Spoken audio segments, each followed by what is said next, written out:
Chapter 1-1. Drex Valen dropped to one knee in the dirt like he had just been thrown through a blast door. For a long moment, he could only stare, breathing hard, trying to make sense of the world that had slammed itself around him. Then the truth hit. He looked up slowly. Around him stretched a dry Texas landscape, all dust and heat and endless sky. Off to one side was a farmhouse, and beyond it a broad field of corn standing in neat green rows, alive under the sun. The sight of the corn was enough to confirm it. He had arrived on Earth, but that only raised the bigger question. What year was it? By the timeline he remembered, Clark Kent should already have grown up by now. Drex was a Kryptonian. More than that, he had once been human, then somehow crossed over and become one. The moment he learned he was Kryptonian, his excitement had nearly gone through the roof. This was the most absurdly overpowered bloodline in existence. Super intellect, super strength, super stamina, super speed, super senses, flight, invulnerable skin, heat vision, freeze breath, rapid helins. The list went on. Kryptonian biology was terrifyingly adaptable, with an upper limit so high it was almost indecent. Under Earth's lighter gravity and the sun's radiation, their bodies turned into living engines. Solar energy flooded their cells, supercharging their muscles and amplifying every sense they had. The more sunlight they absorbed, the stronger they became. That stored power could manifest in all kinds of ways, from heat vision to enhanced hearing to microscopic level sight. At first, Drex had assumed he had become the Zod he knew from the movies. He had been wrong. The movie version was General Drew Zod. Drex Valen was someone else entirely. They did not even look the same. Drex was tall, broad-shouldered, and striking enough to stand out even among Kryptonians. He stood around 6'3", with a physique that could go toe-to-toe with Superman's most famous depictions of brute, heroic power. And unlike the version of himself that had been locked up in Phantom Zone hell for years, Drex had entered this world with a family that actually gave a damn. He had tested the boundaries more than once after being born on Krypton, trying to break the rules before the planet swallowed everyone whole. Like General Zod, he had been suppressed every time. The difference was that Drex had a father who helped him survive those early years instead of burying him. Because of that, he had never been thrown into the Phantom Zone. When Kal-El was born, Drex took a risk. He stole the Codex and injected it into his own body. Then, while resisting capture, Krypton went down in a cataclysm of fire and light. The explosion dragged him with it. Now he was here. First things first, he muttered. I need to figure out where the hell I landed. Hopefully not Gotham. He stepped toward the farmhouse. A white middle-aged man working in a cornfield noticed him at once. Hold it. The man had started to reach for a gun, then froze when he got a clear look at Drex. Whatever he had expected, it was not this. Drex wore a strange black suit of armor, but through the translucent visor his face looked human enough, at least by Earth standards. White, clean-cut, not exactly the profile of a threat, at least not yet. The farmer kept his guard up, but only just. This was Texas, after all, not too far south, and you were practically staring at the Mexican border. Smugglers, cartel, couriers, border tunnels, and all the other scavengers of the frontier turned this stretch of land into a place that often felt beyond the reach of police. Sir, Drex said calmly, I'm lost. The armor on his body was Kryptonian combat gear. Naturally.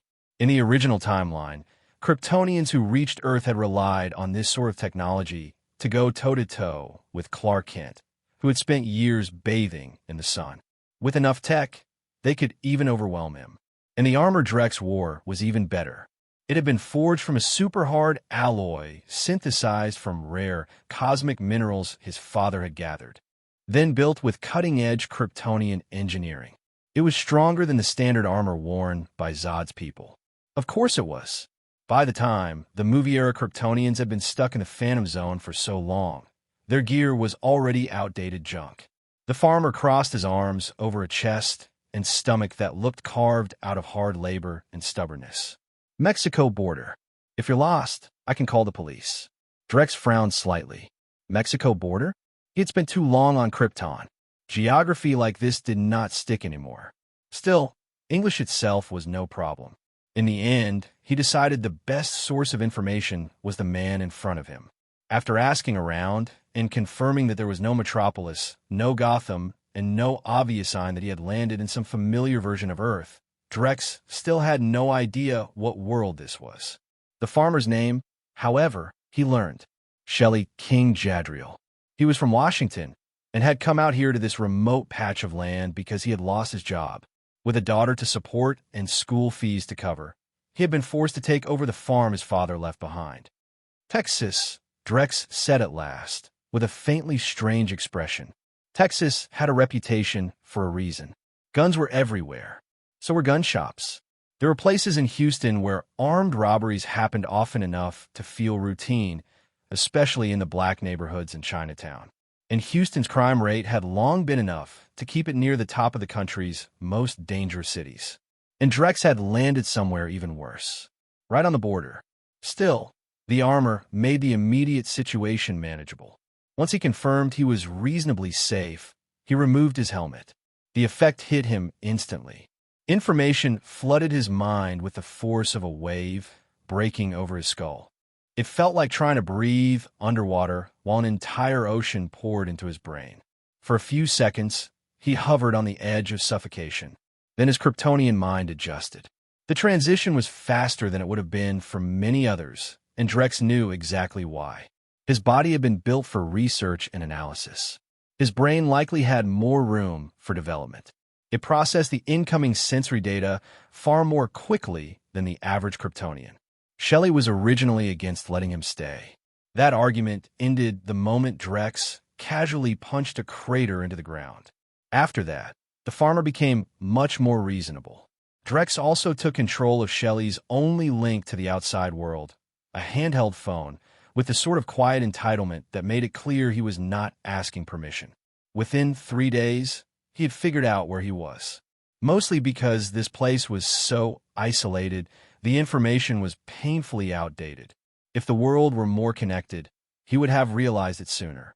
Anyone who had ever ended up in the Marvel Universe knew the trick. Stock Industries.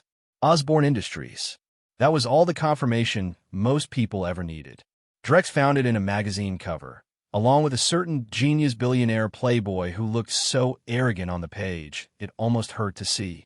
The man was described as having slept with every model on the cover, and, according to the article, he had apparently been with the hottest actress in Hollywood the night before. Drex stared at the photo for a moment, genuinely impressed. That was not the Tony Stark most people knew from the movies.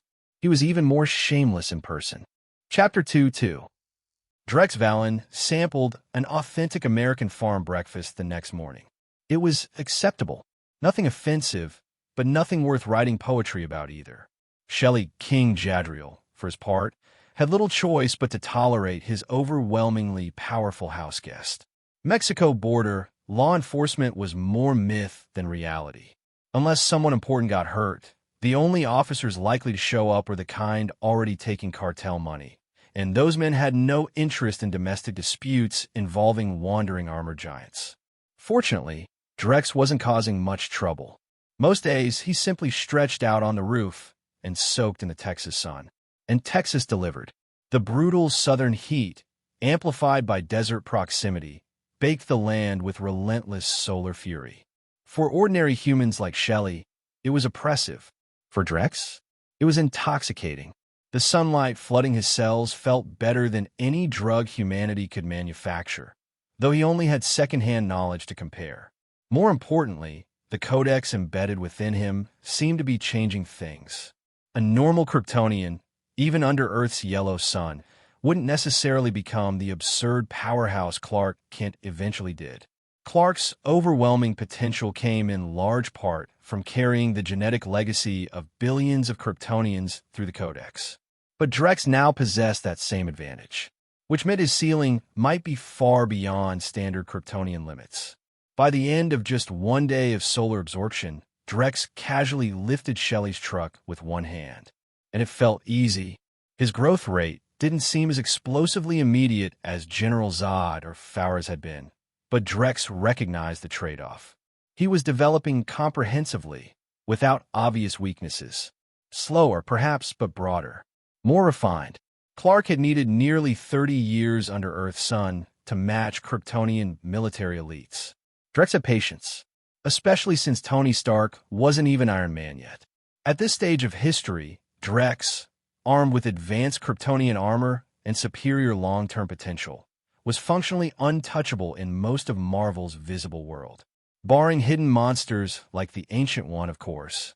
But unless he started exterminating humanity or tearing apart the timeline, she likely had bigger problems, such as suppressing dangerous mystical energies and keeping cosmic horrors like Dormammu from collecting overdue debts.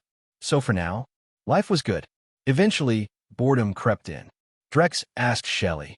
Texas barbecue had a reputation that crossed worlds. Shelley hesitated. There are places, he admitted, but some of them are controlled by dangerous people. Cartels, gangs, smugglers. Shelley was a decent man. His muscular frame suggested someone who worked hard, but his lack of combat instincts made it obvious he was built more for intimidation than violence. Even after Drex had forcibly taken up residence, he hadn't actually caused serious problems. He ate modestly, kept to himself, and had even promised to repay Shelley eventually. Not that money was truly an issue.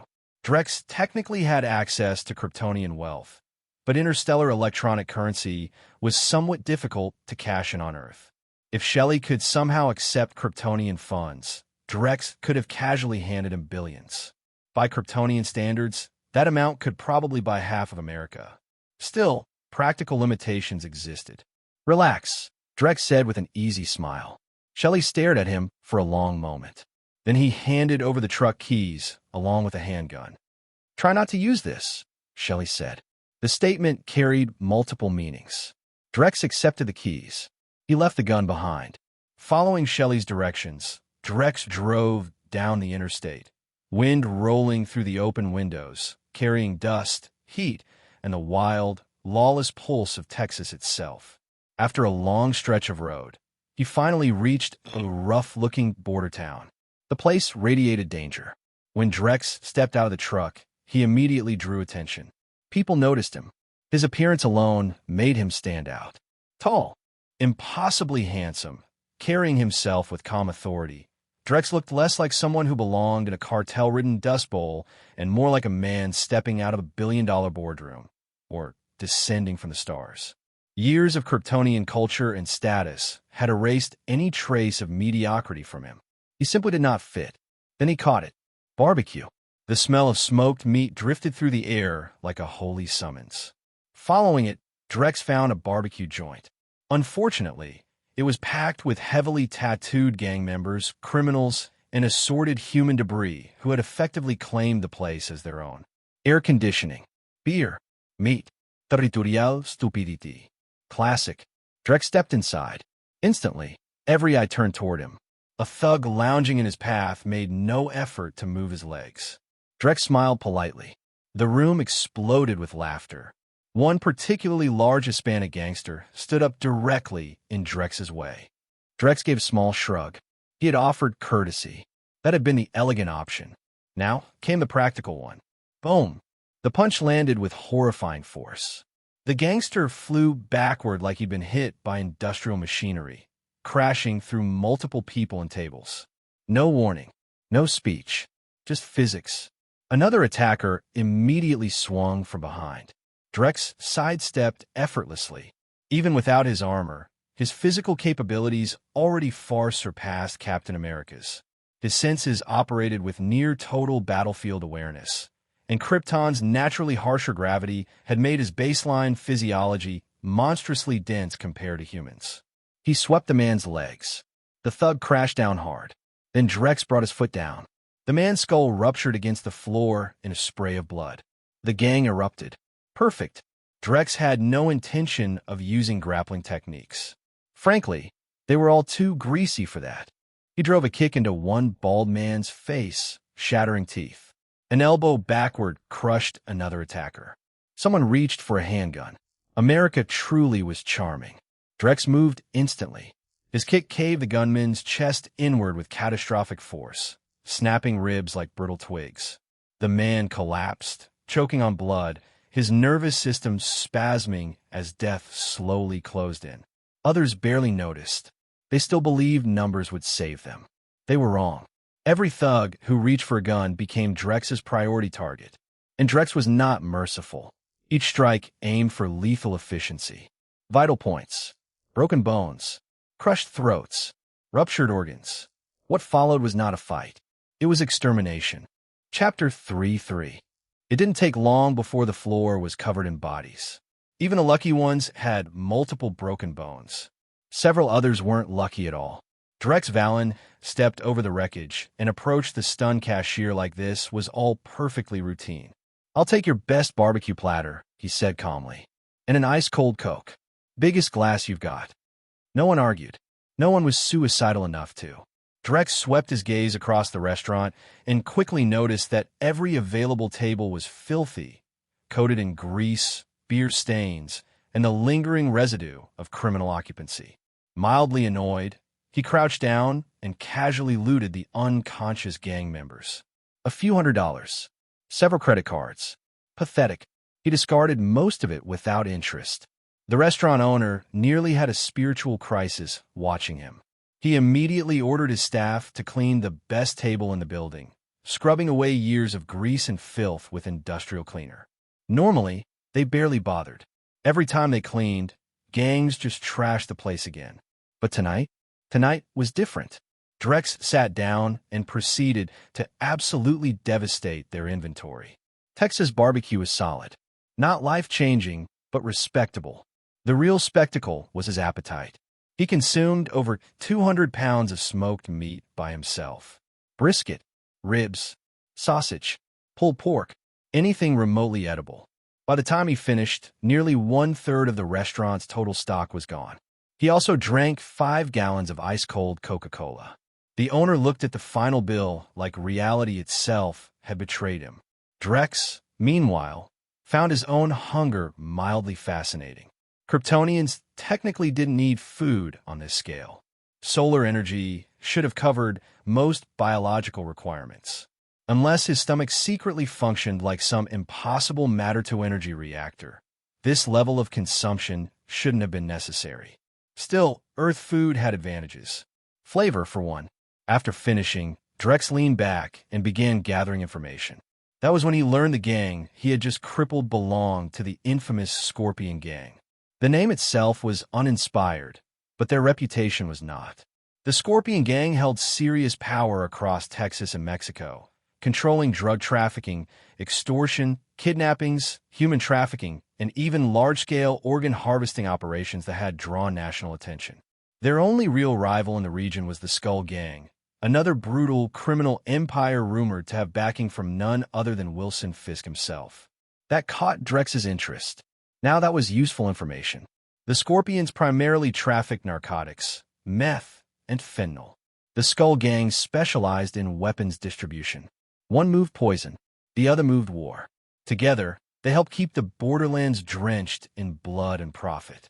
Still, Drex wasn't some righteous crusader. He had no desire to storm cartel headquarters simply because evil existed. He wasn't some self-sacrificing comic book idealist or delusional chosen hero. Unless someone threatened him directly, their operations weren't his problem. At least for now. After eating, Drex spent the afternoon wandering through town. Meanwhile, the surviving Scorpion Gang members had already reported back. A simple beating might have been tolerated. Mass casualties? That was humiliation. And criminal organizations survived on fear. So retaliation came swiftly. Over 50 armed enforcers were dispatched to eliminate the man who had publicly embarrassed the gang. Their local informants tracked Drex easily enough. Before long, he found himself blocked on a dusty Texas street. Police, naturally, were nowhere useful. Most local officers were either bribed by the Scorpions, the Skull Gang, or both. As long as public chaos stayed below a certain threshold, they had little interest in interfering. Drex glanced around, mildly surprised. This was efficient. Gunmen raised their weapons. To ordinary humans, the next few seconds would have been instantaneous. To Drex, everything slowed. His superhuman reflexes processed their movements effortlessly. He tracked barrel alignment, calculated ballistic trajectories, and adjusted his body before fingers fully tightened on triggers. Then the bullets came, and missed. What followed looked less like combat, and more like a nightmare. Drex moved through gunfire with impossible precision, weaving between rounds as if the laws of physics had politely stepped aside for him. The gunmen panicked, but panic couldn't overcome biological inferiority. Their bodies were too slow, their reactions too sluggish, their bullets too predictable. Drex closed the distance. His fist slammed into the apparent leader with catastrophic force.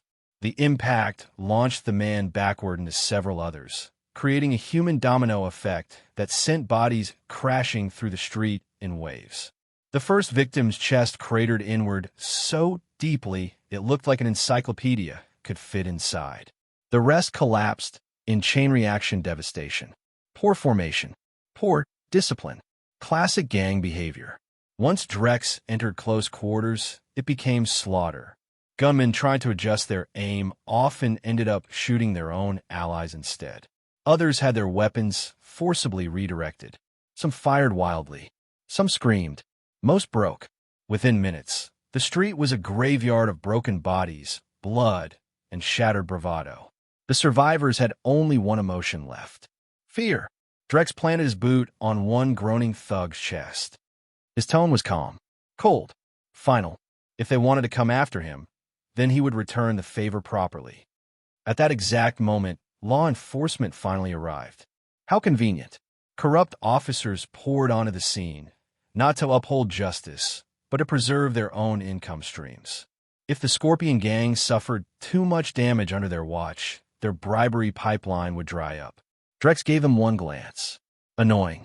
Killing cartel soldiers was one thing. Killing cops, even dirty ones, created unnecessary complications. So he vanished. Instead, he chose the smarter route. Follow the chain. Whether the wounded went to a hospital or were retrieved by gang leadership, someone higher up would eventually surface.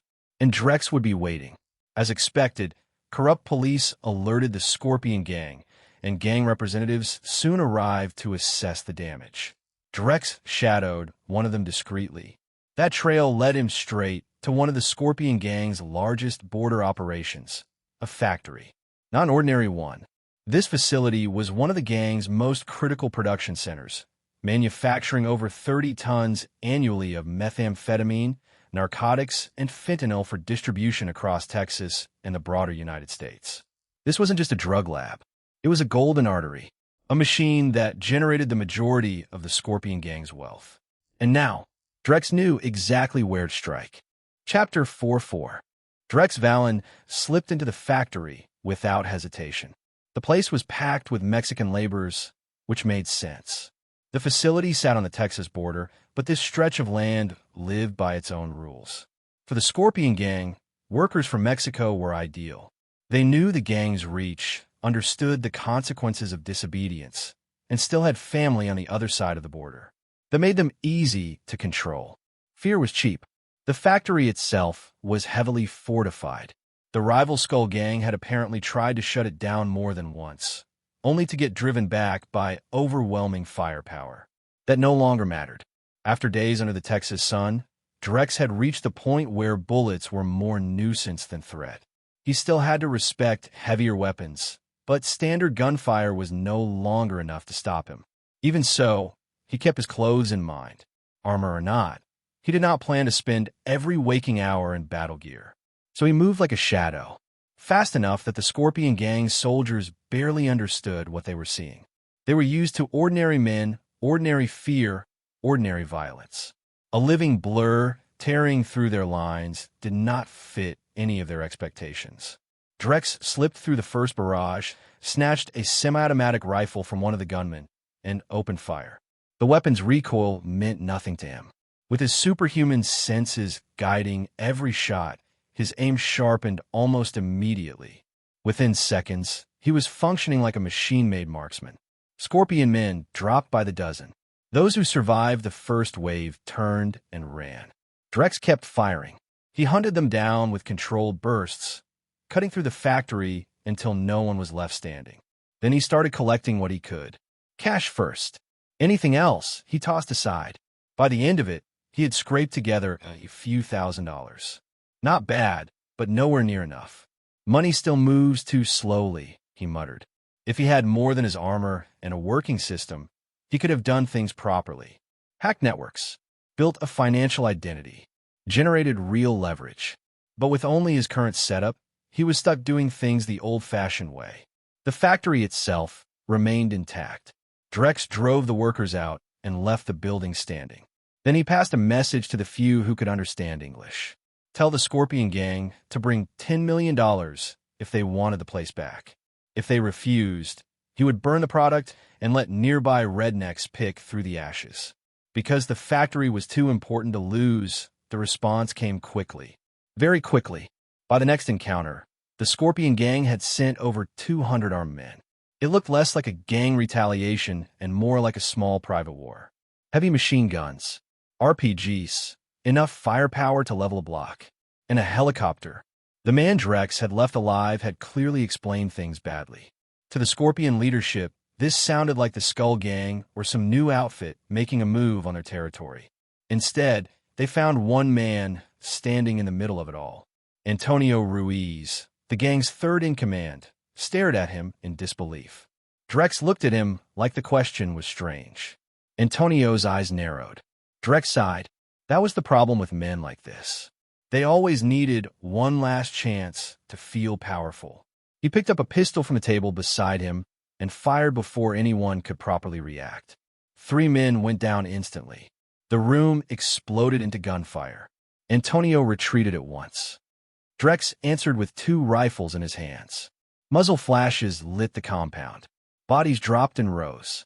The Scorpions had brought large-caliber weapons meant to punch through cover, but Drex did not need cover. Bullets found him less than useless to worry about, and his accuracy was terrifying. Every shot struck home. Every burst tore another man down. The gang tried to use explosives, but they hesitated. The month's product was still inside the factory.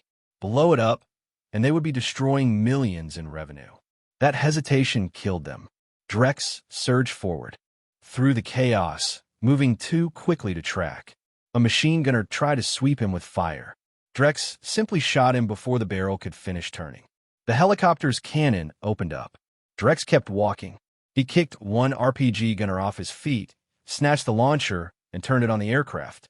The pilot saw the weapon rise and tried to pull away. Too late. The rocket launched. The helicopter vanished in a roaring bloom of fire.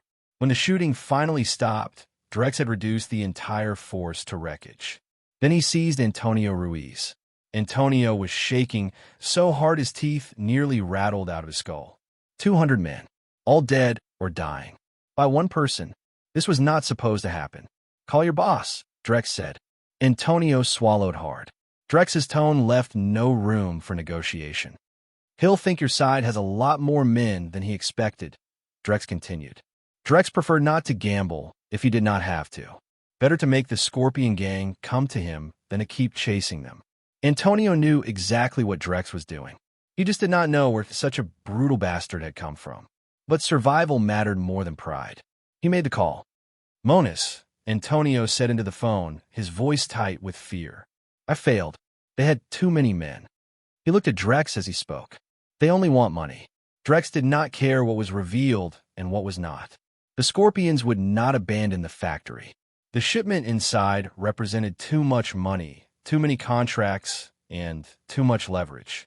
Wilson Fisk and the Skull Gang were already circling this territory, waiting for a mistake. If the Scorpions let this slip, their customers would simply start dealing elsewhere. So, just as Drex expected, they paid. The next group that arrived was much smaller. Only a dozen men this time, carrying cash instead of rifles. It was a retreat, not a victory, but it was still money. Antonio, looking shell-shocked and exhausted, stood among the bodies while the new arrivals stared at the carnage in silence. Boss, one of them said, looking from the dead men to Antonio and then to Drex. Antonio just nodded.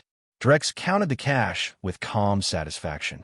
$10 million, mostly in old $20 bills. More than he had expected. Enough that the stack looked like it might swallow the trunk of a car whole. He found a larger vehicle, loaded the money inside, and drove away. No victory speech. No theatrics. Just the sound of the engine and the weight of a very profitable afternoon. When Drex returned to Shelley's farm with a new truck and a mountain of cash, the farmer stared at him like he had come home from another planet. Chapter 5:5. When Shelley King Jadriel learned that Drex Valen had somehow provoked the Scorpion Gang, survived, and returned with $10 million in cash, he found the entire situation profoundly absurd. He knew exactly how dangerous both the Scorpions and the Skull Gang were. Normal people didn't extort cartels. Normal people definitely didn't win. Drex, however, was not burdened by normality. "Here," Drex said, gesturing toward the mountain of cash. "Consider this my food budget. Start investing in livestock." Shelley stared at him. Drex shrugged. More or less.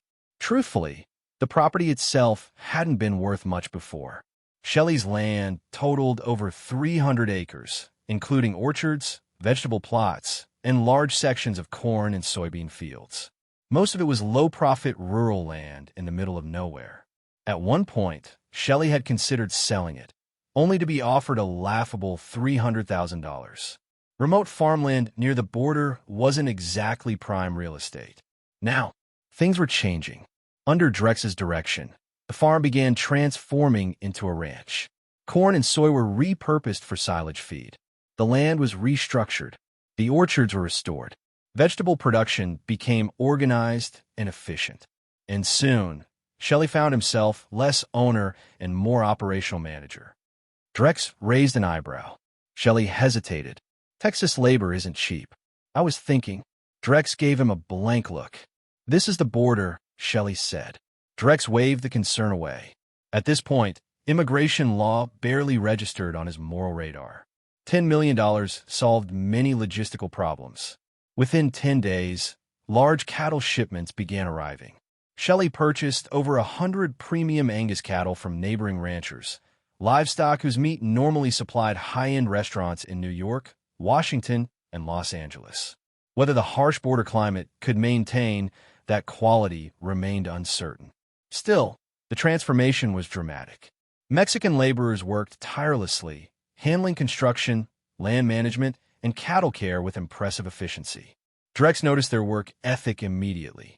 Low wages, high productivity, minimal complaints. Practical. Meanwhile, Drex continued his primary priority, solar absorption. His growth remained frustratingly gradual. Unlike General Zod's militarized Kryptonian physiology, Drex's development was broader, more balanced. He was building a superior foundation, even if immediate gains were slower. No glaring weaknesses. No rush de specialización. Still, patience was irritating. He understood the process. Kryptonians didn't require Scion-style combat training or gravity chambers. They needed sunlight. That was it. So he sunbathed relentlessly. And when the sun set, he experimented with moonlight too. Technically, it was reflected solar radiation. Weaker, yes, but Drex respected optimization. At night, he often lay outside beneath the stars, ignoring the constant swarms of mosquitoes buzzing uselessly around his invulnerable skin. Then one night, visitors arrived. 5 assassins infiltrated the ranch under cover of darkness. They moved carefully, silently, armed with firearms and heavy weaponry. To ordinary humans, they might have seemed impressive. To Drex, they may as well have worn neon signs. His super senses detected them instantly. X-ray vision confirmed their weapons. Threat level established. Before any of them could react, Drex blurred through the darkness. 5 precise strikes. 5 unconscious killers. The entire encounter ended so quickly that none of them fully understood what had happened. Drex dragged them inside, tied them up, and began interrogation. His methods were direct.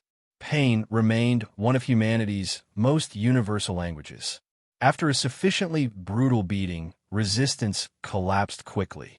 They confessed. They had simply been hired to kill him. Drex wasn't surprised. The Scorpion Gang clearly still resented losing $10 million. But Drex's attention shifted elsewhere. Assassins. Now, that was interesting. He asked. The bound men froze. This was not a standard interrogation question. Still, given Drex's overwhelming capabilities, the idea wasn't entirely unreasonable. One of them answered quickly. Drex leaned forward. He listened carefully as they explained. The dark web wasn't merely an online black market. It was, according to rumor, the largest assassination infrastructure on Earth, far beyond ordinary criminal syndicates. Some even suspected major world powers had indirect involvement, given how effectively it operated and how carefully it avoided targeting certain global elites. For nearly 70 years, the organization had endured. No one knew exactly who built it. The Midnight Hotel served as its recruitment and operational hub, where assassins registered, received contracts, and entered the larger professional killing economy. To Drex, it sounded perfect. He needed money, real money, scientific infrastructure, hardware development, and future technological ambitions would eventually demand billions. Cartel extortion was profitable, but assassination? That scaled. After leaving instructions for Shelley, Drex forced the captured killers to escort him to Washington. Without legal documentation, interstate travel would have been difficult on his own. Fortunately, assassins had their own channels, their own roads, their own invisible doors. So, under coercive supervision, Drex left Texas behind and headed for Washington's Midnight Hotel. The Washington branch was more prestigious than New York's, attracting seasoned professionals rather than disposable newcomers. And despite how badly these 5 men had failed, they were legitimate killers by dark web standards. Each had passed serious trials to earn their status. Armed, each could normally handle multiple opponents. Against Drex, they were children with weapons. Their leader swallowed hard. "We'll sponsor your entry," he said quickly. "We can act as your referrals." Just. Drex smiled faintly. Chapter 6-6. "Fine," Drex Valen said. If the 5 assassins wanted to sponsor his entry into the Midnight Hotel, he had no objections. But he had conditions. First, they would solve his identity problem. No legal documentation was an inconvenience Drex had already grown tired of. If he intended to build power properly, he needed legitimacy, not constant improvisation. The assassins agreed quickly. Their compliance was fueled less by goodwill and more by the deeply rational desire to remain alive. Through their referrals, Drex officially became a registered assassin within the Midnight Hotel. The organization's structure reminded him strongly of an old action film he'd once seen, something suspiciously similar to the Continental. Elegant, global, violent, and governed by rigid rules. No killing inside hotel grounds. Break that rule, and the offender would be hunted worldwide. The system itself was impressive. Contracts offered substantial payouts through 2 primary methods. Dollars, British pounds, euros, or yuan, either in cash or anonymous accounts. Or skull coins.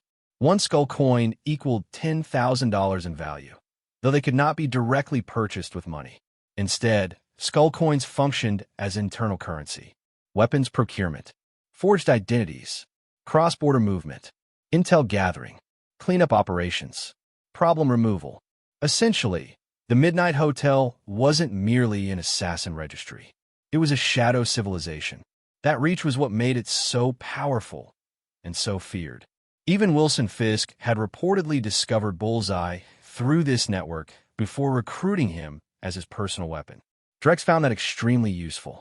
The 5 assassins sacrificed a painful amount of skull coins to establish Drex's legal identity, complete with credible documentation. Their finances, meanwhile, were entirely confiscated. Over $10 million total. Disappointing, honestly, for professional killers. They had been underachieving. Now officially registered as a New York citizen, Drex simply needed to adapt his accent, which, for Kryptonian mind, was laughably easy. The Midnight Hotel assigned each assassin a specialized encrypted device, a black phone, through which contracts were distributed. The technology was years ahead of mainstream consumer devices. Secure, untraceable, anti-surveillance. Drex approved. Then he found his first real target. Bounty for $1 million target. Lawrence Peter, leader of California's notorious Hellfire gang. Now, that was worthwhile. Hellfire was no small-time criminal operation. Even in California, they ranked among the upper tier of organized crime syndicates. As a result, numerous assassins had already shown interest, though most were still recruiting teams rather than attacking directly. Drex had no such concerns. He murmured. He armed himself using weapons confiscated from the 5 assassins' personal arsenals. Their firearms were heavily modified for armor penetration and stopping power. Primitive by Kryptonian standards, but functional. For now, with his documentation solved, Drex crossed state lines legally for the first time.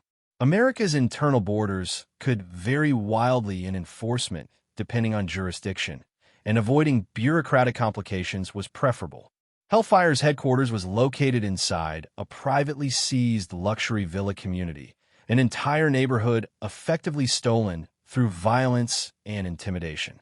Lawrence Peter himself was over 50, though wealth and paranoia had preserved him well enough to resemble a hardened man in his 40s. He had slick-back blonde hair, streaked with gray. His most striking feature, however, was the savage triangular scar that tore through his left ear and cheek, a souvenir from the sniper round that had once nearly killed him. The assassin responsible had later been turned into paste by Lawrence's own rifle. Lawrence did not underestimate danger. The moment his bounty appeared on midnight hotel networks, he panicked. He immediately withdrew to his heavily fortified estate. Ordinary assassins were one thing, but midnight hotel killers? Those could include monsters like Bullseye, and $4 million was enough incentive to attract extraordinary predators. Security across the compound was intensified. Armed guards, body armor, constant surveillance. Drex surveyed the estate calmly through X-ray vision. 20 guards outside alone, fully equipped. He almost felt insulted.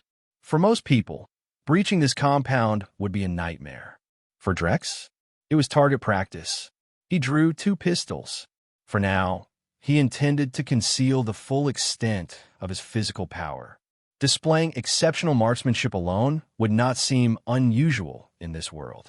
Vigilantes like Frank Castle, Bullseye, and Hawkeye had already normalized absurd combat proficiency. So, he shot. Bang, bang, bang, bang. For shots. For dead guards. The final 2 rounds fired nearly simultaneously. Each bullet obliterated a skull. The custom firearms proved surprisingly effective, with excellent penetration and impressive stopping power. The remaining guards panicked instantly. Drex moved, fast enough to overwhelm, slow enough to appear merely human. He breached the gate, vaulted barriers, and opened fire mid-motion. More guards dropped before they fully understood what was happening. By the time he landed, every external sentry was dead. Precision mattered. He remained cautious about surveillance cameras, ensuring his movements appeared extraordinary but not impossible. Inside, the mansion erupted into chaos. Drex reloaded, then entered. What followed was methodical slaughter. His reflexes were simply too overwhelming. By the time enemies recognized his presence, his gun was already against their skulls. Though he avoided point-blank execution whenever possible. Burn marks from muzzle flash were messy. Professionalism mattered. That's impossible. Hellfire had clearly never imagined someone would assault them this openly. Even Bullseye had operated with more subtlety. Drex exhausted his ammunition, then simply used enemy weapons. Every gun became his gun. Every bullet found a head. Body armor proved irrelevant. Then came armor defenders wearing ballistic helmets. Drex almost laughed. Even military-grade protective gear wasn't enough against his large-caliber firepower. Helmet or not, head still exploded. As Drex tore upward through the mansion, Lawrence's fear finally overwhelmed him. Grenades. Lots of them. Drex kicked open a door just as explosives flooded toward him. His reaction was instantaneous. He slammed the door shut again and retreated. A chain of detonations erupted, with many explosives rebounding inward before detonating. The result was catastrophic. Screams, fire, shrapnel, friendly casualties. By the time Drex returned, the entrance was shattered. Survivors were too concussed or broken to stand. So Drex simply walked through the smoke and executed them one by one. Lawrence's complexion turned deathly pale. 350 armed men. And still, nothing could stop this nightmare. Unfortunately for him, X-ray vision made hiding pointless. Drex found him quickly, but Lawrence had one final defense. A reinforced metal vault door, nearly 4 inches thick. At last, something mildly interesting. Chapter 7-7. I'll pay you 8 million. Lawrence Peter shouted through the reinforced vault door, his voice tight with fear. Cash, skull coins, whatever you want. Drex Valen stood in silence, studying the door. The thing was absurd. Nearly 4 inches of reinforced alloy, layered over a hardened concrete bunker with dense internal steel supports.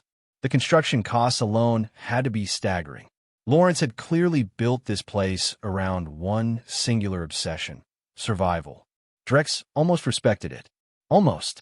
Nothing short of heavy explosives will get through this, Lawrence continued, forcing calm into his tone. He was wrong. Drex reached for the door handle. At first, there was only a faint metallic groan. Lawrence frowned from inside. Then came another sound, a violent, twisting shriek of stressed alloy. Dust fell from the frame. Concrete cracked. Lawrence whispered. Drex increased his grip. The reinforced hinges began tearing apart under raw physical force. His strength had grown substantially again, though the exact numbers remained unclear. Still, unless this door could withstand over 100 tons of opposing force, it was finished.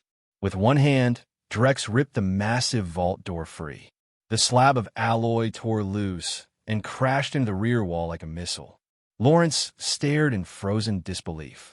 For perhaps the first time in decades, the old gang lord truly understood helplessness. Drex raised his pistol. Bang! Silence. Afterward, Drex searched the bunker thoroughly. He found over $2 million in cash hidden inside. Apparently, Lawrence liked keeping emergency liquidity close. Drex appreciated the paranoia. It was profitable. Once he had stripped the estate of useful assets, Drex prepared his exit. Grenades, explosives, accelerants. He piled them into the underground complex and ignited the entire structure. Moments later, a thunderous explosion ripped through the estate, followed by towering flames that consumed evidence, bodies, and infrastructure alike. By the time emergency response would arrive, there would be very little left to understand. Drex walked calmly out of the villa community behind an inferno. The Midnight Hotel's intelligence network was terrifyingly efficient. By the time Drex had fully left the property, they already knew. After the fire was eventually extinguished, investigators combed through what remained. Their findings were extraordinary. 353 confirmed kills, one senior operative noted, reviewing the report. Even the 15 wearing ballistic helmets, another added. The implication was obvious. Large-caliber modified handguns, near-perfect accuracy, and something far more disturbing. The room went quiet. That detail mattered. It meant Drex had entered a fortified criminal compound alone, exhausted his own ammunition, then adapted in real time by turning enemy weapons into extensions of himself, all without losing momentum. A heavily bearded senior official leaned back. A second executive nodded grimly. The conclusion was inevitable. Midnight Hotel had a new legend, and legends were profitable. Drex chose not to return directly to Washington. Instead, he registered his contract completion through the California Midnight Hotel branch. A sharply dressed black concierge greeted him with professional composure. Drex nodded. The concierge explained the payout structure clearly. Cash payout in major currencies, fully laundered and legally sanitized at a 20% commission. Or skull coins. The standard exchange remained $10,000 per coin. For ordinary assassins, the Midnight Hotel typically claimed 45%. For Drex, only 20%. He had already become too valuable. He received 200 skull coins, each intricately engraved and surprisingly dense, with near-pure gold composition. Functional wealth. Portable l'ouvrage. Drex approved. Using just 2 coins, he secured rapid private air transport back to Texas through Midnight Hotel's covert aviation network. The service was enlightening. Stealth, routes, invisible flight paths, custom logistics. This wasn't ordinary organized crime. This level of infrastructure strongly implied institutional backing. Drex's mind rapidly processed possibilities. Yeah, unlikely. Major state intelligence coalitions? Possible. Hydra? Much more probable. Hydra's covert influence, global infiltration, and logistical sophistication fit far too well. Drex mentally filed that away. Useful information. When he finally returned to Shelley's ranch, now carrying yet another fortune, Shelley once again looked like his nervous system was beginning to fail. Shelley had stopped asking normal questions. That was probably healthier. Drex unloaded over $3 million in fresh earnings, separate from the $10 million in already laundered funds he'd secured previously. Relax, Drex said. Shelley simply stared. At this point, his employer was less mysterious drifter and more walking economic event. Drex, meanwhile, remained focused. He had no desire to relocate to places like New York. The ranch was ideal, remote, private, safe, a perfect place to continue solar absorption, build wealth, and expand his future infrastructure. Meanwhile, throughout the Midnight Hotel network, Drex's previous bounty was officially withdrawn. No sane assassin would accept it now anyway. His performance had already inspired a new title among killers worldwide. At first, the Devil, but eventually, due to his appearance, the White Devil Drex found it slightly dramatic, but not inaccurate. Texas itself lacked a Midnight Hotel branch, meaning future operations would likely route through Los Angeles. For now, though, the White Devil had arrived. Chapter 88. Drex Valen entered the Los Angeles Midnight Hotel with the calm confidence of a man walking into his own private kingdom. The front desk attendant greeted him immediately, posture flawless and smile polished. Drex gave a small nod. "Yes, sir," the attendant replied smoothly. Naturally, the Midnight Hotel offered far more than contracts and lodging. Weapons experts, medical personnel, forged documentation, covert logistics, and other highly specialized services all operated beneath its elegant criminal infrastructure. Drex took the elevator down to sublevel 3. When the doors opened, he found himself staring into a lethal cathedral. Rows upon rows of weaponry lined the underground armory. Handguns, submachine guns, assault rifles, sniper platforms, shotguns, everything from practical to extravagant. Around him, sharply dressed assassins consulted with weapons specialists, many of whom were former military engineers, retired defense contractors, or elite private sector gunsmiths. This wasn't black market improvisation. This was craftsmanship. A woman approached. Drex immediately understood why she stood out. Beautiful, dangerous, confident, interesting, Drex said with an amused smile. She smiled, clearly pleased. She extended her hand. Drex shook it politely, intending a brief, professional gesture. She held on, firmly. For a fraction of a second, Drex almost had to consciously regulate his own strength to avoid accidentally shattering her hand. Then she released him. One of those personalities. Aggressive competence. He didn't mind. Kayla led him to her secured locker and withdrew a silver case. Inside rested 2 beautifully modified handguns. Israeli Desert Eagles, she said. Drex listened. The frame is heavy, recoil is excessive, and most targets don't wear ballistic helmets. Reasonable advice. But practicality was not always the highest virtue. Sometimes style mattered. 50E rounds have been replaced entirely. 62 by 51 millimeters full-power rifle rounds. That was absurd. Magnificently absurd. The result was devastating overkill. Extended casing, increased powder load, armor-piercing steel core, pointed rounds. This wasn't merely customization anymore. It was weaponized ego refined into ballistic engineering. Kayla opened another case, revealing the ammunition. "I extended the casing and increased the charge," she explained. "Recoil will be brutal. Stability will be..." For anyone else? Certainly. For Drex? Irrelevant. To accommodate the ammunition, the Desert Eagles themselves had undergone massive reconstruction. Heavier reinforced frames, modified chambers, expanded internal systems, extended magazines, increasing capacity from 7 to 12 rounds.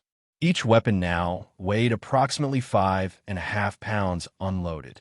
To ordinary users, they would be unwieldy monsters. To Drex? Perfect. He examined the polished silver firearms and nodded with visible approval. This was satisfying. 500 rounds total, Kayla said. Drex would need to manually load them later. He paid in skull coins without hesitation. At Midnight Hotel, cash was useful. Coins were power. Kayla leaned slightly closer and opened another compartment filled with knives and compact blades. Drex smiled faintly. He said it casually, but the truth was absolute. No ordinary human was getting close enough to matter. Not unless they had a death wish. Afterward, Drex commissionnait de leur combattre. 2 sets of reinforced ballistic underlayers. Black anti-reflective trench coats. Cut-resistant. Combat-ready. Elegant. Function paired with intimidation. Exactly his style. Back in Texas, Drex efficiently loaded all 500 rounds using a speed loader, his Kryptonian dexterity making the process almost effortless. Then he turned his attention toward comfort. Shelley, Drex said, hire architects. Shelley nearly choked. Boss. Drex frowned. Shelley stared at him with the exhausted expression of a man realizing his employer had no understanding whatsoever of American construction economics. In America, labor is the expensive part, Shelley explained. Materials matter, sure, but manpower, regulations, taxes, especially for large reinforced structures? Drex blinked. That was mildly irritating. His previous lives, whether human or Kryptonian elite, had left him profoundly disconnected from normal budgeting concerns. Shelley continued. Concrete, steel reinforcement, tax assessments, future demolition costs. In short, massive homes were expensive because capitalism had weaponized infrastructure. Interesting. Still, Drex had priorities. Doesn't matter, he said. Money, after all, was no longer an impossible problem, just an ongoing acquisition challenge. Drex opened his encrypted black phone. Contracts flooded the screen. Small jobs, petty targets, minor gang leaders, disposable assignments. He ignored them all. A few $1,000s? Insulting. Hundreds of thousands? Barely worth the fuel. Drex's standards had evolved. For ordinary assassins, million-dollar contracts often required teams, months of preparation, and substantial risk. For Drex, they were increasingly efficient revenue streams. His strength was rising. His infrastructure was growing. And now, his empire was beginning to take shape. Chapter 99. This time, Drex Valen selected a very different kind of contract. His target wasn't a gang leader, wasn't a corrupt executive, wasn't some bloated criminal kingpin hiding behind armies. This one was another assassin, not from a Midnight Hotel, but from a rival organization. That alone made the contract unusual. The details available to assassins were limited, but what Drex could see was enough to make the situation interesting. The bounty had been active for 20 days. Originally posted at $1 million. Now, $5 million. Not because of inflation, because the target kept killing everyone sent after him. Over 30 Midnight Hotel assassins had already failed. Dead. And that didn't even include over 100 killers from competing organizations who had also disappeared trying to claim the prize. That kind of body count transformed a contract in a legend. Drex studied the file. He considered waiting. If the target kept surviving, the bounty might rise even further. But there was always the opposite risk. If someone else succeeded first, the opportunity vanished. So Drex moved. The target, a highly skilled assassin named Git, had originally operated in North America. Once the worldwide bounty escalated, he fought his way through wave after wave of hunters before fleeing to Japan. Most believed he was attempting to eventually escape into Russia. They were wrong. His true destination was Detroit. Japan was only a temporary stop. Git, his Japanese contact said sharply. "What the hell did you do? The entire world's hunting you now." Git shook his head. Yamada, he wasn't being dramatic. $5 million was enough to drive the global assassination community into a frenzy. At this point, multiple elite killers, the kind with earned nicknames rather than disposable aliases, were actively pursuing him. Yamada Shinsuke, despite his irritation, still provided sanctuary. Because loyalty in criminal circles was often just another expensive form of stupidity. Git asked. Yamada led him to a hidden underground garage.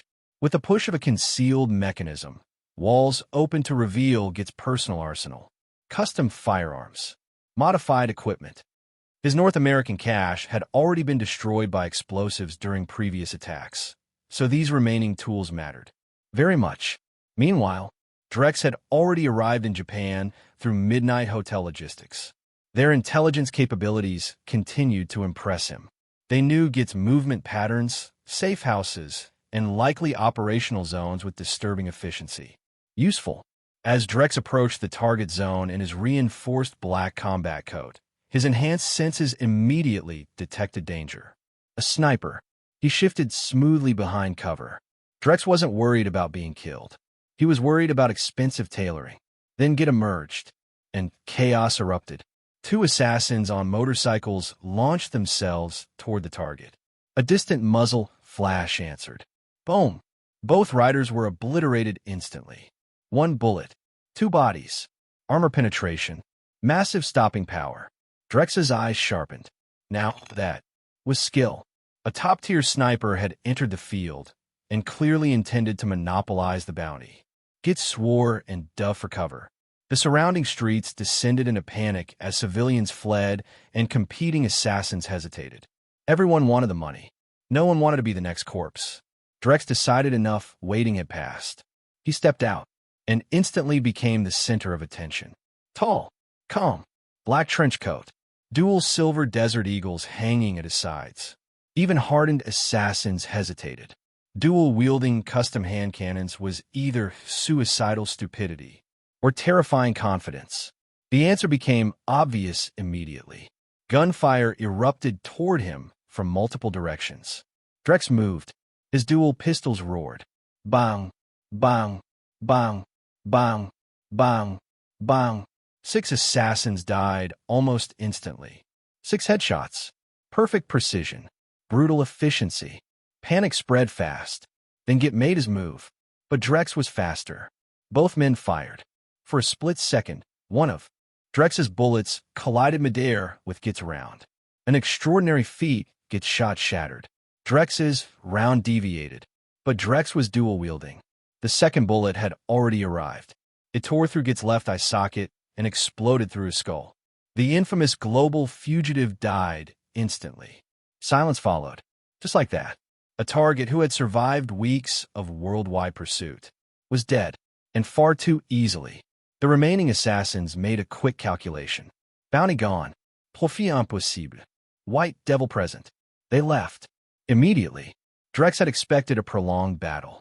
Instead, overwhelming superiority had ended things before they truly began. He holstered his weapons as distant sirens began to rise. Time to leave. At the Japanese Midnight Hotel, Drex's arrival caused immediate waves of attention. Many of the assassins inside had witnessed the event firsthand. Their reactions ranged from admiration to unease. The blonde receptionist greeted him warmly. Drex placed 2 skull coins on the desk. She smiled. Mr. Valen, our facilities offer exceptional relaxation services. Drex declined without hesitation. A practical answer. An expensive one. As he departed, the whispers intensified. Hellfire's power structure is collapsing too. Reputation spread quickly in the assassin underworld, and Drex's was becoming something monstrous. Midnight Hotel's covert transport returned him to Texas in under a week. By the time he stepped back onto his ranch, over $3 million had already been transferred into his accounts, while additional wealth remained secured in skull coins. Shelley was still occupied with sourcing steel, contractors, and construction logistics for Drex's future estate. The mansion project hadn't even begun, which was fine. Drex had other priorities. After a brief rest, he returned to Kayla for weapons maintenance. Because if there was one thing Drex valued, it was ensuring his instruments of death remained flawless. Chapter 1010. Kayla was an unusual woman. Japanese-Russian by blood, born from a Russian father and a mother rumored to come from old Japanese aristocracy, she had somehow turned personal fascination into elite weapons engineering. Drex Valen approved. She was stunning, undeniably so, but more importantly, competent. To Drex's standards, Kayla easily ranked among the highest tier of women he'd encountered. "Your weapons are finished," she said, carefully returning his silver Desert Eagles to their case after completing another maintenance cycle. She had also clearly polished them. Drex appreciated craftsmanship. "I've heard Desert Eagles are notoriously temperamental," Drex said with a faint smile as he accepted the case. "But these performed beautifully." Kayla's expression sharpened with satisfaction. Compliments were common. Compliments from extraordinarily handsome men with Kryptonian-grade physiques? Far more enjoyable. Drex, dressed in fitted black tactical underlayers, looked like someone had taken peak human aesthetics and upgraded them with alien engineering. Perfect musculature, broad shoulders, controlled danger. If Captain America and Thor had a dangerously stylish cousin, it would probably look something like this. Kayla crossed her arms. "Standard Desert Eagles are oversized hunting weapons," she explained, "not combat platforms. They're fragile, maintenance-heavy, and react badly to sand, moisture, or poor conditions." Then her lips curved slightly. "If you're satisfied," Drex nodded. They descended to sub-level 10. The Midnight Hotel's underground firing range was expansive, luxurious, and free to registered assassins. Private rooms, multiple combat simulations, a playground for killers. Since this was Drex's first visit, Kayla handled setup herself. Drex paused. Kayla gestured toward the control wall. Tennis balls launched from multiple angles at high velocity. Then she added, "Naturally, precision was one thing. Shooting hypermobile targets in chaotic trajectories was something else entirely." Drex smirked. He put on hearing protection. Even modified, his custom Desert Eagles were thunder incarnate. Countdown 5, 4. 3 tennis balls launched simultaneously from hidden wall ports. What happened next? Left Kayla speechless. Drex moved. His draw speed was almost impossible to visually process. Boom! Boom! 2 simultaneous shots. 2 tennis balls exploded instantly. The third was casually destroyed a fraction of a second later. Total elapsed time? 2 seconds. Kayla blinked, then stared. Now she understood. This was why Drex consistently landed impossible headshots. He wasn't merely accurate. He was absurdly fast.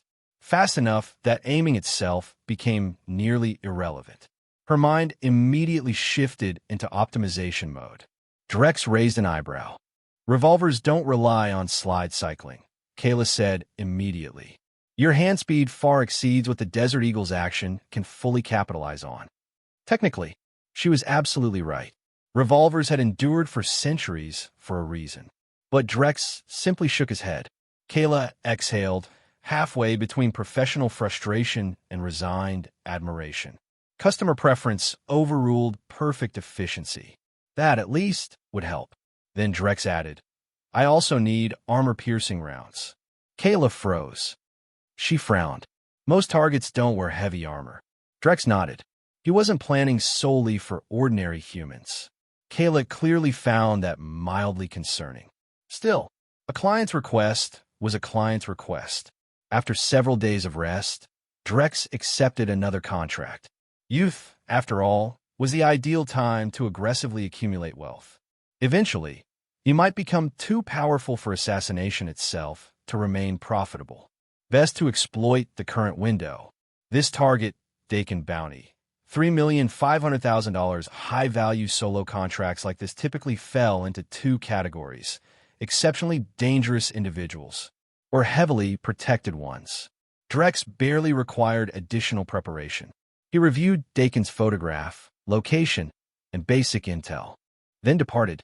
Midnight hotel logistics once again expedited transport, this time to New York City. Drex couldn't help but feel a strange sense of significance as he arrived. This city would eventually become one of the chaotic epicenters of the Marvel Universe.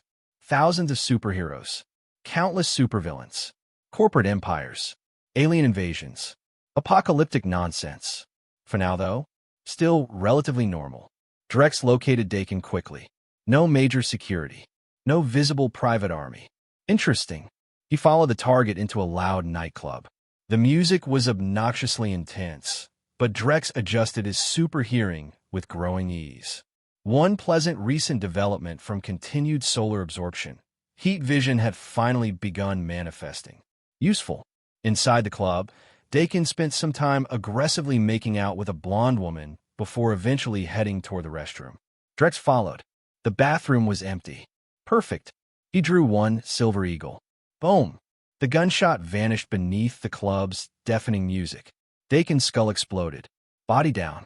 Target eliminated. Simple. Efficient. Drex holstered his weapon and turned to leave. Then, movement. Fust.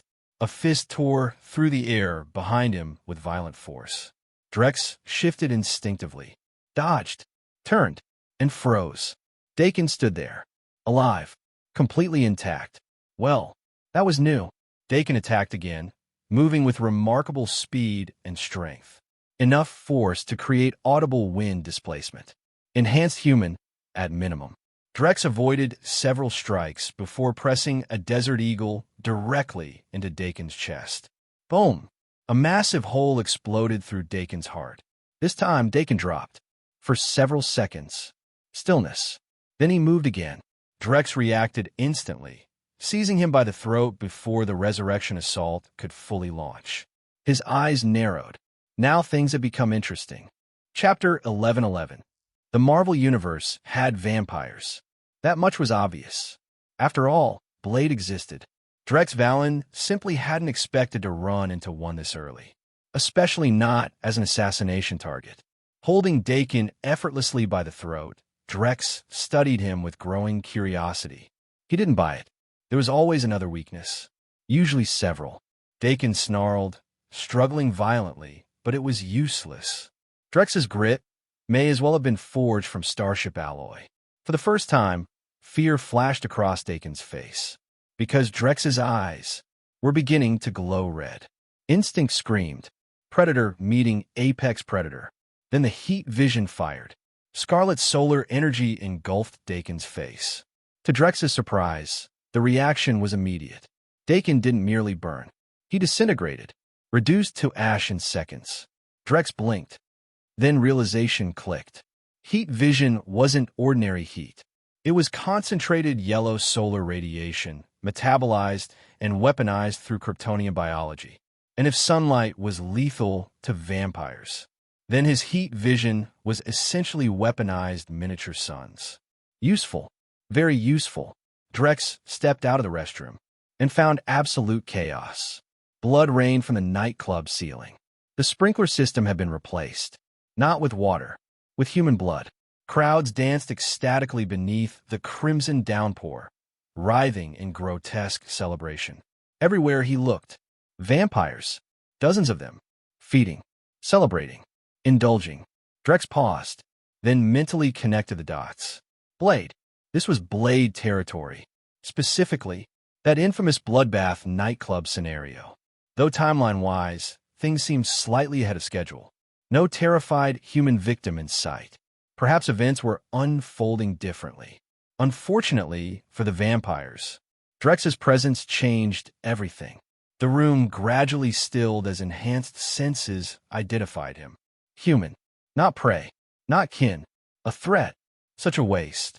Several female vampires looked especially enthusiastic. Drex sighed. His eyes burned crimson again. The ambient temperature spiked. The feeding frenzy blinded them. They charged. Then the room became a crematorium. Heat vision swept across the dance floor like divine judgment. Vampires evaporated instantly. Ash. Screams. Erasure. No mercy. No survive.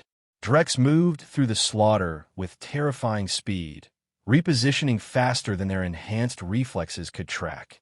Another sweep. More ash. A few surviving vampires desperately scrambled beneath overturned tables. Drex casually kicked one aside. The heavy furniture flew like cardboard.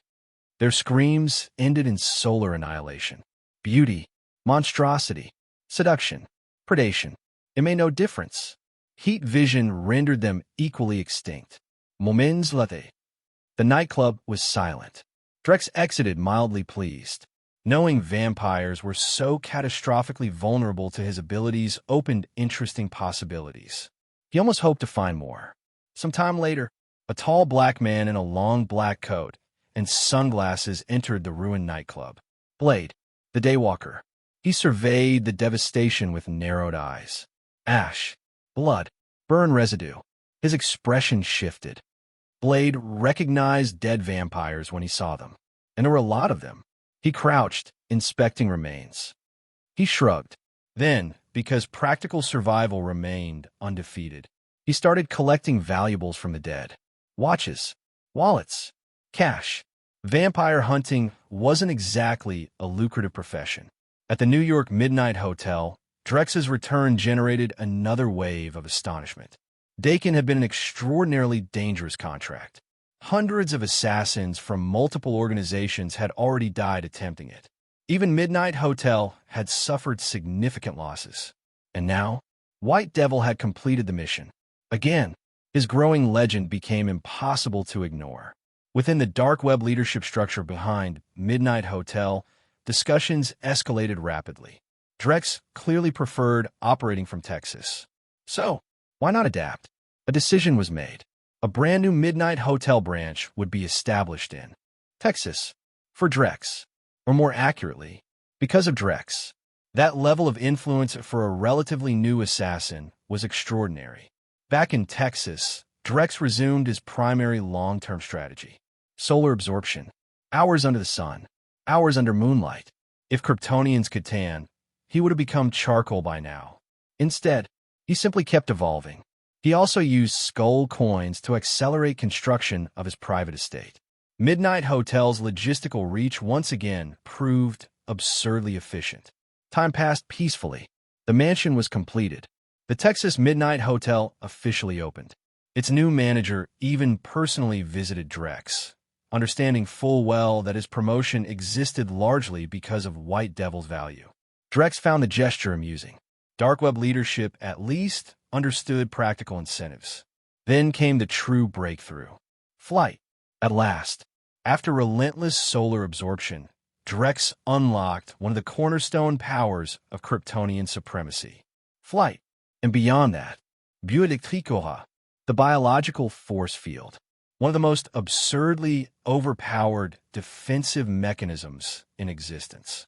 Now, rather than merely sunbathe on rooftops, Drex spent much of his time above the clouds, closer to direct solar radiation, far greater energy absorption, far faster growth. He considered venturing beyond Earth's atmosphere, but caution prevailed.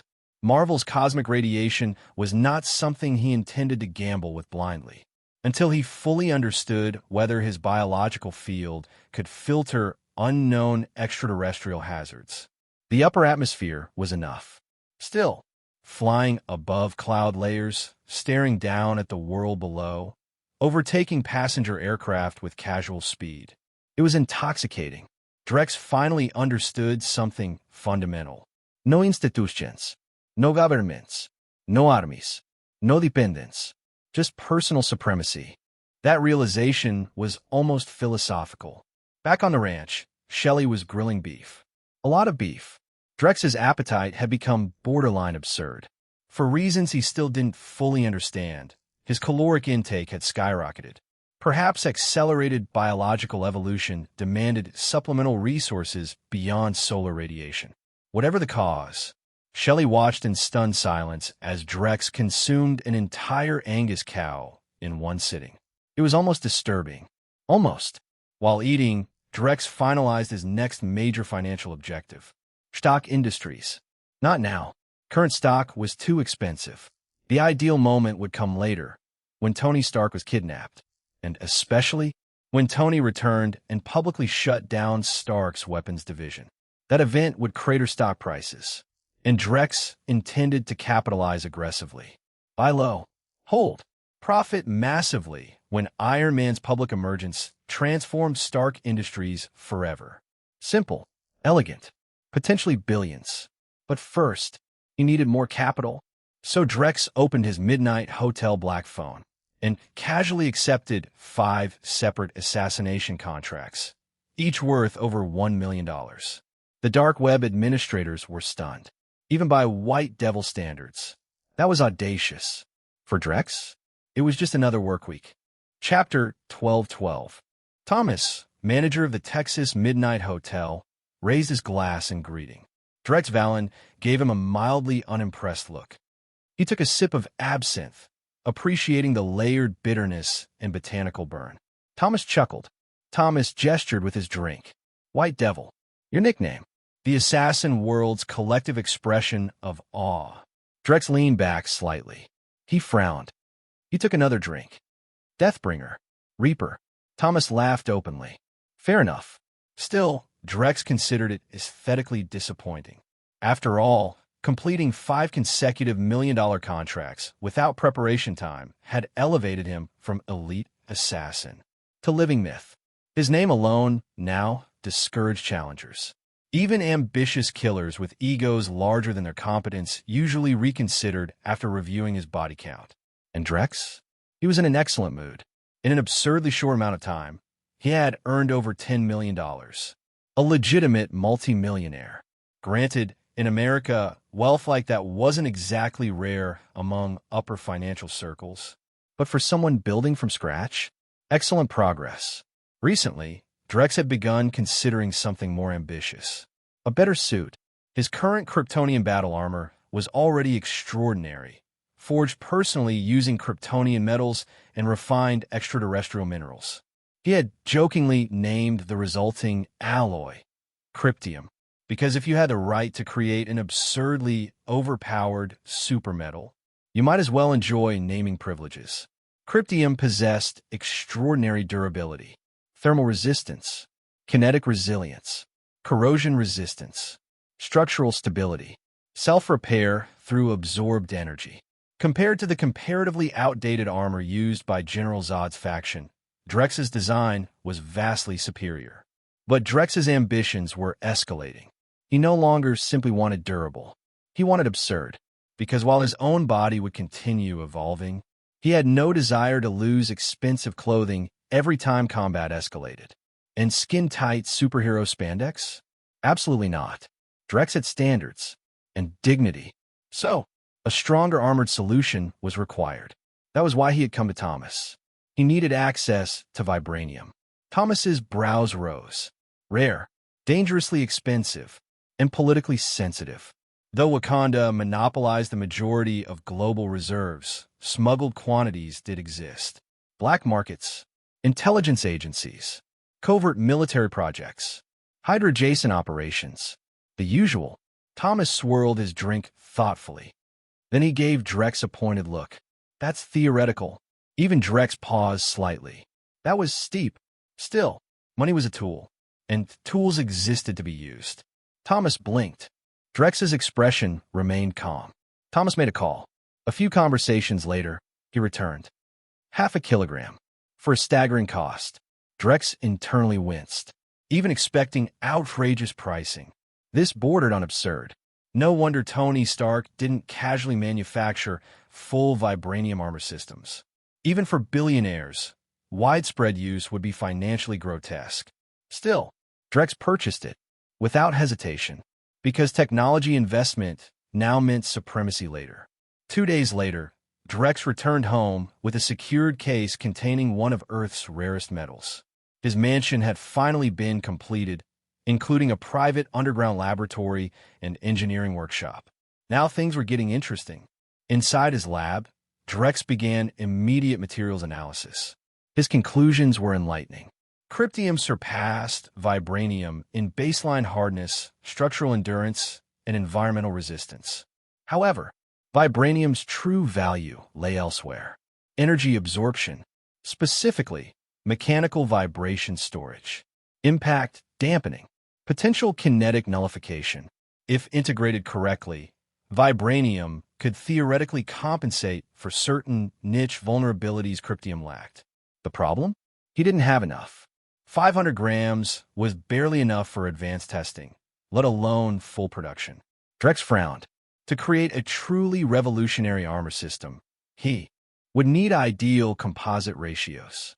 Krypton for foundational resilience, vibranium for kinetic energy manipulation, possibly even future integration with adamantium variants, if accessible. Now that would be monstrous. Unfortunately, this universe lacked easy access to many X-Men-related resources. True adamantium was effectively unavailable. Proto-adamantium was limited to Captain America's shield. Secondary adamantium was inferior, and military-controlled formulas remained deeply restricted. In short, more money was required. Again, Drex almost admired how often all roads circled back to aggressive capitalism. Opening his Midnight Hotel black phone, Drex browsed an endless sea of contracts. The sheer volume of assassination demand was almost surreal. How civilization functioned at all, while apparently requiring this many murders daily, remained mildly fascinating. Then, a specific contract caught his eye, a direct request. Those have become increasingly common. At Drex's current reputation level, clients often sought him specifically rather than posting generic contracts. Usually, he ignored most. But this one? $7 million. Now, that demanded attention. Drex reviewed the details. Target, a major narcotics trafficker, currently awaiting prison. Normally routine. Except, the man had publicly announced he possessed damning evidence against Wilson Grant Fisk, Kingpin, and he was scheduled to testify in court the following day. Drex's eyes sharpened. Now that was politically interesting and highly profitable. He smiled faintly. Looks like his next paycheck had arrived. Chapter 1313. At this point in history, Wilson Fisk had not yet been publicly exposed. To ordinary civilians, he was still a philanthropist, a businessman, a generous public figure. Not the Kingpin. Not yet. Which made Drex's new contract particularly transparent. Interesting, Drex muttered as he reviewed the file. The answer was obvious. Bullseye was either occupied, or Fisk wanted redundancy. Alternatively, the target's former criminal associates may have been panicking, worried he'd expose more names under pressure. Either way, someone with deep pockets desperately wanted the man dead. And $7 million suggested urgency. Drex reviewed the situation. The target, Daichi, was currently imprisoned in a highly secure New York detention facility while awaiting court testimony. Storming the prison? Easy. Too easy. Tomorrow's courthouse transfer would involve maximum police security. Meaning, transit presented the standard assassination window. But Drex disliked inefficiency. Why wait? Why complicate? Why not simply solve the problem immediately? Using Midnight Hotel logistics, Drex arrived in New York with trademark speed. This time, he made a specialized purchase from Kayla, a Barrett M82-1 anti-material sniper rifle, loaded with armor-piercing rounds. Practicality mattered. After all, he could fly. He had X-ray vision, and prisons generally had roofs over individual sections, but not always over every vulnerable angle. That was enough. Late at night, high above the city, Drex hovered in silence, invisible against darkness.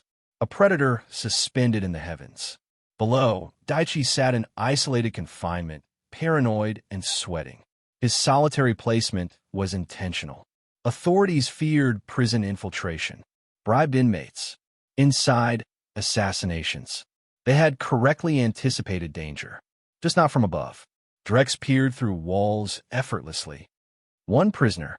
He adjusted slightly, his enhanced vision combined with sniper optics flawlessly. He squeezed the trigger. Boom! Daichi's head ceased to exist. .50 caliber round obliterated his skull entirely. The body collapsed backward onto the prison cot. White walls became abstract art. Mission complete. The following morning, NYPD Captain George Stacy arrived personally to retrieve the witness. He brought substantial police presence. What he found instead was catastrophic. Stacy froze. Daichi's corpse lay cold, headless, utterly beyond medical help. The prison warden was visibly unraveling. That's impossible. Sweat poured down his face. The guards were equally horrified. Internal corruption had been specifically accounted for. No one had entered. No one had left. And yet, the witness was dead. Stacy's fury sharpened instantly. He crouched near the remains. The deformed bullet fragment made things even worse. This wasn't subtle poison. This wasn't strangulation. This was catastrophic ballistic trauma. Stacy immediately ordered aggressive investigation. Every guard, every staff member, every vulnerability. Meanwhile, Midnight Hotel analysts were equally stunned. They had assumed White Devil would strike during transport. Perhaps a convoy ambush. A precision roadside hit. Something complex. Instead, he had simply sniped the target inside prison itself. At night, without detection, questions spread rapidly. How did he infiltrate? How did he escape?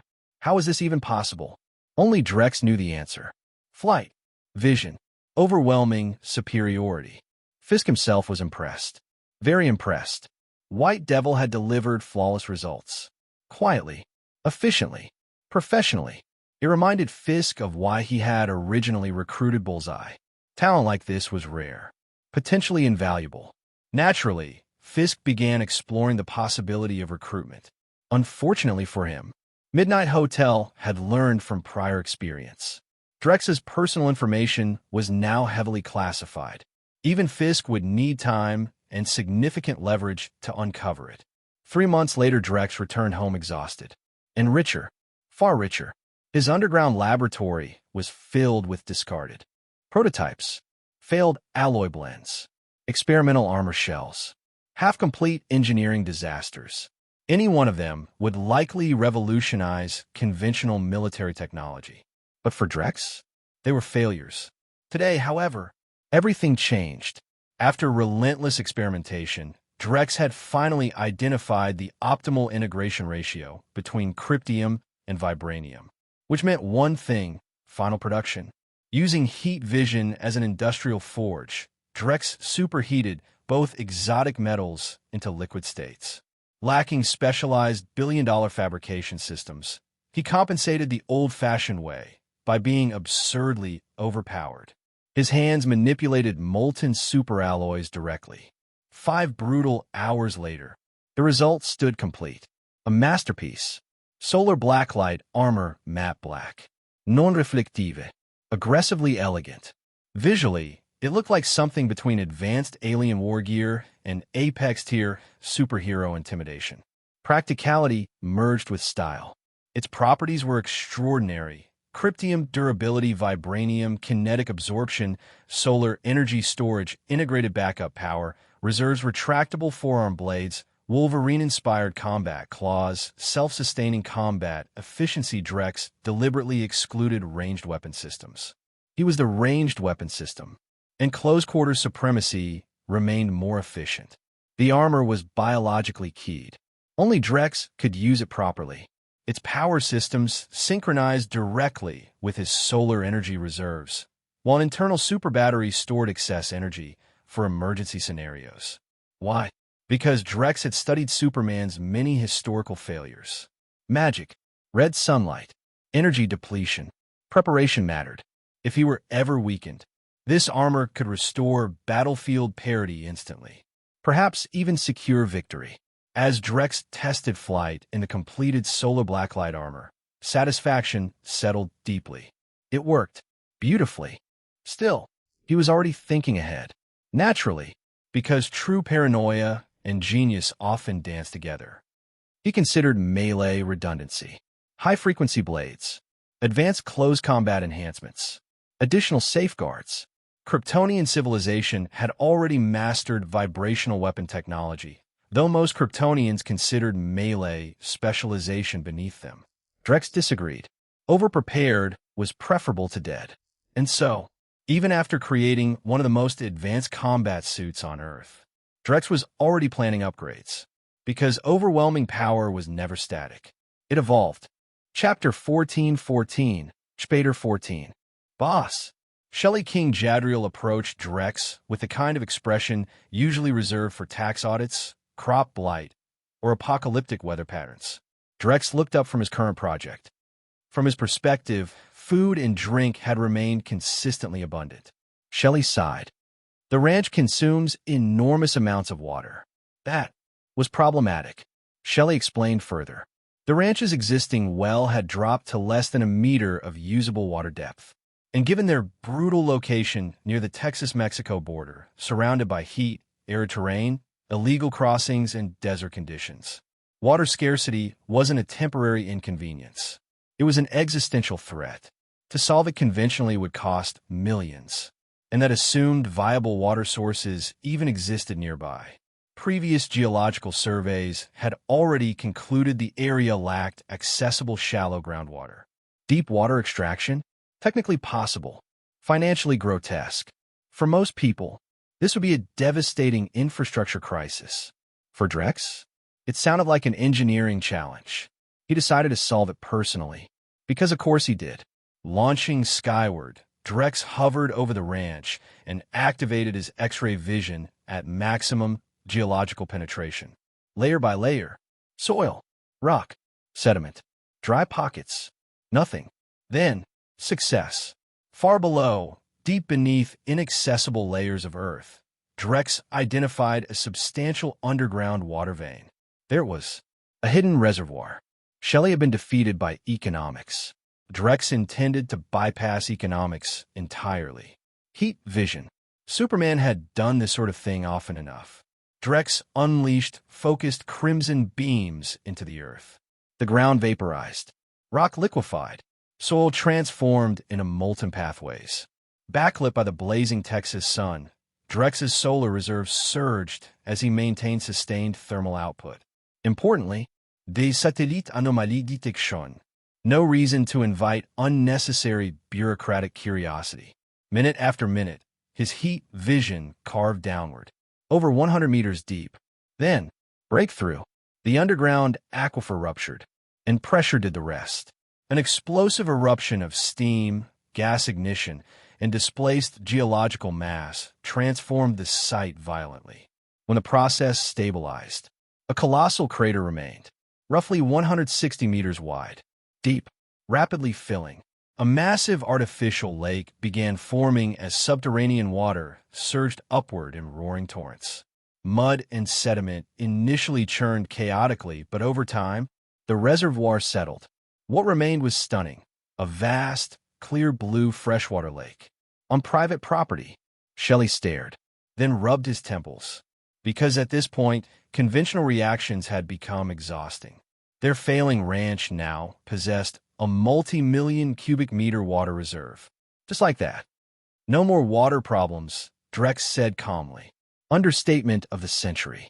Unexpectedly, the new reservoir became its own business. Neighboring ranchers, farmers, agricultural suppliers, regional buyers, everyone needed water. And Texas drought conditions made reliable access absurdly profitable. Drex suddenly discovered that water, under the right conditions, was practically liquid gold.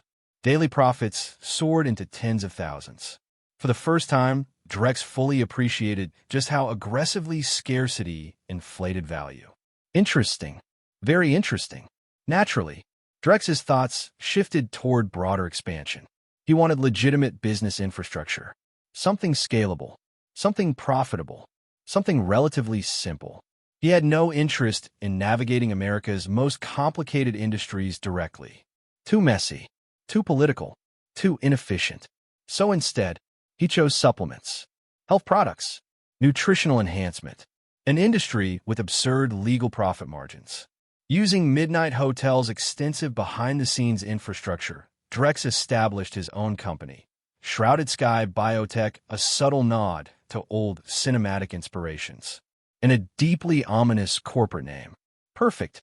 His chosen flagship product, Vitamin Infinity, unlike many supplement scams, Drex actually intended his product to be effective. After all, he was a Kryptonian scientist. Even if biochemistry wasn't his primary specialization, creating superior nutritional formulations was well within his capabilities. In the American supplement industry, a capitalist fever dream. Massive demand, enormous markups, recurring customers, minimal regulatory resistance compared to pharmaceuticals. The profit margins were staggering. Traditional supplements often cost only 10 to 15% of retail value to manufacture. Drex priced Vitamin Infinity at $300 per bottle. Premium, exclusive, aspirational, and because the product actually delivered measurable benefits, consumer retention would likely be extraordinary. Midnight Hotel once again proved frighteningly effective. Manufacturing facilities, supply chains, corporate structuring, distribution channels, political lubrication, all handled. Drex secured product placement throughout New York pharmacies. Several $1 million in strategic bribery and market penetration ensured favorable retail adoption. He even hired a prominent Hollywood actress for endorsements. Because if capitalism had one eternal truth, it was that attractive celebrity marketing sold almost anything. Drex wasn't merely becoming rich. He was building systems, infrastructure, influence, diversified power. Because assassination contracts were lucrative, but true wealth, true dominance, that came from scalable empire building. And Drex Valen had every intention of becoming far more than an assassin. He was becoming a force. Chapter 1515. Vitamin Infinity's launch did not explode overnight. That much Drex had expected. At $300 a bottle, his product occupied a price bracket that made most consumers hesitate before even reading the label. Initial sales were sluggish, almost glacial. But Drex wasn't concerned. A superior product didn't need hype forever. It needed results. And results were coming. Within days, early buyers began noticing something extraordinary. Compared to traditional supplements, vitamins, and overpriced wellness scams they had taken for years with negligible effect, Vitamin Infinity worked. Noticeably, users reported surging energy, sharper focus, improved physical stamina, reduced fatigue.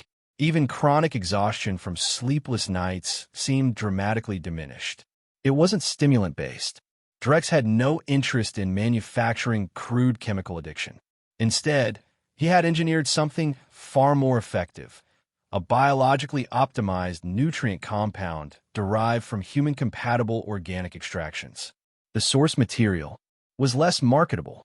Mexico border, a suspicious number of traffickers and narcotic smugglers had recently disappeared. Their biological contributions, once refined and cloned through Drex's advanced processing systems, provided scalable organic substrates capable of producing millions of doses. Brutal? Certainly. Efficient? Undeniably. And if consumers ever discovered the truth, Drex suspected most would continue purchasing anyway, because effectiveness in capitalist ecosystems often outweighed morality. Within a month, Vitamin Infinity had sold out across New York City. Every bottle, word of mouth became a tidal wave. Satisfied customers became living advertisements. The company's early investments were recovered almost immediately. Then profits surged beyond expectation. Over $100 million. In 1 month, Drex had crossed from wealthy into genuinely dangerous territory. With new capital flowing like a breached dam, Drex expanded aggressively. He purchased every farm surrounding Heathweed Township near his existing ranch. Thousands of acres. Combined, the landmass exceeded 3,000 acres. A private empire. Old fencing was demolished. In its place, Drex commissioned towering 5-meter concrete perimeter walls. The original ranch barriers had merely discouraged predators like mountain lions. These new fortifications? They were designed for privacy, security, containment, because this was no longer a ranch. It was becoming a fortress, a hidden kingdom far safer than New York's inevitable superhuman chaos. And deep beneath it, Drex built his true priority, a research complex.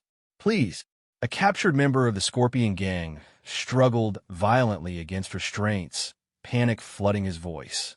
Drex barely reacted. "You're being dramatic," he said dryly. He injected the subject. Seconds later, death. Again. Drex frowned. This was becoming irritating. With vast wealth now at his disposal, Drex had acquired advanced equipment, rare materials, and even black market scientific instruments that money alone couldn't purchase legally. For restricted technologies, he simply stole them. His philosophy remained elegantly simple. If acquisition protocols were inconvenient, bypass them. His goal was straightforward. Power he already possessed. But in Marvel's world, personal power alone was insufficient. He needed subordinates, assets, enhanced operatives. Naturally, the super soldier serum presented itself as inspiration. But Drex, with Kryptonian scientific pride woven into his DNA, refused to merely replicate another scientist's work. He would create something superior. Unfortunately, repeated attempts at direct super soldier enhancement ended in catastrophic biological failure. Subjects died. Every time, despite mathematically stable formulations, something consistently rejected the transformation, as though certain evolutionary thresholds were being denied. Drex considered the possibility that perhaps Steve Rogers' transformation involved variables beyond serum chemistry alone. Annoying. So he pivoted. Instead of pure enhancement, he explored genetic hybridization. This time, he modified the serum using reptilian genomic integration, specifically crocodilian DNA. The next subject was injected. Agony followed. Violent convulsions, skeletal restructuring, tissue mutation. But this time, the subject survived. Drex's eyes sharpened. Success. The transformed man collapsed, gasping. What? His body had changed grotesquely. Massive musculature, dark green armored skin, razor-like teeth, clawed extremities. He had become something monstrous, a reptilian humanoid predator. Drex studied him with clear satisfaction. His tone was clinical. Interesting. The creature lashed out in rage.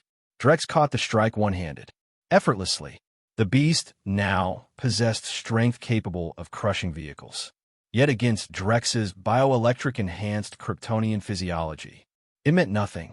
Drex casually countered with a measured strike.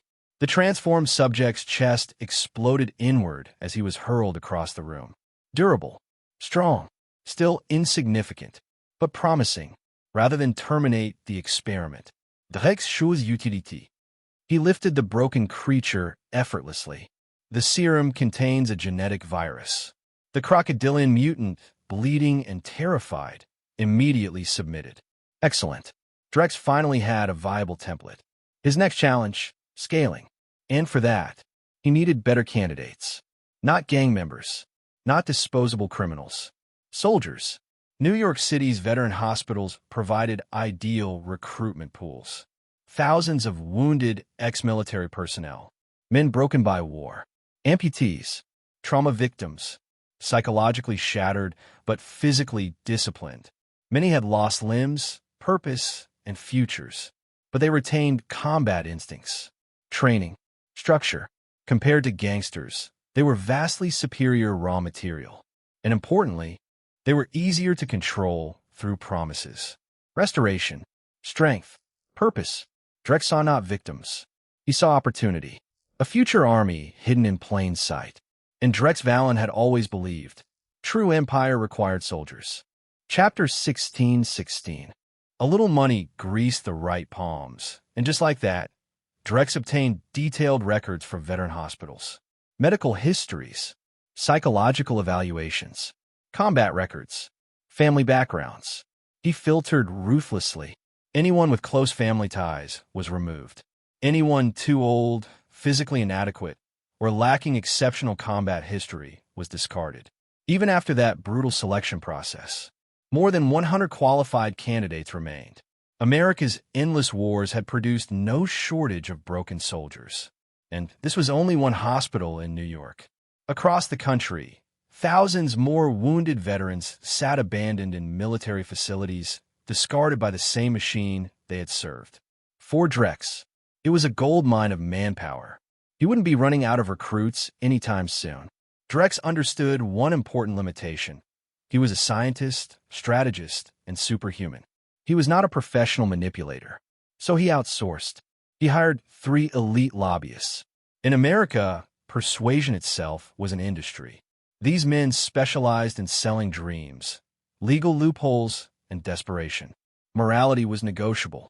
For the right price, they could convince drowning men to pay for water.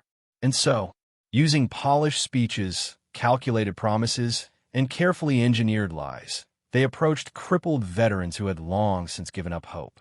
Men missing limbs, men trapped in wheelchairs, men whose remaining future consisted of hospital ceilings and morphine drips. Drex offered them something impossible: restoration, strength, purpose. The contracts were merciless. Once signed, these men effectively sold themselves. But most signed willingly, because hopelessness makes even chains look like salvation. Soon, they were quietly transported to Texas, to Drex's ranch, or rather, his growing private nation. The now expanded 3,000-acre compound was flourishing. Fresh air, green fields, massive infrastructure. The transformation was surreal, especially in the harsh Texas borderlands. To the arriving veterans, however, it looked like a ranch, not a secret organization, not a revolutionary bioengineering empire. Just land. Lots of it. Confusion spread quickly. One veteran muttered. Drex merely smirked. Inside the mansion, Drex led them downward. Beneath the luxurious estate lay the real operation. A sprawling underground complex, expanded through Drex's heat vision and superhuman labor. Advanced laboratories, genetic engineering chambers, medical systems decades beyond civilian science. To ordinary soldiers, it looked like science fiction, which was exactly the point. Shock-inspired obedience. Standing nearby was Drex's first successful prototype, the crocodile hybrid, now restored to human form, though his physique had permanently transformed into a towering wall of dense muscle. Drex gave a simple command. Soldier. In less than 2 seconds, before Newtonian physics could file a complaint, the man transformed. Bones shifted, muscles expanded, skin thickened, scales erupted. A towering reptilian monster, over 7 feet tall, stood before them. The veterans froze. Fear, shock, awe. Then the crocodile soldier approached, a demonstration weight set. 500 kilograms. Far beyond human capability. He lifted it one-handed. The metal bar bent under sheer force. Silence consumed the room. Then, desire. The wounded veteran's fear rapidly gave way to hunger. Power. Real power. Drex let it settle before speaking. He paused. He explained the Super B serum. Enhanced physiology. Regeneration. Transformation. Combat superiority. Then came the warning. A lie, of course. If you fail to receive regular antidotes, your genetic structure will collapse. Total death. The threat was deliberate. Control mattered. Drex was already developing superior mind control systems, but fear would suffice for now. No one stepped away. Not one. They had already lost too much. Then came the questions. One black veteran raised what remained of his arm. Boss. A pause. A few others chimed in. Drex considered them. He shrugged. Another soldier asked. Drex's eyes sharpened slightly. The name landed heavily. Ancient. Predatory. Global. Perfect. I like it, the soldier said. So did everyone else. 90 veterans underwent transformation. 90 broken men were reborn. Their bodies twisted into monstrous hybrids. Scales, horns, exoskeletons, enhanced muscle mass, predatory instincts. At first glance, they looked less like soldiers and more like mythological nightmares. But Drex's research had anticipated one complication: bestial instincts. Primal aggression surged violently in newly transformed minds. The moment they awakened, many lost control. Predators emerged. Chaos erupted. Drex stood calmly with his hands behind his back. The crocodile soldier moved to protect him. Drex stopped him. A faint smile crossed his face. Then, Drex unleashed himself. A rhino hybrid charged first, powerful enough to flip armored vehicles.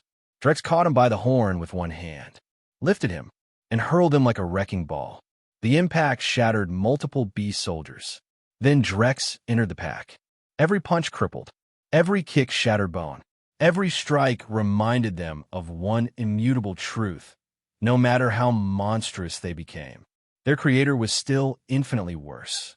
Minutes later, the entire chamber was littered with broken super soldiers. Only Drex remained standing. He flexed his hand once. The room answered with silence. Beast instincts had been beaten out of them, literally, and thus, the World Serpent's first true army was born. Chapter 17:17. The beast soldiers had been beaten back into sanity the hard way.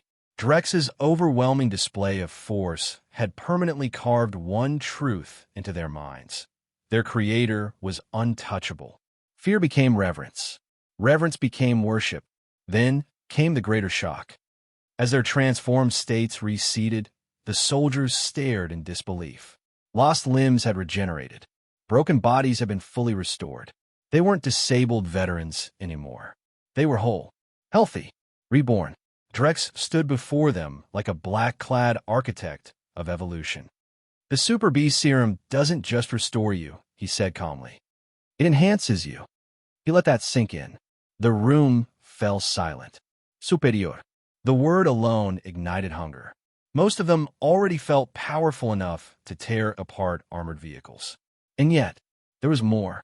Drex continued. He paced slowly. Imagine what happens when 2 or 3. Understanding dawned quickly. More genes, more power, more monstrous potential. The implications were intoxicating. This wasn't empty motivation. Drex genuinely intended to create higher evolutionary classes. Multi-genome beast soldiers. Elite monsters engineered beyond conventional biological limitations. His ambitions were escalating rapidly. Still, Drex knew power alone wasn't enough. Loyalty mattered. Absolute loyalty. And so, with his increasingly advanced Kryptonian intellect, Drex soon perfected another critical technology: neural reconditioning. Mind control. Brainwashing. Each beast soldier underwent cognitive restructuring. False histories were implanted. World Serpent became, in their minds, an ancient and powerful secret organization. They believed they had been raised by it, trained by it, forged by it. Their transformations were not experiments. They were sacred ascensions. Drex wasn't merely their leader. He was their supreme architect. Their loyalty became absolute, unshakable. To betray World Serpent would be like betraying their own existence. Only then did Drex finally feel secure. For the first time since arriving in this universe, he had something resembling a true foundation, a hidden empire. At present, these beast soldiers were roughly 10 times stronger than peak humans. Not enough to rival future Avengers. Not enough to challenge cosmic threats. But in this early era, before superheroes and supervillains fully emerged, they were terrifying. An army like this could destabilize nations. If Drex were certain this world followed a predictable timeline, he might have already launched strikes against Hydra itself. But uncertainty bred caution. Marvel's universe had too many variables. So instead, he chose patience. He would grow in shadow, quietly, like a serpent beneath the floorboards. Meanwhile, Vitamin Infinity continued generating extraordinary profits. America's supplement industry remained gloriously underregulated. No clinical bottlenecks. No meaningful oversight. Just sales, cash, expansion. Drex wasn't merely accumulating wealth for comfort. He had a larger play in mind: Stark Industries. Tony Stark's future decisions were public knowledge to Drex. When Stark eventually shut down his weapons division, company's stock would crater. That would be the moment. Drex planned to buy aggressively. Factories, machinery, personnel, infrastructure. Patents might complicate production, but Drex wasn't worried. Compared to Kryptonian science, ballistic weapons were museum relics. He could innovate beyond Stark's arsenal. The weapons sector would become his gateway into legitimate industrial power. Until then, World Serpent needed income. So Drex deployed his beast soldiers into the Midnight Hotel's ecosystem. Assassins, mercenaries, contract killers. Their enhanced bodies, even without transformation, surpassed elite human standards. They quickly became highly effective operatives, and highly profitable ones. Soon, whispers spread. A new faction of ruthless killers had emerged. Highly disciplined, exceptionally lethal, mysterious. They stole contracts, eliminated competition, and anyone attempting retaliation vanished. Other assassins assumed a powerful organization backed them. They were correct. They just had no idea how deep the serpent coils truly ran. Those captured rivals weren't always killed. Many were instead brought back to Drex's compound. Reconditioned, modified, transformed. Plastic surgery altered their appearances beyond recognition. Families couldn't identify them. Past identities were erased. World Serpent expanded in silence, far deeper in secrecy than even Hydra. Back at the ranch, Drex allowed himself rare luxury. Beside the artificial lake, he constructed a transparent glass relaxation chamber. Bulletproof, insect-proof, half over water, half on land. A solar throne. There, under blistering Texas sunlight, Drex reclined with near-boiling cola at his side. He exhaled lightly. The drink instantly frosted over. Cryonic breath. Another power fully awakened. He drank deeply. Cold perfection. By now, Drex had unlocked the full classic Kryptonian power set: flight, heat vision, freeze breath, super senses, bioelectric field, and unlike Superman's often clumsy early years, Drex's scientific mindset gave him exceptional control. That mattered, because Drex's vision for himself was evolving. He wasn't content being merely Superman, nor merely Batman, nor Iron Man. He intended to become something worse, or better, depending on perspective. His strategy was brutally elegant: build increasingly advanced combat armor. Make enemies believe the armor was his true strength. Let them focus everything on overcoming the suit. And once they succeeded, they would face a fully powered Kryptonian underneath. Fresh, untouched, smiling. His first suit, the Solar God armor, was designed as an emergency failsafe. Anti-weakness insurance. A contingency against red sunlight, magic, or catastrophic debilitation. His second project was different. The War God armor. This one would maximize pure offensive capability. More weapons, more systems, greater battlefield devastation. Drex wasn't just building armor. He was engineering layered supremacy. And World Serpent was only the beginning. Chapter 1818. On Krypton, Drex Valen had not been born by chance. Like all Kryptonians of his era, his existence had been engineered. When two Kryptonians desired a child, they didn't conceive naturally. Instead, they used the Codex, designing and cultivating offspring externally, assigning predetermined societal roles before birth.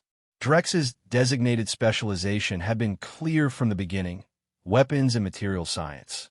That foundation was proving invaluable.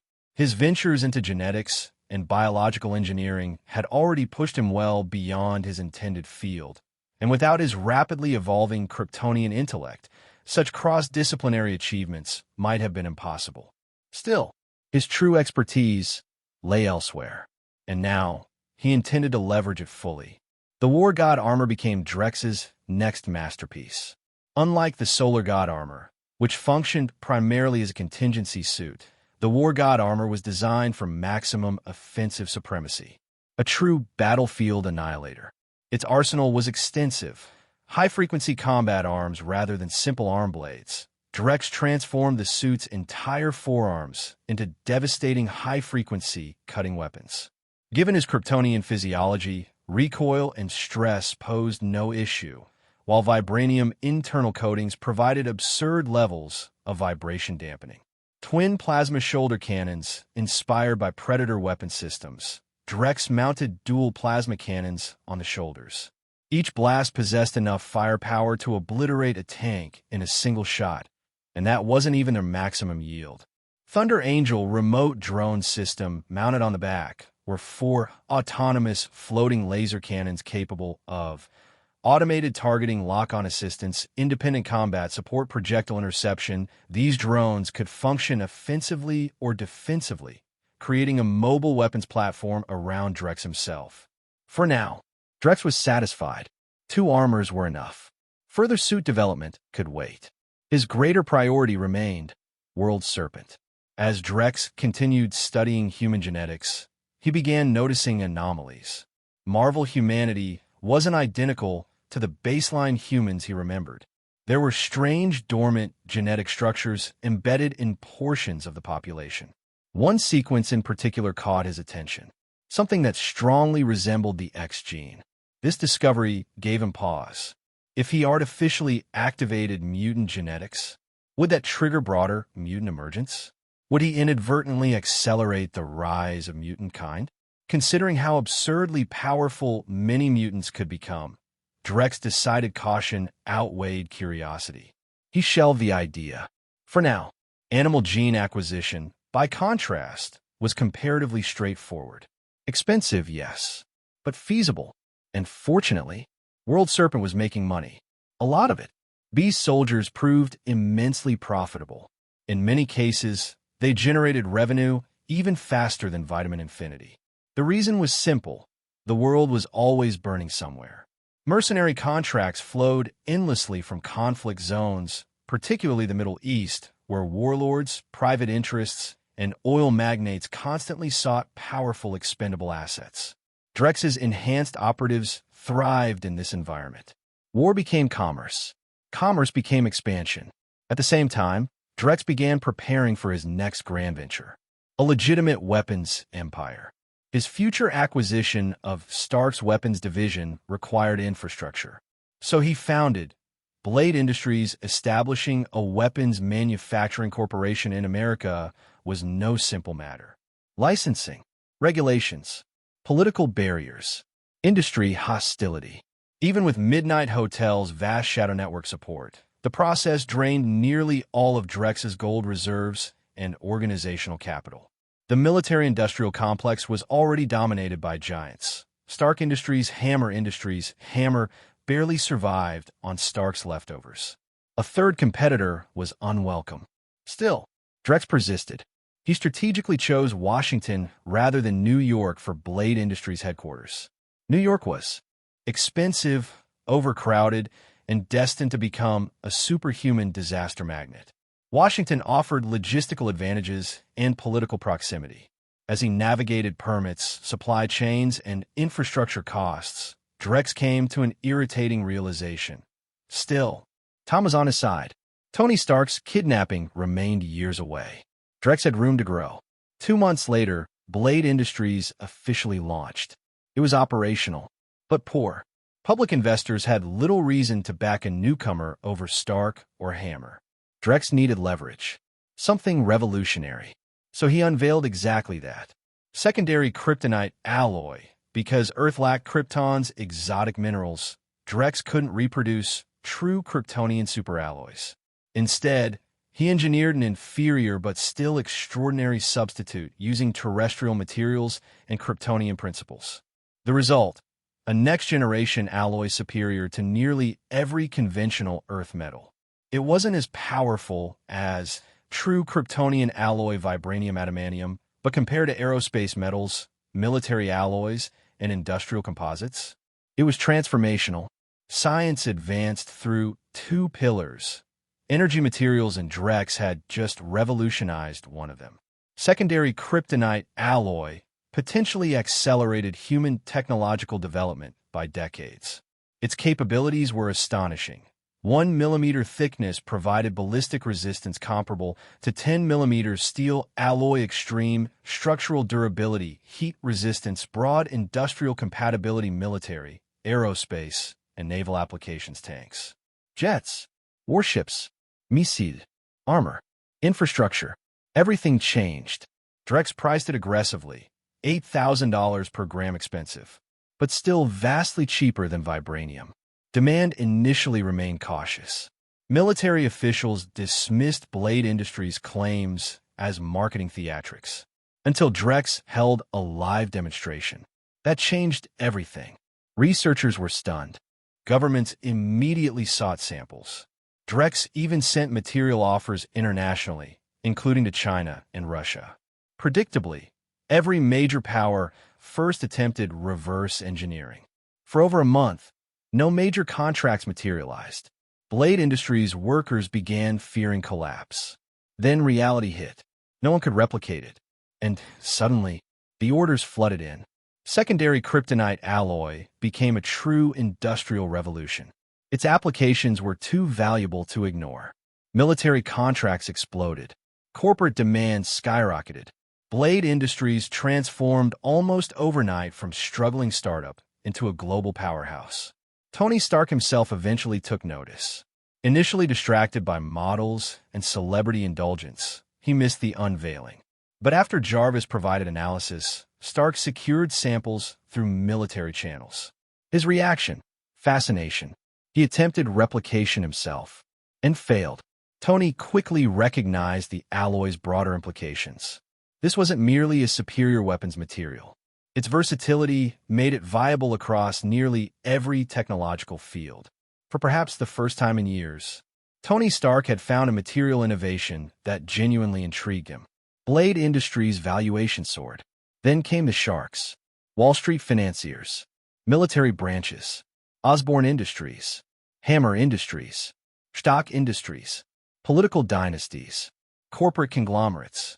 Everyone wanted a stake. Everyone wanted access. Everyone wanted Drex. And just like that, Drex Valen had done more than build power from the shadows. He had begun reshaping civilization itself. Chapter 1919. For a time, Drex Valen became one of the most watched men in America. Not that he particularly cared. Going public held little appeal when money had already stopped being a meaningful obstacle. Vibranium sold for $10,000 a gram and remained nearly impossible to acquire in large quantities. Secondary kryptonite alloy, by contrast, had fixed pricing, active production facilities, and virtually limitless demand. That distinction made all the difference. His blonde executive secretary had recently informed him that Blade Tech Industries' current alloy orders were already booked out for the next 2 years. 2 years. Drex barely reacted. Keep secondary alloy production running at full capacity, he instructed coolly, and start recruiting top-tier weapons engineers. Blade Tech Industries isn't just a materials company. Ord gave a professional nod before turning to leave. She was a graduate of an elite private university, razor-sharp, stunningly attractive, and carried herself with the polished confidence of someone born for executive warfare. Drex hadn't hired her for her appearance.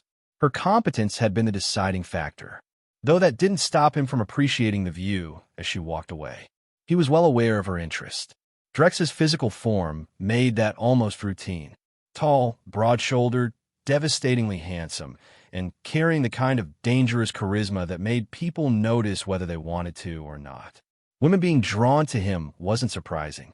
But Ord, to her credit, remained disciplined. Work was work. Anything else belonged after office hours. Drex respected that. Still, Blade Tech Industries had a talent problem. Young, ambitious professionals were flooding toward his rapidly rising empire. But true veterans? Elite minds? Industry legends? Those were harder to secure, because Stark Industries still existed. And for the world's best engineers, Tony Stark remained the gravitational center. There was another issue. Hydra. Spies. Government infiltration. Corporate espionage. Drex casually rolled a sphere of secondary alloy between his fingers, reshaping what had originally been a square block into a near-perfect orb through sheer strength. Blade Tech is almost certainly crawling with spies already, he mused. He wasn't concerned. At most, they wanted the alloy formula. But without Drex's proprietary Kryptonian techniques, production was impossible. Even full blueprints wouldn't save them. Knowledge was only valuable if one could actually apply it, and no one else could. With Blade Tech's meteoric rise, Drex established a new subsidiary, Blade Security Solutions officially. It was a private military security consulting and logistics firm. In reality, it was Drex's version of Umbrella Corporation's private enforcement branch. Without cloning technology, he couldn't mass-produce soldiers yet, but he could still build infrastructure for future expansion. Meanwhile, Vitamin Infinity's parent company was officially absorbed into Blade Tech Industries as its pharmaceutical division. And just like that, a corporate empire was born. Public perception exploded. Drex was now viewed as creator of Vitamin Infinity, revolutionary alloy developer, industrial titan, billion-dollar corporate founderess. Population was reportedly using Vitamin Infinity, with adoption rates continuing to rise. Secondary kryptonite alloy had already disrupted global materials science. Blade Tech Industries' valuation surpassed $10 billion. Those still behind, Stark Industries, Osborne Industries, Hammer Industries, its future potential was staggering. Media adored him. Time magazine placed Drex on its cover. And yet, Tony Stark had ranked ahead of him. Drex found that mildly irritating. Tony Stark, at present, was fundamentally still a glorified weapons dealer. Drex had revolutionized industrial materials worldwide, and he only got nominated? Ridiculous. Fine, Drex mater direpsilon. But Blade Tech's expansion wasn't Drex's only priority. His gaze had shifted toward another giant, Osborne Industries. Specifically, Dr. Kurt Connors. Connors specialized in cross-species genetics, reptilian regeneration, advanced biological engineering, exactly the kind of mind Drex wanted. At present, Connors had not yet become the Lizard. Instead, he was still working under Norman Osborn on a super-soldier serum intended to cure Norman's hereditary disease, retroviral hyperplasia syndrome, the so-called Osborn curse. Connor's current stumbling block was critical. He could not eliminate the serum's violent psychological side effects. Drex immediately saw opportunity. Osborne Industries may be the right target, Drex thought. Norman was deteriorating. The Osborne bloodline rarely survived beyond 50. Most died in their 40s. Norman's desperation was only increasing, and desperation made powerful men vulnerable. Could Drex cure Norman? He didn't know. He had never personally encountered retroviral hyperplasia syndrome, but there was only one way to find out. He called for Ord. She paused. Drex's smile carried a razor's edge. Tell him. Norman Osborn received the message and immediately understood the implication. Someone knew. Ordinarily, anyone uncovering that secret would vanish, disappear, sink into the Atlantic. But this wasn't just anyone. This was Drex Valen, a rapidly ascending industrial juggernaut with resources, influence, and dangerous unknowns. No man chose caution. He accepted. Boss, Ord reported the next day, Norman Osborn has agreed. Drex nodded. That surprised her. The Biological Research Division was one of Blade Tech's most heavily restricted sectors. Even Ord herself lacked access. But she assumed this was a corporate biotechnology negotiation between two industry leaders. She didn't question it. The following day, Norman Osborn arrived. At first glance, he appeared composed, healthy, controlled. But Drex's enhanced vision immediately saw through the illusion. Beneath the expensive foundation and polished executive exterior, Norman was deteriorating. His body was already losing its war. And Drex now stood at the crossroads of that fate. Chapter 2020. Drex Valen personally escorted Norman Osborn into Blade Tech's Biological Research Division. The approach alone felt deliberate. A long, sterile corridor stretched ahead, brilliantly illuminated by rows of white industrial lighting sealed behind reinforced glass walls. Every inch gleamed with unnerving precision. At both ends stood 50mm thick secondary alloy blast doors. Norman's sharp mind immediately noted the excess. Why such extreme security? What exactly was this corridor designed for? He didn't realize he was walking through one of Drex's darker indulgences. The 10-meter passage was, in essence, a real-world reconstruction of the infamous laser corridor from Resident Evil. In conventional reality, such a system would have been absurdly impractical due to power consumption and material limitations. But this was Marvel's Earth, and Drex possessed Kryptonian engineering. The result was a functioning laser defense system capable of slicing even secondary alloy apart. Norman had unknowingly just walked through a mechanized death trap. Inside the laboratory proper, for guards stood motionless, Perfectly still, perfectly disciplined. They were beast soldiers, and the final line of defense. Mr. Osborn, Drex said smoothly, gesturing toward a seat. Norman carefully surveyed the room before sitting. His instincts screamed caution. I'd rather not waste time, Drex continued. Norman appreciated that. His condition was worsening. Every passing day made mortality feel less theoretical. If Drex hadn't specifically referenced the Osborn family curse, Norman would never have left his own laboratories. Drex's next words landed like a hammer strike. No theatrics. No build-up. Just brutal clarity. Norman didn't visibly react, though internally, alarms blazed. He had no idea how Drex knew, but clearly, he knew enough. Norman remained composed. A claim wasn't proof, but such an offer would never come free. Drex smiled faintly. A pause. For the first time, Norman's expression darkened. That price exceeded even his worst assumptions. Drex, however, remained calm. Don't reject it too quickly, he said. If you die, Harry inherits the same curse. Silence stretched. Norman's mind raced. Drex was right. This wasn't a negotiation between profit margins. It was a choice between extinction and survival. What do you want with my company? Norman asked carefully. He wasn't ready to surrender, but he needed answers. And despite all his ruthlessness, brute force suddenly felt dangerous. Drex had laid his cards on the table too confidently. That implied hidden power. And so, the performance began. According to Drex's carefully crafted narrative, World Serpent was a vast clandestine organization founded during World War I. For over a century, it had operated in the shadows, influencing global events. Its purpose? World domination. Simple, direct. No audio calculator. Just power. Drex positioned himself as North America's newly appointed executive leader, currently requiring Osborn's resources to strengthen his foothold. Norman was skeptical, until Drex revealed the Beast Soldiers. At Drex's command, the 4 guards transformed.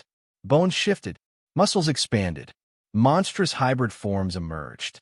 Norman Osborn, one of the greatest scientific minds in the world, was left genuinely shaken. Norman's scientific mind immediately understood the implications. This wasn't speculative science. This wasn't unstable experimentation. This was a completed, controlled super-soldier platform.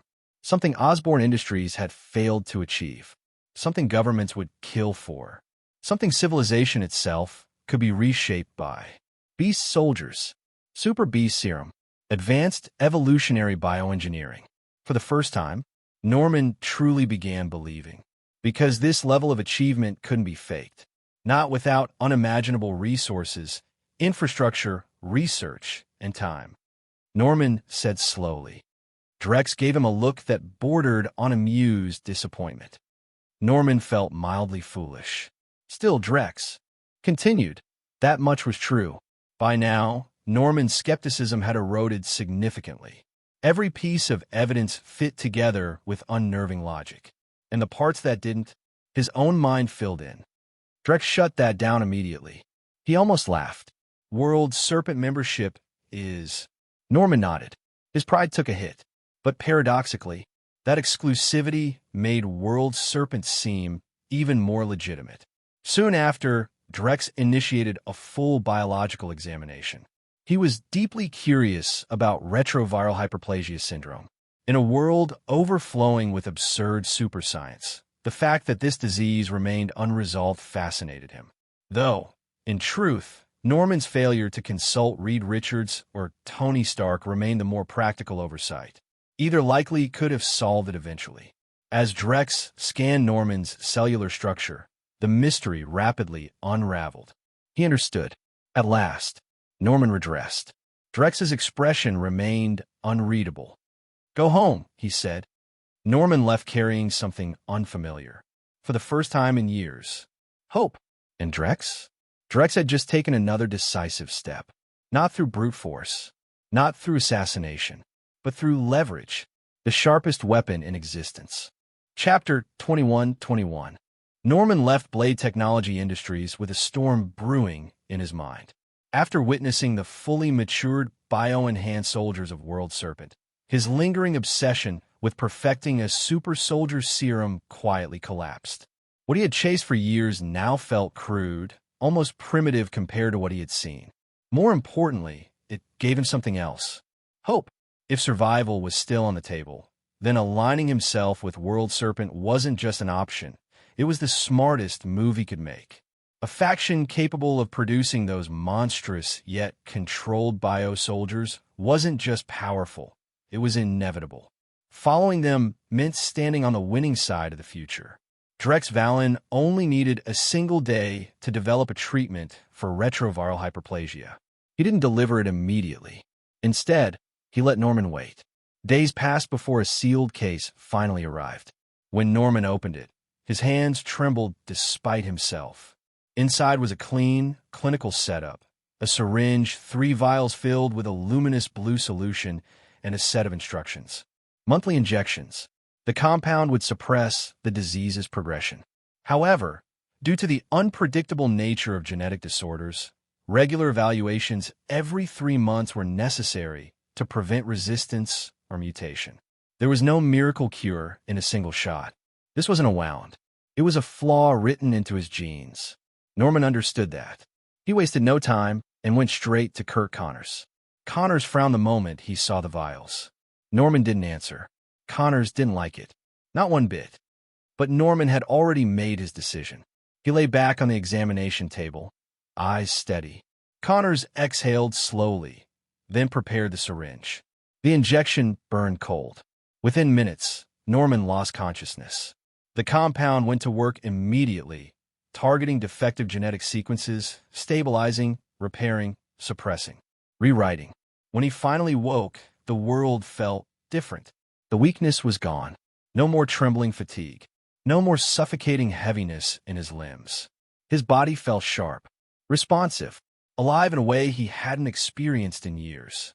Norman sat up slowly, staring at his hands.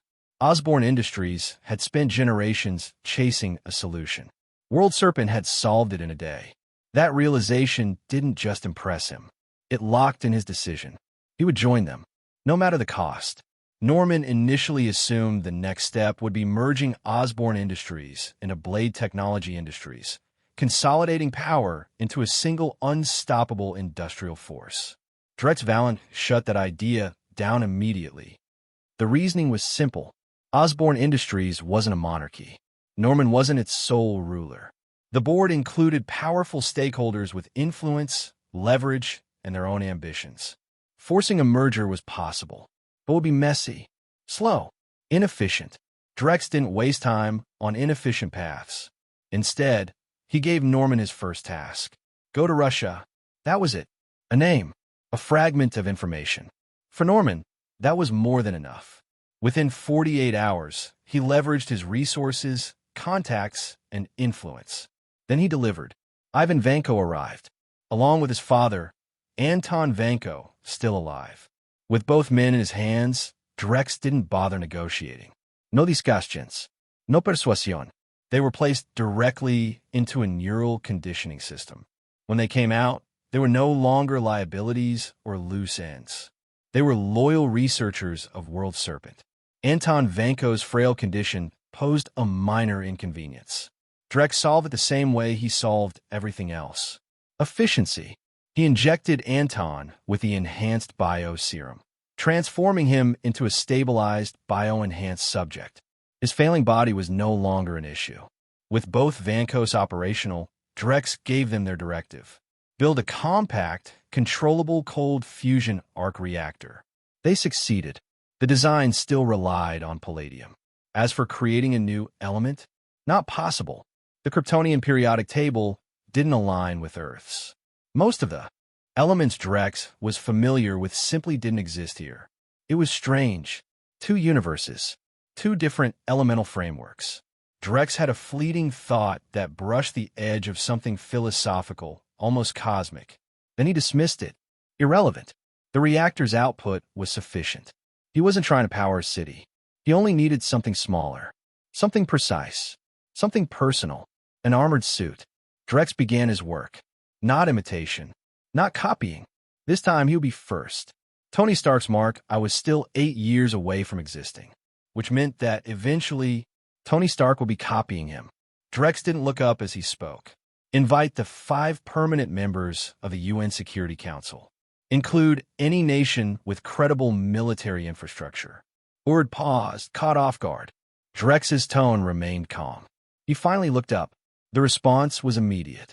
Global. The impact of secondary kryptonite materials had already reshaped industries worldwide. Entire sectors had leapt forward thanks to blade technology industries. Drex Valen was no longer just influential. He was defining the direction of technological evolution.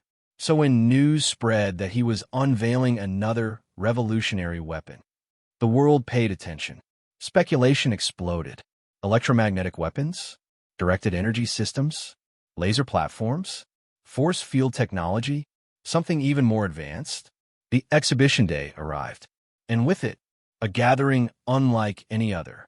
Political elites, military representatives, industrial titans, all seated beneath the same roof, all waiting. But the man they had come to see was nowhere in sight. Tony Stark leaned casually against a pillar, eyes fixed on Ord with open appreciation. Of course he was here. There was no way he'd miss something like this. More importantly, he didn't believe it. A revolutionary weapon? Materials were one thing. But weapons? That was his domain.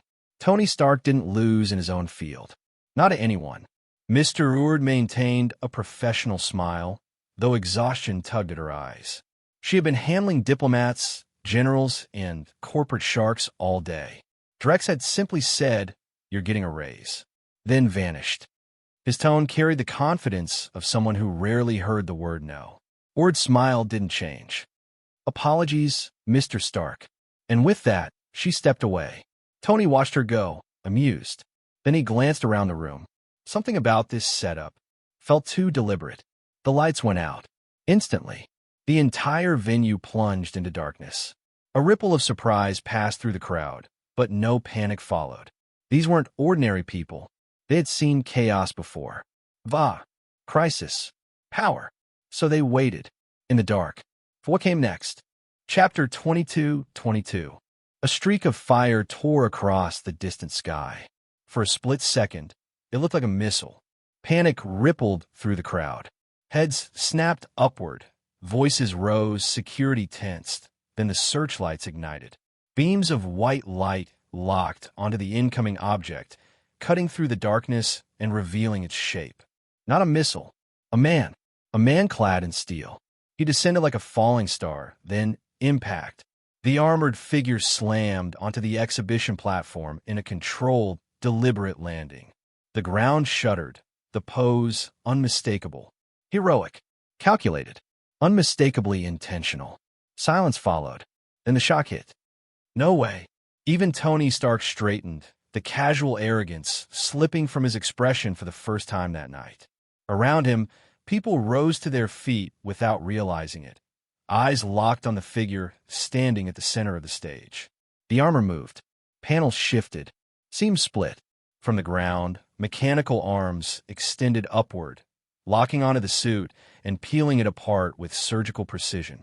Piece by piece, the metal shell disassembled, revealing the man inside. Drex Valen stepped forward. A faint smile curved his lips. He didn't need to raise his voice. The room hung on every word. Tall, composed, and effortlessly commanding, he drew attention without trying. But even that presence struggled to compete with what everyone had just witnessed. A machine that could fly.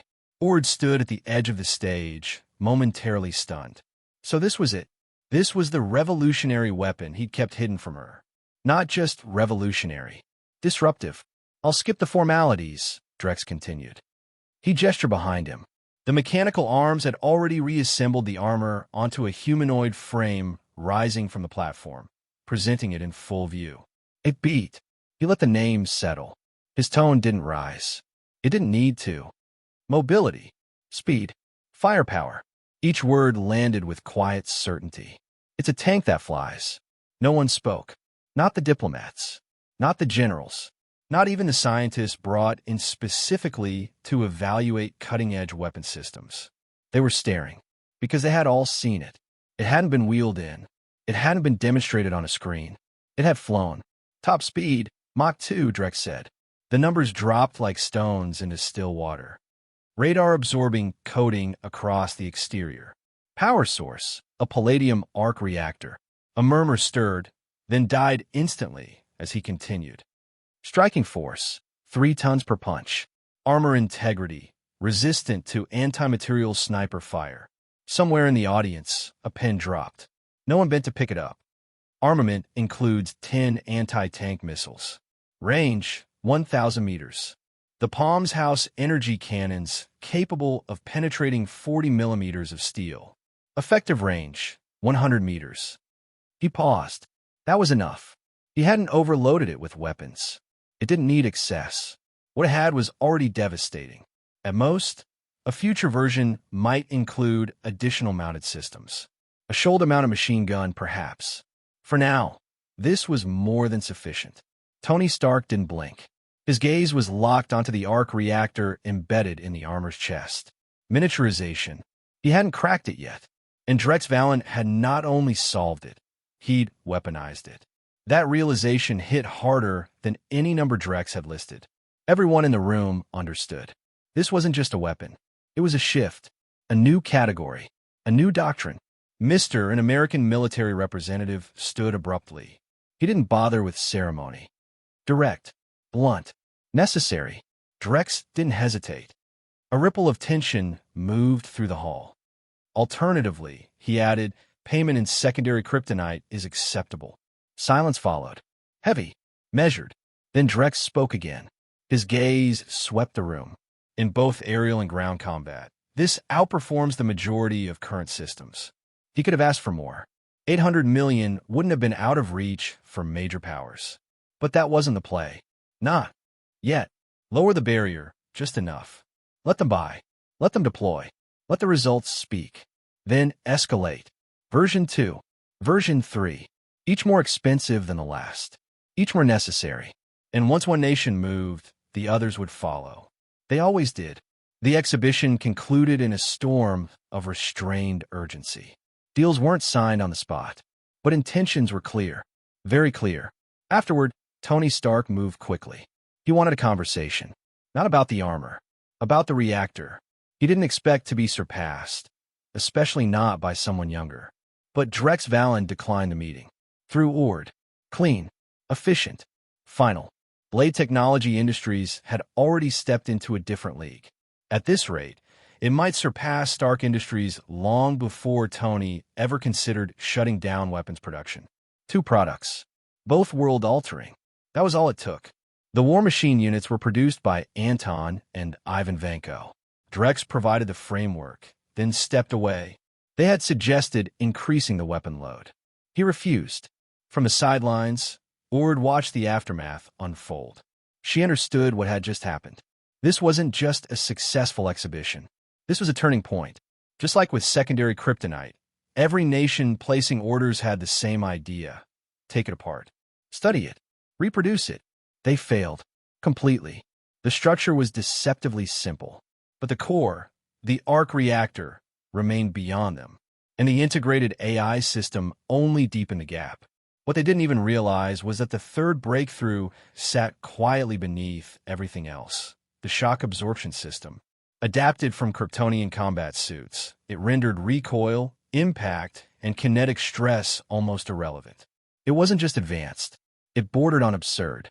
Once it became clear that War Machine, like secondary kryptonite, couldn't be replicated, the response was immediate. The United States restructured its military budget. Orders were cut.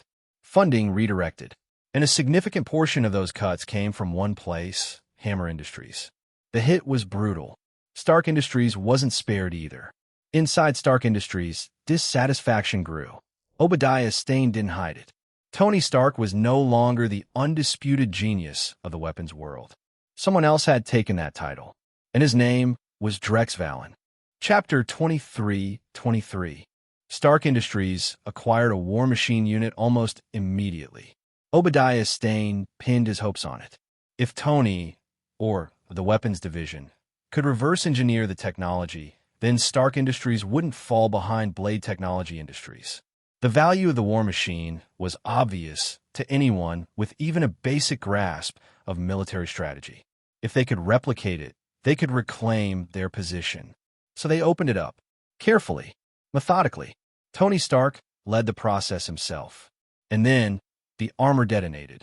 A violent, contained explosion tore through everything within a 100-meter radius, reducing equipment, infrastructure, and personnel to wreckage in an instant. The only reason Tony survived was luck. Seconds before detonation, a voice prompt had initiated a countdown. He ran. Others didn't. The aftermath was immediate. Fury, accusations, legal threats. Stark Industries demanded an explanation. Blade Technology Industries responded with one. Calm. Clinical. The user manual clearly stated that any unauthorized disassembly would void all responsibility. The consequences were the buyers to bear. Kryptonian technology and Earth technology weren't compatible in any meaningful way. Differences in environment, atmospheric conditions, and scientific foundations had pushed them down entirely separate paths. Replication was already unlikely, and Drex Valen knew that. More importantly, the current Tony Stark wasn't the man he would one day become. So Drex added insurance. Every war machine unit was equipped with a self-destruct system. If tampered with, it would erase itself and anything nearby completely. No trace. No second chances. Other nations encountered similar outcomes. Some learned the hard way. Some learned faster. Only one group stopped before the point of no return. They read the manual thoroughly and backed off at the final stage. Osborne Industries didn't escape the shockwave of change either. The military canceled its super soldier serum contracts. The losses were catastrophic, approaching tens of billions. Years of research, endless funding, gone. With the primary investors pulling out, the project collapsed. Other shareholders forced it to shut down completely. It wasn't personal. It was practical. Why invest in super soldiers when a single war machine unit could outperform them? No transport logistics. No supply chains. No biological instability. One unit could wipe out a fully equipped force. Infantry, armor, coordinated tactics without breaking stride. The age of warfare had shifted, and the world responded. A new arms race began. Entire defense companies went under almost overnight. Others scrambled to adapt. And at the center of it all, Drex Valen. His name climbed rapidly through the underworld. Assassination contracts appeared. Some offers reached as high as $500 million. It didn't matter. After unveiling the war machine, Blade Technology Industries had secured something far more valuable than contracts. Recognition. The United States government elevated its status above even Stark Industries, designating it as a critical defense asset. They offered military protection. Drex refused. He didn't need it. Instead, Blade Technology Industries received authorization to operate armed security with lethal force. The facility transformed. Armed mercenaries from Blade's private security force occupied every perimeter. Rifles ready, eyes sharp. Inside, layered defenses tightened further. Bio-enhanced soldiers patrolled in silent rotations. Anyone attempting an assault, even someone on the level of Captain America, wouldn't make it far. And at the center of this rising empire, Drex Valen worked on something else entirely. Industrial-grade cockroach repellent, he said, glancing over the formula. One application. He moved to the next. Insect deterrent unit. Another. Rodent control compound. Effective against most species. All of it was filed under Blade's pharmaceutical division. Even the Chatillon health products line had been absorbed into the catalog. At first glance, the products seemed trivial, almost laughable. Compared to weapons that could reshape global power, they were nothing. They sold out, relentlessly. Demand surged across markets. Because they worked, and because humanity had been dealing with these problems for far too long. Ord stared at the revenue reports in disbelief. Monthly profits had already crossed into 9 figures, and they were still climbing. She looked at Drex, genuinely puzzled. It makes perfect sense, Drex replied. His tone was steady, matter of fact. He tapped the data screen. Scale it globally. 6 billion people. He glanced at her. It wasn't glamorous, but it was unstoppable. Cosmetics, pest control, fertilizers. Entire industries built on everyday problems and massive, consistent demand. And Drex's products didn't just compete. They solved. He didn't aim for total extermination. Cockroaches, mosquitoes, rodents, they were part of the ecosystem. Remove them entirely, and something else would collapse. So the compounds focused on repulsion. Containment. Keep them out of human spaces. That was enough. The rest of the world, streets, wilderness, sewer systems, could keep them. With capital flowing in and blade technology industries now holding global influence, Drex finally gained access to something previously out of reach. Precision instruments. The kind reserved for national laboratories. Rare. Limited. In some cases, fewer than 10 units existed worldwide. To Drex, they were still crude. But they were usable. For now. No fortress of solitude. No Kryptonian ship. No advanced infrastructure waiting to be reclaimed. Everything had to be built from the ground up. Unlike Clark, relying on strength alone, ignoring the technological edge of Krypton.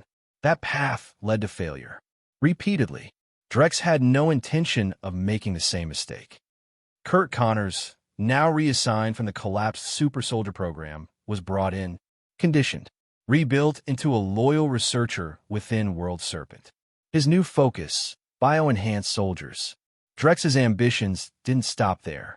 There were other targets, other possibilities. If he could acquire the right genetic material, the Hulk. If that door opened, something far beyond current bioweapons could emerge. Night settled over New York. Dark, restless, alive in all the wrong ways. 3 black Chevrolet SUVs rolled to a stop outside an underground bar. Music thudded beneath the surface like a heartbeat. The doors opened. 15 men stepped out. Black tactical gear. No insignia. No Josetastion. The guards at the entrance barely had time to react. They were slammed against the wall in an instant. The leader asked. His voice was cold, flat, almost mechanical. Heat signatures match long-term readings. The guards' expressions twisted. Fangs extended. Eyes sharpened. Vampires. It didn't matter. The men holding them didn't flinch, didn't react, didn't loosen their grip. The steel door exploded inward under a single kick. The team moved in. Fast. Efficient. What followed was chaos, gunfire, crashes, screams. Then silence. Less than 20 minutes later, it was over. A heavy transport truck rolled in. The operatives dragged bodies out of the bar, some unconscious, others sedated, and loaded them without ceremony. Dozens of vampires. Captured. Contained. The truck pulled away. No sirens. No weaknesses. Its destination was clear. Blade Technology Industries. Chapter 24-24. Dr. The bio-enhanced soldier spoke in a flat, emotionless tone. After conditioning, most of their emotional range had been stripped away. They followed orders with mechanical precision. Recently, Drex Valen had even begun reaching out to Emil Blonsky, laying the groundwork to lure him in and convert him into another bio-enhanced subject. Connors, however, barely noticed any of that. His attention was locked on the captives.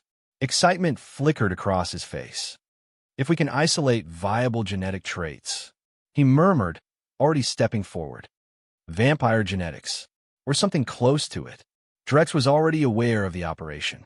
Nothing involving bio-enhanced soldiers moved without his approval. Once Connors completed sample extraction from all 100 vampires, Drex joined the research personally. He studied the data, eyes scanning through sequences and anomalies. Interesting, his voice carried quiet curiosity. This isn't strictly genetic. That explains certain inconsistencies. In one continuity, vampires originated from Dracula. In another, they could be altered, engineered, modified. It depended on which version of reality you were standing in. Drex didn't dwell on it. What mattered was utility. And this had potential. The vampire strain could act as a carrier, a framework, a delivery system, the foundation for the second generation of the enhanced bioserum. Now all that remained was iteration. refinement, combining gene sets until the optimal configuration emerged. Ord's voice cut through the lab's low hum. Drex glanced up. He considered it for a second. A clean number. Satisfying. That's not how it works, sir, Ord replied evenly. Production costs, materials, energy consumption, a beat, and taxes. Drex paused. Right? That. Even empires had to pay the toll. Then it's less impressive than it sounds, he said lightly. But not by much. More importantly, the product had already proven itself. The United States deployed war machine units in the Middle East. The results were decisive. Drex had used a steel alloy for the armor, but not conventional steel. His version pushed far beyond standard industrial limits, combining resilience with structural integrity that conventional materials couldn't match. 3 war machine units, painted in American insignia, swept through a terrorist stronghold. No casualties. No prolonged engagement. No uncertainty. Heavy weapons were deployed against them. Anti-tank rounds. Explosives. None of it mattered. The suits didn't just absorb punishment, they avoided it.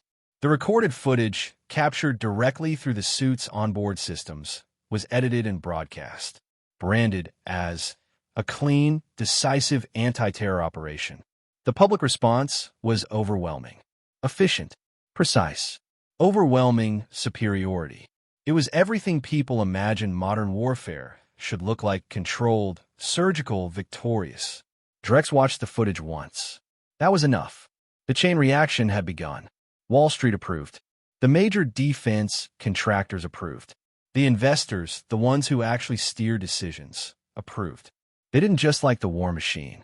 They wanted more of it. A single unit could replace an entire squad. More. Could Captain America achieve that level of efficiency? No. Then what had all that investment into the super soldier program actually accomplished? Billions spent. Decades lost. For something inferior. There were results, of course. A certain green anomaly came to mind. But it couldn't be controlled. And uncontrollable assets were failures. War Machine wasn't. After several encounters, even terrorist groups began to understand what they were facing. Anti-armor weapons didn't work. Tracking systems failed. The suits were coded to evade radar detection, resist thermal locking, and disrupt laser targeting. This wasn't a fight. It was an imbalance. Unless someone, like Tony Stark, managed a technological leap, there was no answer. And Tony? He was occupied, obsessed, working towards something of his own. That left the field open. Eventually, some groups tried a different approach. If they couldn't defeat War Machine, they would buy it. Contacts were made. Quiet ones. The assumption was simple. If Stark Industries had leaks, if weapons could reach them before, then Blade Technology Industries would be no different. Money was money. They weren't wrong. Drex didn't discriminate. Once you entered this industry, moral posturing became irrelevant. Refusing customers on principle? That was theater. Criticism followed, of course. Human rights organizations spoke out. Loudly. They labeled him worse than Tony Stark at his peak. A mass executioner. They claimed War Machine accelerated the efficiency of human slaughter. Some even pushed accusations of crimes against humanity. Blade Technology Industries responded. Swiftly. Legal teams.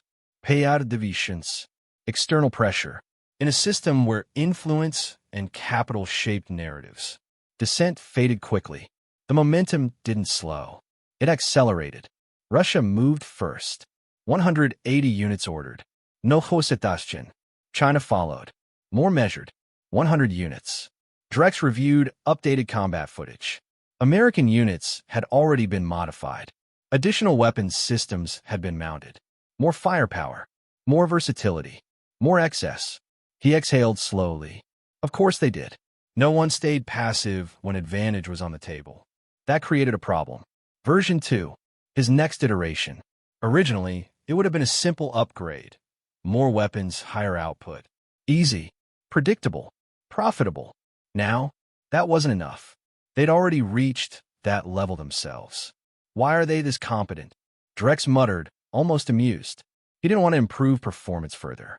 But now he had to. The good news came quickly. Other nations, Britain among them, placed orders after seeing the operational footage. Real combat results spoke louder than any demonstration. Even nations that had hesitated before now stepped in. War Machine didn't require complex infrastructure. No satellite dependency. No specialized training pipeline. The onboard AI handled most of the workload. In theory, anyone could pilot it. Ord's voice carried something rare. Excitement. Drex wasn't surprised. Not really. Stark Industries had crossed that threshold only after transitioning into new energy. Blade Technology Industries had done it faster. Much faster. Different path. Same destination. Only this time, the climb had just begun. Chapter 25:25. Compare the products of two industrial giants, and the difference becomes obvious. After shutting down its weapons division, Stark Industries pivoted into clean energy. Tony Stark now stood at the forefront of the world's next-generation energy revolution, holding patents that, on paper, should have made him unimaginably wealthy. In theory, reality was less cooperative. The first obstacle was adoption. Clean energy didn't just replace old systems, it threatened them. Middle Eastern oil fields, legacy energy conglomerates, and the financial empires behind them weren't going to step aside quietly. Many of those interests were tied directly to powerful American capital groups. Letting their assets devalue, or worse, collapse, was not an option they would accept. As protection, Tony Stark might have already been eliminated and replaced by someone more agreeable. Then came the second problem. Jobs. Entire industries depended on fossil fuels. Workers, engineers, logistics networks, educational institutions built around old energy systems. Millions of livelihoods were tied to it. Replace that overnight, and you don't just disrupt economies. You destabilize societies. Even students currently training in those fields would find themselves obsolete before they ever entered the workforce. The ripple effect would be enormous. To transition humanity fully, it would take generations. For at a minimum, and that was an optimistic estimate, because those same entrenched interests wouldn't sit idle. They would resist, fund protests, incite unrest, sabotage infrastructure, push back in every way possible, stretch that resistance out, and the timeline doubles. 5 generations, maybe more. People understood the benefits of clean energy. They just didn't want to pay the price. That was why Drex Valen never pursued it. Too slow, too complicated, too many moving parts. Materials and weapons. On the other hand, immediate return, immediate leverage. He had developed the miniature arc reactor, but he never marketed it as a global energy solution. It powered War Machine, nothing more. And that decision, that focus was exactly why Blade Technology Industries had caught up to and now surpassed Stark Industries in such a short time. Boss, you're brilliant. Ord stood at the lab entrance, arms crossed lightly. Drex barely looked up from his workstation. Days blurred together for him. Research consumed everything. Ord admired that drive, but it came with a cost. She couldn't get close to him. Not really. He kept a distance that had nothing to do with hierarchy. And more than that, she worried. Relentless focus had a way of breaking people. Drex set a tool down, finally glancing in her direction. "Half the world wants me dead right now," he said evenly. A faint pause. Ord considered that. He wasn't wrong. Being a figure who reshaped an era didn't guarantee safety. History had proven that. Repeatedly. Ord straightened slightly. There was a hint of amusement in her voice. These days, almost no one turned down an invitation from Blade Technology Industries. Applications flooded in constantly.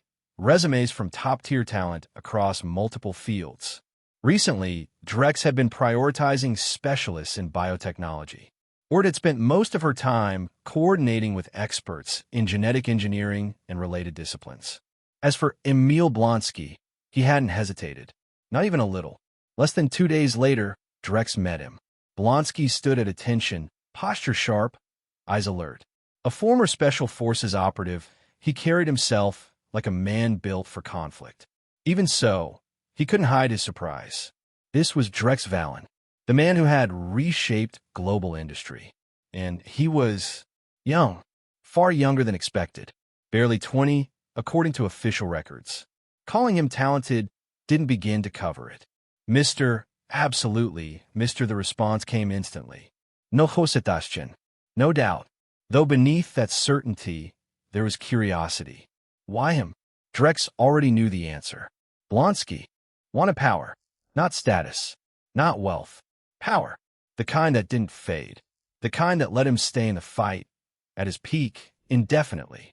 A career soldier who feared only one thing: aging out. Losing the edge that defined him. He had no family, no attachments, no life beyond combat. You were selected for a reason, Drex said. He let that hang for a moment. And we're looking for individuals who can fully realize its potential. Blonsky's breathing shifted, just slightly, but enough. Blade Technology Industries had already changed the world twice. Secondary kryptonite. War Machine. Either one alone would have secured a place in history. Together, they redefined it. And now, another breakthrough? Blonsky felt it. That pull. The sense that he was standing at the edge of something massive. He didn't resist when they guided him to the lab. Didn't question the process. Didn't hesitate as he was secured onto the examination platform. Nearby, a containment unit stirred. The second-generation bio-enhanced soldiers stood within. They no longer resembled anything terrestrial.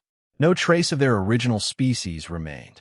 They were something else now, something built, something engineered, monstrous in form, overwhelming in capability, far beyond the first generation. Blonsky saw them and smiled. The injection came next. The serum entered his bloodstream, cold, violent, transformative. Then he was lowered into a cultivation tank. Fluid closed over him. Systems activated. And the process began. Chapter 26. The second-generation bio-enhanced serum didn't tear the body apart the way the first version had. It rebuilt. Carefully. Deliberately. But that precision came at a cost. Energy. Massive amounts of it. Nutrients. Continuous supply. Inside the cultivation tank, the liquid medium had been personally formulated by Drex Valen. Every component was calculated down to the molecular level. The tank itself was connected to a dedicated energy array, 10 miniature arc reactors. Enough power to sustain a transformation that would have killed anything less resilient. Emil Blonsky floated within the tank, suspended in a state between life and something else. The process resembled recalibration more than mutation. His body was being rewritten from the inside out. When it was finished, he would stand alone, the first of a new class, a true bioweapon. 5 days passed. Then movement. Dr. Connors didn't hesitate.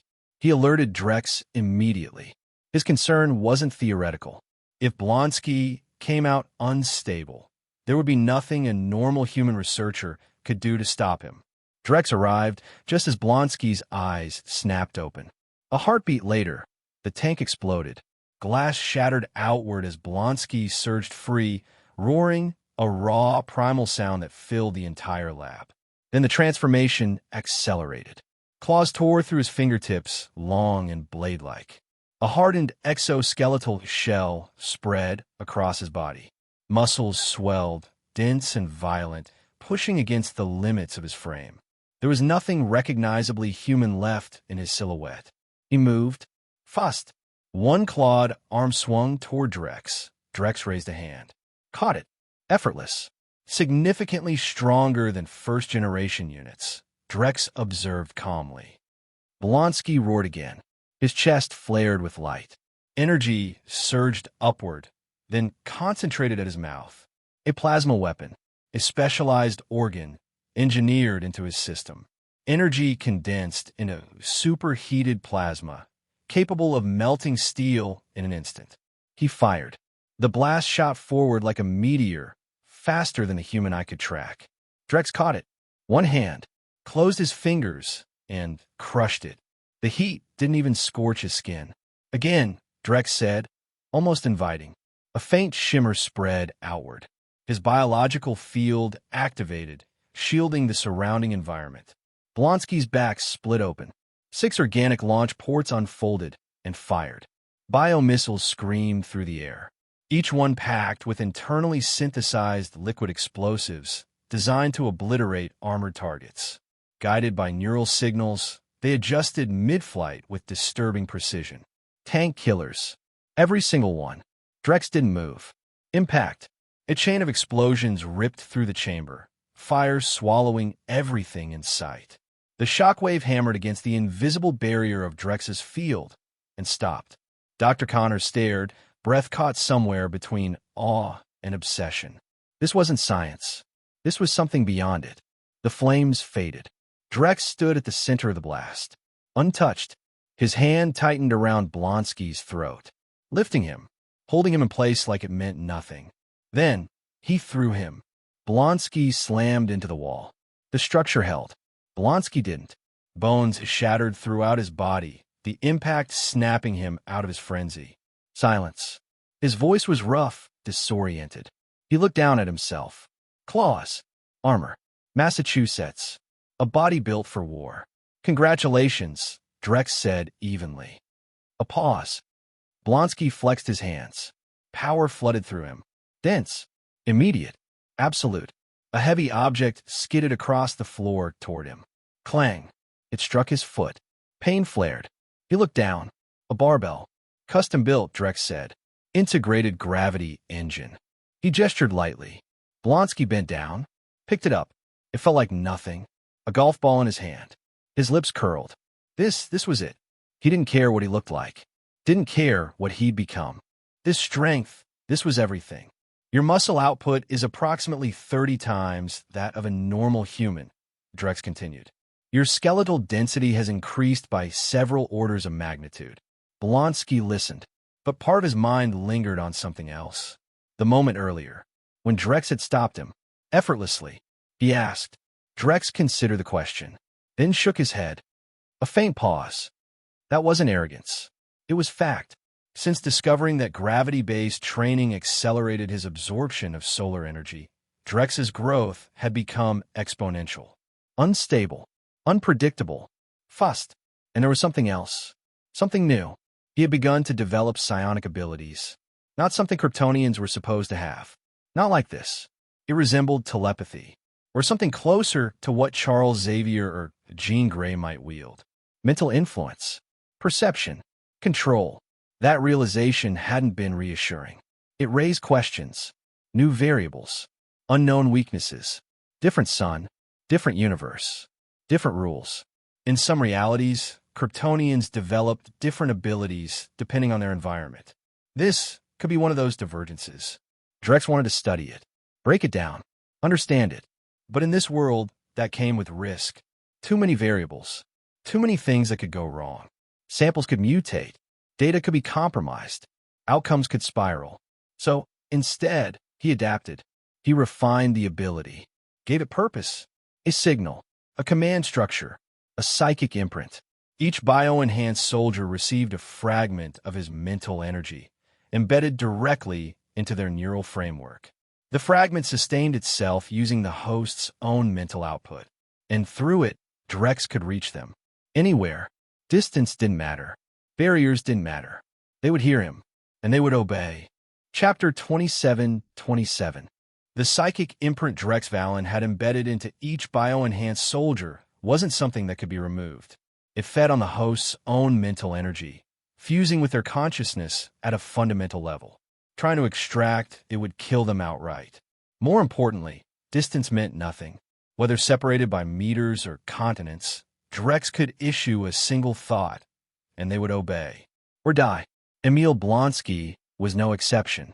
Now, a second-generation super bio-enhanced soldier, he carried the same psychic mark. Drex tested it immediately. With a single mental command, Blonsky's body moved.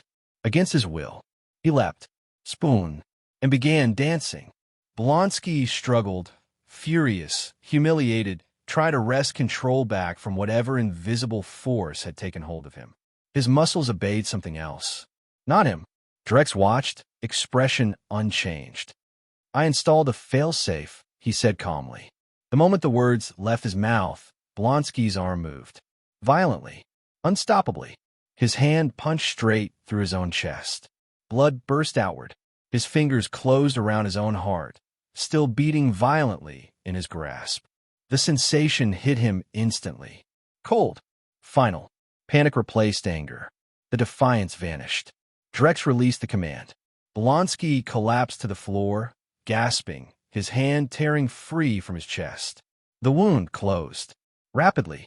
Flesh knitted together. A thin membrane formed. Beneath it, tissue regenerated at a visible pace.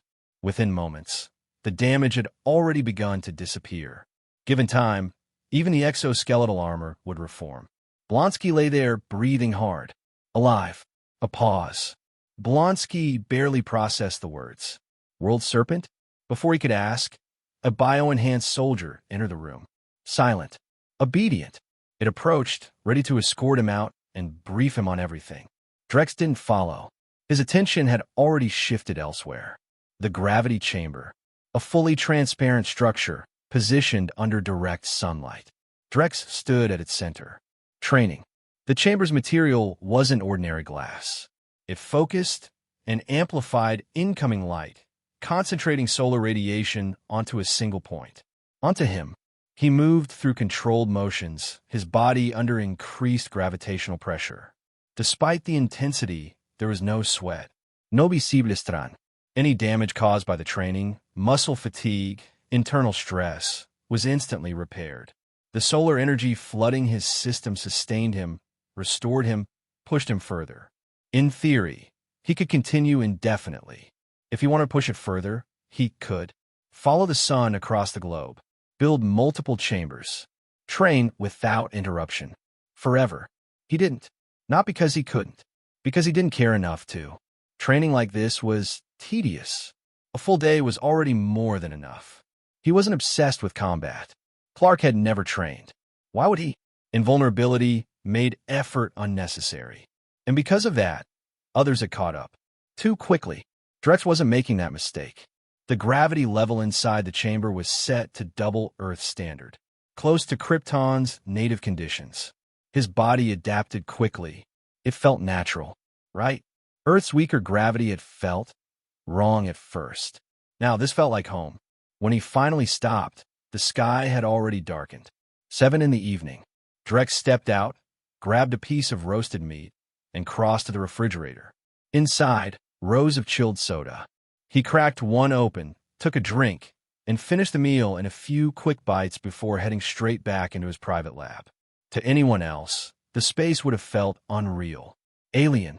He had reconstructed as much of Kryptonian technology as he could, limited only by the materials and knowledge available on Earth. The missing pieces were the most critical, but this was enough. The command triggered instantly. A control interface unfolded in front of him. Drex began working. The AI, integrated into war machine units, was basic, functional, predictive, but limited. He wanted more. True artificial intelligence, which could analyze and respond, but not evolve, not independently.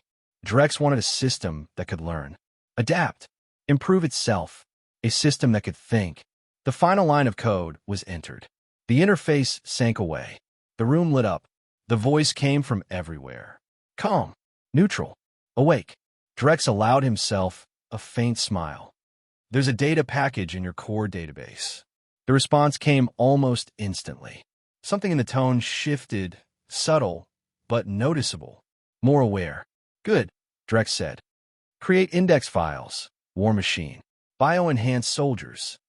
3 holographic folders appeared before him, neatly organized. Data from the package had already been categorized. Efficient, clean, accurate. Build predictive models. Black Queen processed the command. Moments later, results appeared. Every scenario Drex had embedded into the dataset, flagged, corrected, optimized. All initial outcomes were wrong. Black Queen had identified the errors and produced the correct solutions. These weren't simple calculations. They were experimental datasets.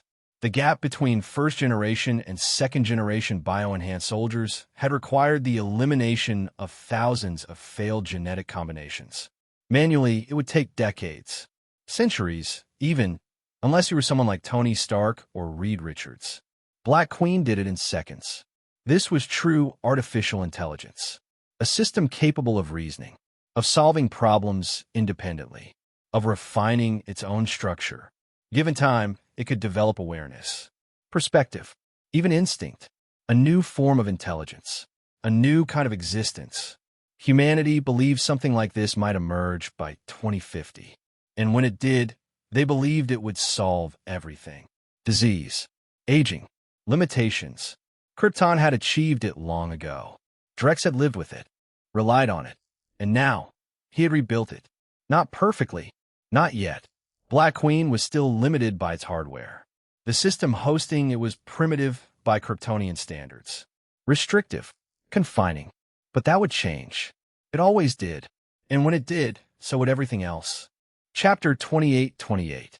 Even in its current state, Black Queen was already enough. If something like Ultron ever emerged, it wouldn't survive long online. Black Queen would isolate it, dissect it, and erase it before it could spread. Drex Valen leaned back slightly, a can of soda in hand. He'd barely finished a few drinks before the results were ready. Efficient. As expected, he reviewed the data. His gaze lingered on the projections. There were still gaps, of course. Some species were too rare, too difficult to obtain. Their genetic data remained incomplete. But even accounting for that, that was the ceiling. Drex exhaled softly, which meant one thing. He needed something beyond standard biology. Mutations, he said quietly. The Hulk, Ben Grieg, entities that broke the rules instead of following them. Peter Parker crossed his mind briefly. Technically, he qualified. His spider DNA had integrated into his genome. But it wasn't useful here. His genetic alteration was stable, internalized, latent. It didn't manifest as a transformable state the way Drex's bio-enhanced framework required. Black Queen had already simulated every viable arachnid genetic combination. None of them reached the threshold. Blonsky's current form, on the other hand, set the standard. A super bio-enhanced soldier capable of physically engaging the Hulk in a direct confrontation. Even the first-generation units could take on tanks. But against a full-scale human military? Not yet. For now, they remained in the shadows. Waiting, building. A global takeover, like Kronos had once attempted, was possible. But Drex had no interest in ruling the world. His ambitions stretched further. Space.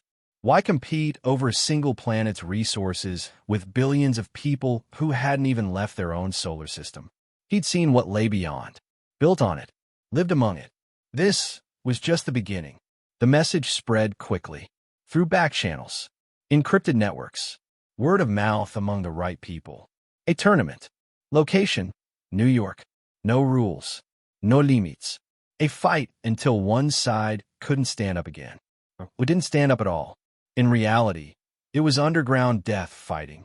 Once, that world had been thriving. Now it was fading.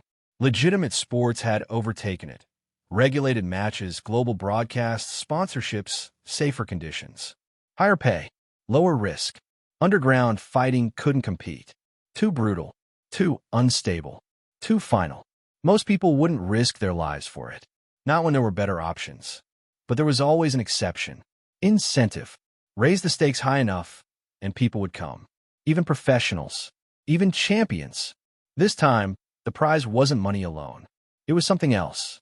Something far more valuable. Drex needed candidates. Not just strong ones. Survivors. People forged in real combat. And for that, there was no better filter than a fight where losing meant death. So he reached out. Wilson Fisk, the kingpin of New York's underworld. Fisk hadn't expected it. Not even close. Drex Valen wasn't someone you dealt with. He was someone you stayed out of the way of. A man who had reshaped global industry, who governments couldn't control, who even the most powerful financial groups treated carefully. If Drex wanted Fisk gone, he'd be gone. By morning. That was the difference between them. But Fisk had value, and Drex knew how to use it. Spread the word, Drex said. His tone was calm. Final. A pause. Fisk listened. Silent. Attentive. He asked. Drex didn't hesitate. For a moment, even Fisk's composure cracked. That wasn't a prize. That was an army. The United States had barely fielded that number. And even now, they were expanding their orders after recent complications. Because war machine units had started appearing in places they weren't supposed to. Terrorist groups, armed, equipped, interfering with American operations overseas. The irony wasn't lost on anyone, but no one could say much, not openly. Stark Industries had never been clean. Neither had the rest of the weapons market. Everyone knew how it worked. Meanwhile, Russia had deployed its own units. Red-painted, heavily modified, layered with additional armor and weapons until they resembled walking fortresses. Whether they could still fly was another question entirely. China had followed suit. So had others. With orders pouring in worldwide, the United States had no choice. They increased their own procurement. And now, 100 more units were being dangled as a prize. Fisk exhaled slowly, already calculating, already adapting. Because if he entered that arena, victory wasn't just possible. It was likely. And if he won, he wouldn't just control New York. He'd control something much bigger. Chapter 2929. There was no helping it. The war machine had become too useful. The more Drex Valen used it, the more impossible it was to ignore just how versatile the thing really was. It could function as an aerial strike unit, link up with satellites, launch attacks beyond visual range, and even stand in as a strategic missile platform. On the ground, its mobility and anti-material firepower made tanks feel obsolete. At low altitude, helicopters had no chance against something that fast, that agile, and that heavily armed. Reluctantly, countries across the world started cutting back on fighter jet and tank development. Money that would have gone into those programs was being redirected into their own war machine projects or into research meant to copy what blade technology industries had already made. The name revolutionary weapon had not been an exaggeration. It had rewritten the age of military hardware. The idea of a single person being a force of war was no longer just a figure of speech. Of course, research of this level was not something just anyone could reproduce. If Tony Stark or Reed Richards did not personally step in, no one else was likely to solve it. Even then, Stark was unlikely to produce the same result. Richards, on the other hand, given enough time and one of those absurd "I wonder if" moments of his, might not just build a war machine. He might end up inventing a suit of bleeding-edge battle armor that made the whole thing look modest. The rewards tied to the unrestricted combat tournament had drawn fighters from all over the world. Naturally, there were also people who came for reasons that had nothing to do with money, but Drex did not care about them. Mercenaries were allowed to enter too. Profession mattered less than results. 3 months later, Police Commissioner George Stacy sat in his office rubbing at his temples. New York had become crowded with strangers. Men and women with no clear background, no obvious reason for gathering in the city, and documentation so clean that the police had almost nothing they could use to stop them. Drex knew the tournament would attract all kinds of creatures out of the dark. For some people, a no-weapons rule did not count as much of a restriction at all. And among the many faces that showed up, one in particular amused him. Wade Wilson. At the moment, he was still just another mercenary. Not yet Deadpool. Not yet the walking disaster he would eventually become. But he was already as talkative as a man trying to use his mouth as a survival tool. He was also confident enough to announce that he only wanted one of the 100 war machine units as a prize, and that the rest should be sold off to the highest bidder.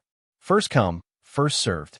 Drex saw the whole tournament as a sort of field test, a way to see how many people with latent abilities, unusual genes, or hidden mutations would show themselves when the reward was large enough. He understood Marvel Earth well enough to know that it was full of off-world bloodlines and strange inheritance patterns. The planet might look like a backwater in the middle of nowhere, but it had no shortage of hidden aliens and descendants of aliens. Some of them lived quietly.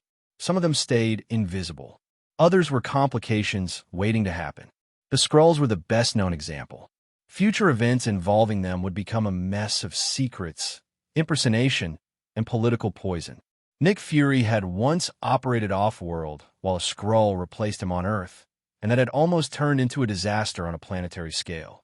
Drex had no interest in dealing with so-called hero characters if he could avoid it. They were too much trouble. Too much righteous stupidity. Villains were easier. At least with villains, you knew exactly why they were terrible, and you could plan around that.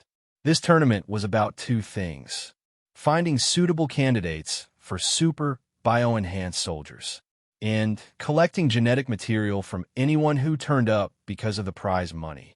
If some superhuman rushed in for the reward, that was practically a gift delivered to his doorstep. Though in a universe without mutants, the people who might show up for the tournament would mostly be the product of mutations, technological alterations, wormhole exposure, experimental drugs, biochemical accidents, or at best, inhumans modified by Kree engineering.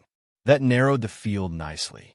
Drex had already sent bio-enhanced soldiers out looking for street-level heroes like Luke Cage, Jessica Jones, and the Purple Man. Their genetics would be worth studying. If one of them could be found, it would be a huge gain. If two appeared, it would be absurdly profitable. No one objected to the tournament's physical examination requirements. A comprehensive medical screening seemed normal enough. Probably a precaution against sudden illness disrupting the match. Still, the process was suspiciously thorough. Blood samples, bone marrow, subdermal tissue. The whole thing. With Black Queen handling the analysis, Drex's workload dropped dramatically. What would normally have taken dozens or even hundreds of trials, plus entire research teams, was now being pushed through at speed. As expected, the tournament produced more than a few unusual individuals. None of them knew that they had already become promising material in Drex Valen's eyes. They were just fighting for a prize that seemed important to them and trivial to him. Whenever someone dropped out, unconscious or broken, the tournament staff moved fast to get them off the floor and into the hospital. Specifically, Blade Technology Industries' new medical department. The place had already earned a reputation for being able to save anyone who still had a pulse. It was not quite miraculous yet. Not until Drex completed cloning technology and the necessary equipment. Once that happened, brain tissue and neural structures could simply be transplanted into a new body, and that would be that. For now, the injured received careful, professional treatment. And the ordinary bio-enhanced soldiers were still short on manpower, so the hospital was also a convenient place to recruit more of them. The fights continued smoothly. Then Drex spotted someone he'd been waiting for. The Hydra's top model, Barnes, Bucky. He stood in the ring with a flat, unreadable expression, his metal arm hidden beneath a layer of synthetic flesh. To the naked eye, it looked ordinary enough. To Drex's X-ray vision, it was impossible to miss. Didn't expect Hydra to show up. Drex murmured to himself. That fit perfectly. Bucky dropped his final opponent with one clean punch. Drex rose and walked toward the ring himself. He did not care that Barnes might be dangerous at close range. The Hydra agent assigned to watch Bucky was breathing faster now, clearly thinking the same thing Drex had. Could this be the chance to take him? Drex Valen was standing right there. No visible bodyguards. No armor d'escort. And the Winter Soldier was close enough to reach. Emil Blonsky, standing nearby, shifted subtly toward the platform. Protecting a boss who could defend himself was one thing. Letting someone else get stupid was another. Bucky kept his face blank. The crowd roared around him, but he acted as if none of it existed. Chapter 30:30. The Winter Soldier was built that way. He wasn't a machine, exactly. He had enough mind left to think, enough instinct left to improvise, but not enough humanity to make him sentimental. Emotions, for him, were more like distant weather than something that actually governed his life. All right, Drex Valen said with a faint smile. D had sent Hawkeye instead. That would have been interesting. D was patient for once. Or maybe Nick Fury had been tied up by something else. Because if he had seen 100 war machines sitting on a table, he would have lunged for them without hesitation. No one would have been able to stop him. As Bucky was escorted away, the Hydra agents lurking nearby felt something was off, but they could only wait outside and hope for a better opening. Meanwhile, Blonsky and several bio-enhanced soldiers moved through the crowd without drawing attention, quietly dragging away the targets Drex had already marked. It was almost unfair. Drex was a Kryptonian with psionic abilities now. He had read the mental fluctuations in the crowd the moment they surfaced, like the world had opened a private channel straight into his head. The Hydra operatives were the easiest to spot. Their thoughts were the loudest. They were nervous, restless, predatory, so he picked them out first. "Let go of me."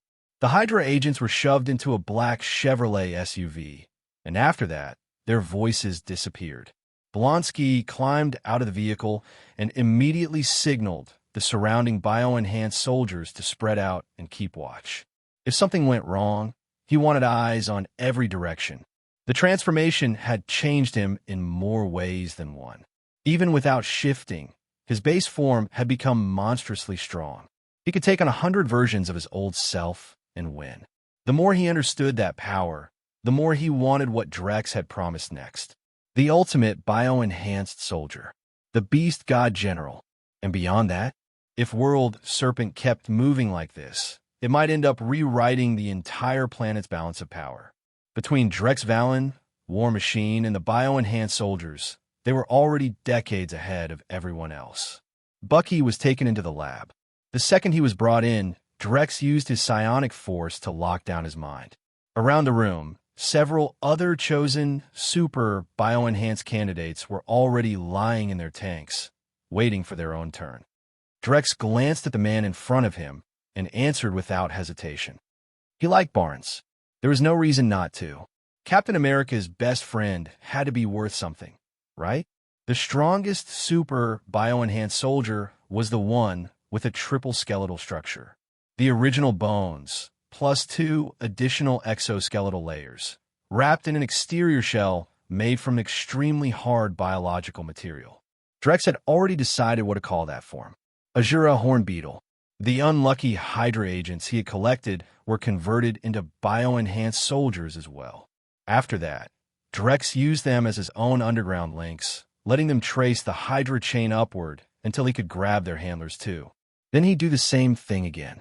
And again, if the opportunity was right, he might even turn Hydra itself into one of his assets. But Hydra had too many heads. The Baron handling the Inhuman Project was one thing.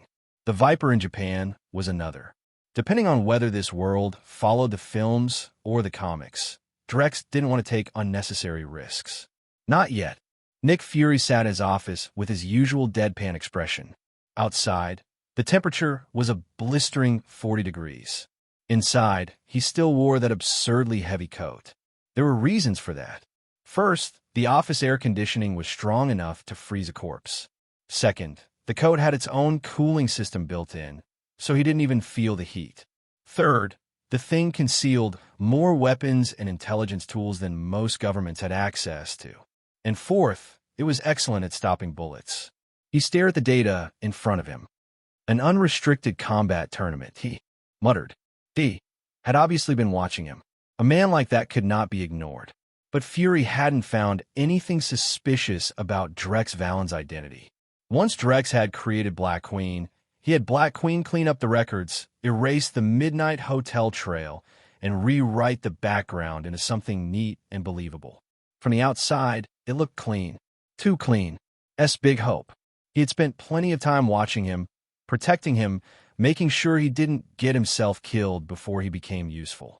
Then another genius had appeared. A younger one with more raw output, one with more ambition.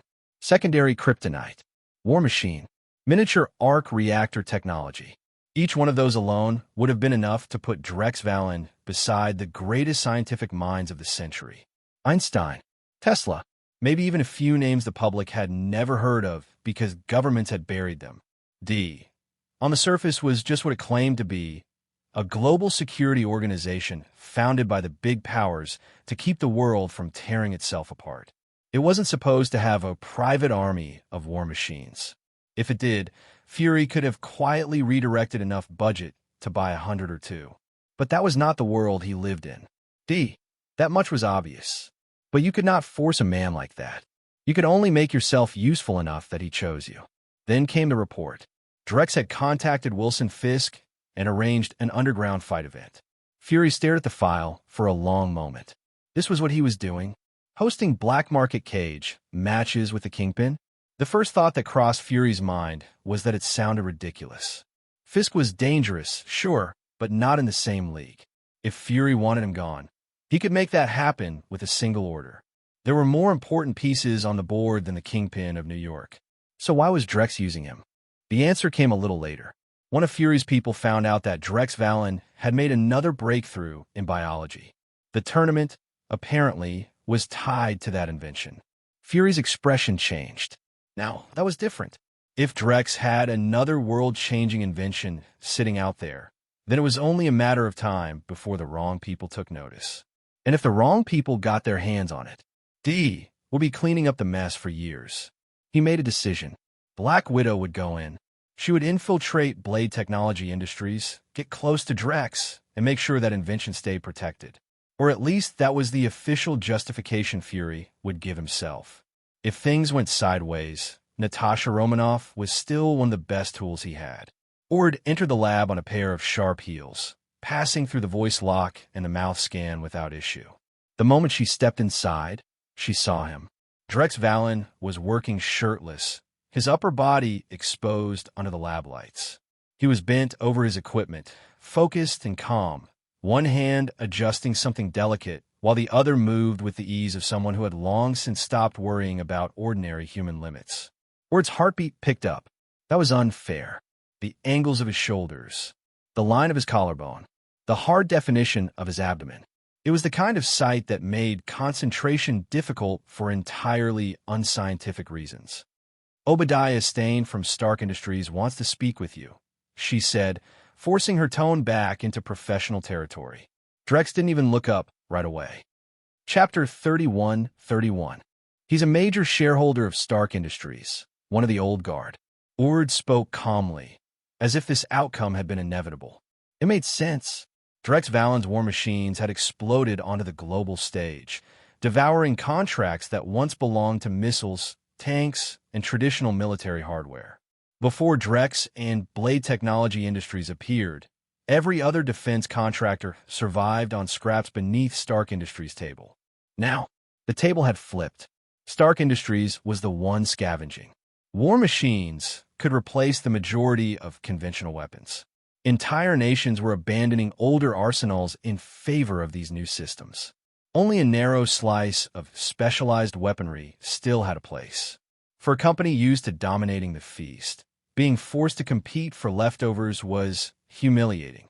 Their stock had already begun to bleed. Shareholders were restless. Both Tony Stark and Obadiah Stane were under pressure to fix it. In the past, Tony would have solved this with a breakthrough invention. But this time, unless he could produce something on the level of war machines, it wouldn't matter. Military now viewed war machines as more practical than tanks, jets, artillery, or missiles. Warfare itself had changed. Obadiah had no choice. So he came in person, to negotiate, to probe, to see if Stark Industries could get involved in producing war machines. After all, Blade Technology Industries was still new. No matter how fast they worked, they couldn't scale production overnight. These weren't ordinary machines. Their precision requirements were absurd. Even top-tier nations struggled to manufacture such equipment. Even with government approval clearing every bureaucratic obstacle, production was still painfully slow. Every machine had to meet exacting standards. Any flaw meant starting over. At this rate, building a complete, independent production line would take years. Stark Industries, on the other hand, was a veteran titan. Multiple production lines. Mature infrastructure. That was why Tony Stark could turn blueprints into weapons almost instantly. Drex Valen didn't have that luxury. Those 2-year backlog orders Ord had mentioned earlier, not because demand was too high, because supply couldn't keep up. Military orders took priority. The bulk went to them, while Russia and China received smaller allocations with longer wait times. No one wanted to anger the 3 global heavyweights. Understood that balance. Obadiah, of course, wasn't here with good intentions. If Stark Industries joined production, how long before they cracked the secrets behind war machines? Once that happened, they'd build their own versions. Patents? Meaningless. Stark Industries had entire armies of lawyers who could drag lawsuits out indefinitely. would likely prefer multiple suppliers rather than a single dominant player. But before anything could begin, the elegant secretary returned. Mr. Valen is currently occupied with another breakthrough project.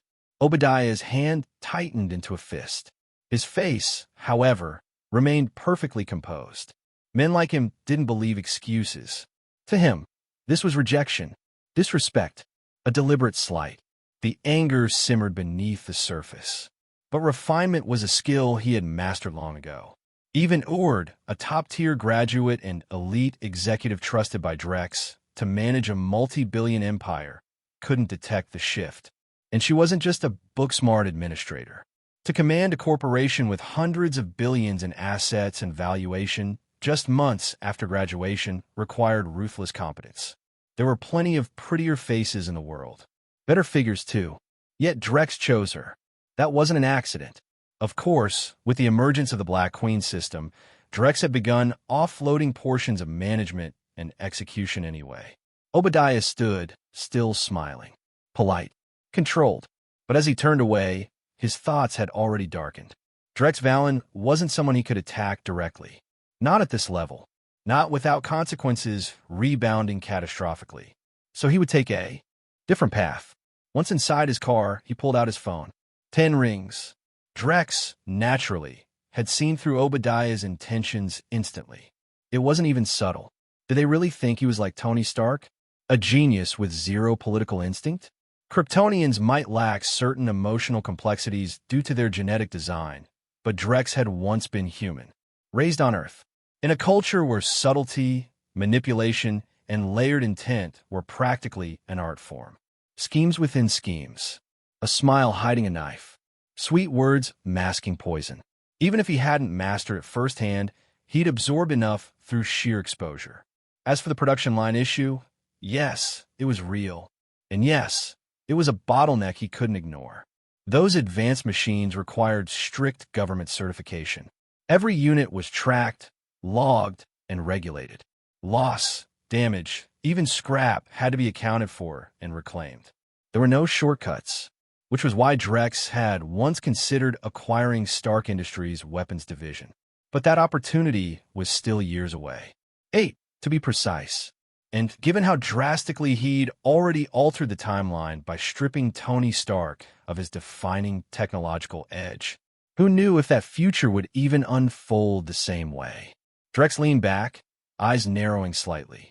Now, there was a thought. Hammer Industries had its own production infrastructure. And frankly, letting Justin Hammer run it felt like handing a warship to someone who couldn't swim.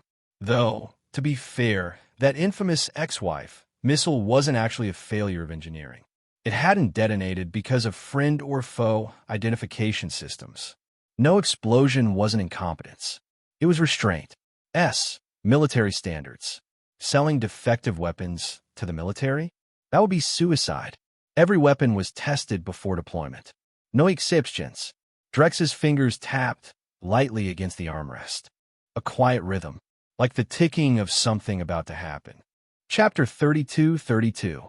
If Hammer Industries was crushed, Blade Technology Industries could inherit its production lines. That thought tempted Drex Valen more than he cared to admit. Hammer Industries was already being squeezed so hard by Blade Technology that it was barely standing upright. Stark Industries had begun reclaiming the contracts it once ignored, and that only made Hammer's situation worse.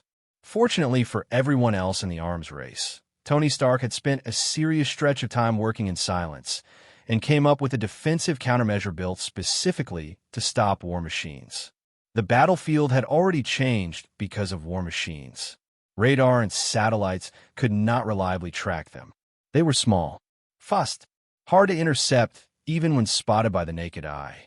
So the entire world had been scrambling to develop anti-war machine detection systems. And then Tony Stark did the impossible and beat them to it. The United States tested war machines with Stark's new system and was pleasantly surprised to discover that its error rate was only 30%. 30%. That was the kind of number that made every officer in the room smile like they had just been handed a winning lottery ticket. Tony Stark really was Tony Stark. The defensive system he built, along with the weapons attached to it, was designed around countering war machines directly, against the armored suits that had once looked unstoppable across every battlefield. It landed cleanly, one shot at a time.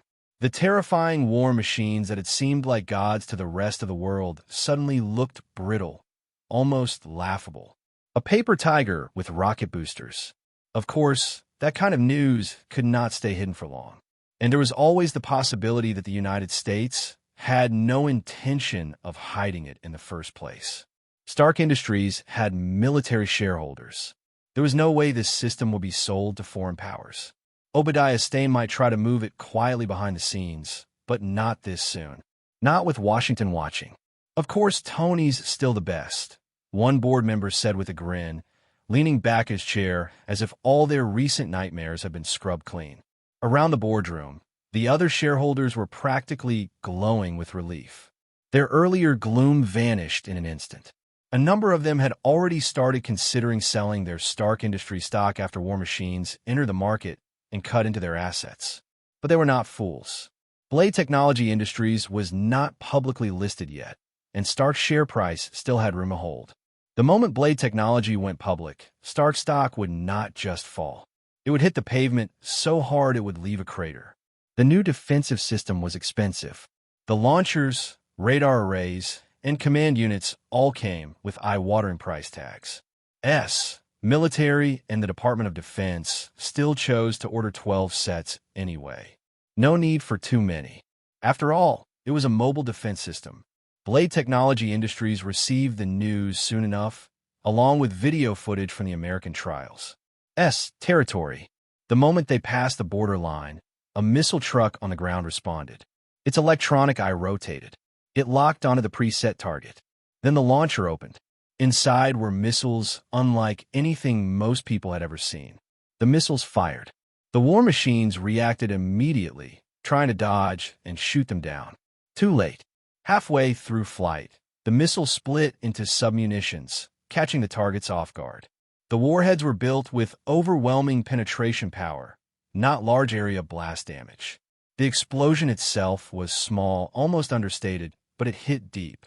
The war machines were torn apart from the inside and blown into fragments. Ord watched the footage with a worried look on her face. Then she turned to Drex and froze. He was not frowning. He was thinking. Drex had not expected this. By forcing the issue so hard, he had actually pushed Tony Stark into producing the Jericho missile system 8 years early. And Stark really was a genius. Drex had originally thought war machines would dominate for at least 2 years, maybe 4 if the market stayed hot, and then he would unveil War Machine Mark II after saturation set in. Instead, Tony Stark had already built a countermeasure specifically designed to challenge armored suits. Not bad, Stark. Turns out you are especially talented when it comes to dismantling your own weapons. Ord asked, still waiting for his instruction. Leave it alone, Drex said evenly. Ord blinked. That was it. Drex's expression stayed calm. The appearance of the system might make Blade Technology feel targeted, but in practical terms it changed almost nothing. Interceptor systems had existed long before this, and yet missiles still got built, still got sold, still got used. So what if the enemy had interception technology? That did not make the weapon obsolete. The United States had only bought 12 defense systems. The rest of the market still belonged to war machines. Their appeal had already conquered the world.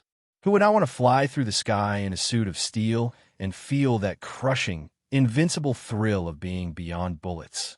Even those ridiculous, fourth-rate, dual-purpose, two-legged committee beasts in Congress had started proposing that the Army be equipped with war machines. The proposal was laughed out of the room. War machines were for the Air Force. Not one could be spared. The Navy and Air Force were already nearly tearing each other apart over the split and share. The National Guard was jealous too, but they had no chance at all. The Air Force and Navy were fighting over the budget like wolves over fresh meat. The Air Force argued that war machines could not go underwater, so what use would they be to the Navy? The Navy shot back that war machines were basically the aircraft carried by an aircraft carrier. How could that possibly be useless? The argument went on and on. Then another massive order landed on Blade Technology's desk. The United States planned to construct a new aircraft carrier. Its code name was the Poseidon Project. The entire ship was meant to be built using secondary kryptonite. That meant an astronomical amount of the material. Enough to make it look as if the United States had just bought out Blade Technology's entire secondary kryptonite supply for the next 10 years, maybe even several decades. Drex muttered, sounding genuinely unconvinced. They're building aircraft carriers now? He still could not quite wrap his head around America's absurd financial appetite. Really that rich? Secondary kryptonite was priced at $8,000 per gram, and nobody even knew how many tons this carrier would require. Its manufacturing timeline was estimated at 50 years minimum. There was a good chance it would die in the cradle before completion. But Drex did not particularly care whether it collapsed halfway through. As long as there was money to be made, that was enough. Even if the project failed, the secondary kryptonite already produced would still have value. Blade Technology was the only company in the world capable of manufacturing it. That alone was a license to print money. They could live off that kind of monopoly for 10 lifetimes. And if he ever obtained more extraterrestrial minerals that could be used in manufacturing, then better alloys could be developed too. In material science, one step ahead meant a giant leap for civilization's industrial future. This order, of course, could not be leaked. Once Ord learned the scale of it, a lot of the tension in her shoulders finally eased. Chapter 33. Ord was on her way home. Because of Blade Technology Industries, her family had moved from New York City to Washington. The neighborhood they lived in was one of the city's wealthier districts, so the streets were clean, quiet, and well-patrolled. On a normal night, there was little reason to worry. But a planned abduction was a different beast entirely. Before Ord could even react, a black sedan slid up beside her like a knife in the dark. The door flew open. Hands reached out. She was dragged inside before she had a chance to scream. A few minutes later, Drex received the report. The video on his screen showed Ord bound and frightened, her face drained of color. Clearly, she had never been through anything like this before. Panic and shock sat on her features in equal measure. Drex raised an eyebrow. As a smart Kryptonian, he had not exactly failed to anticipate this possibility. He had already prepared for it. Black Queen. He had built Black Queen to keep an eye on Ord in the first place. His enhanced hearing was powerful, but not powerful enough to pinpoint someone's location across a city. Not yet.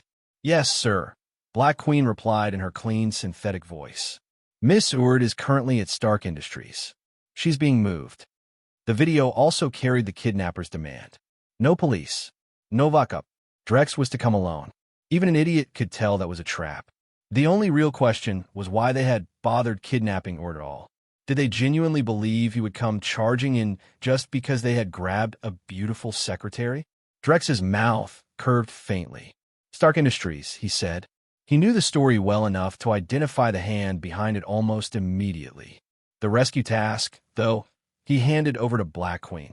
It was time to see what the artificial intelligence could really do. He would keep watch as well. If anything went wrong, he could intervene instantly.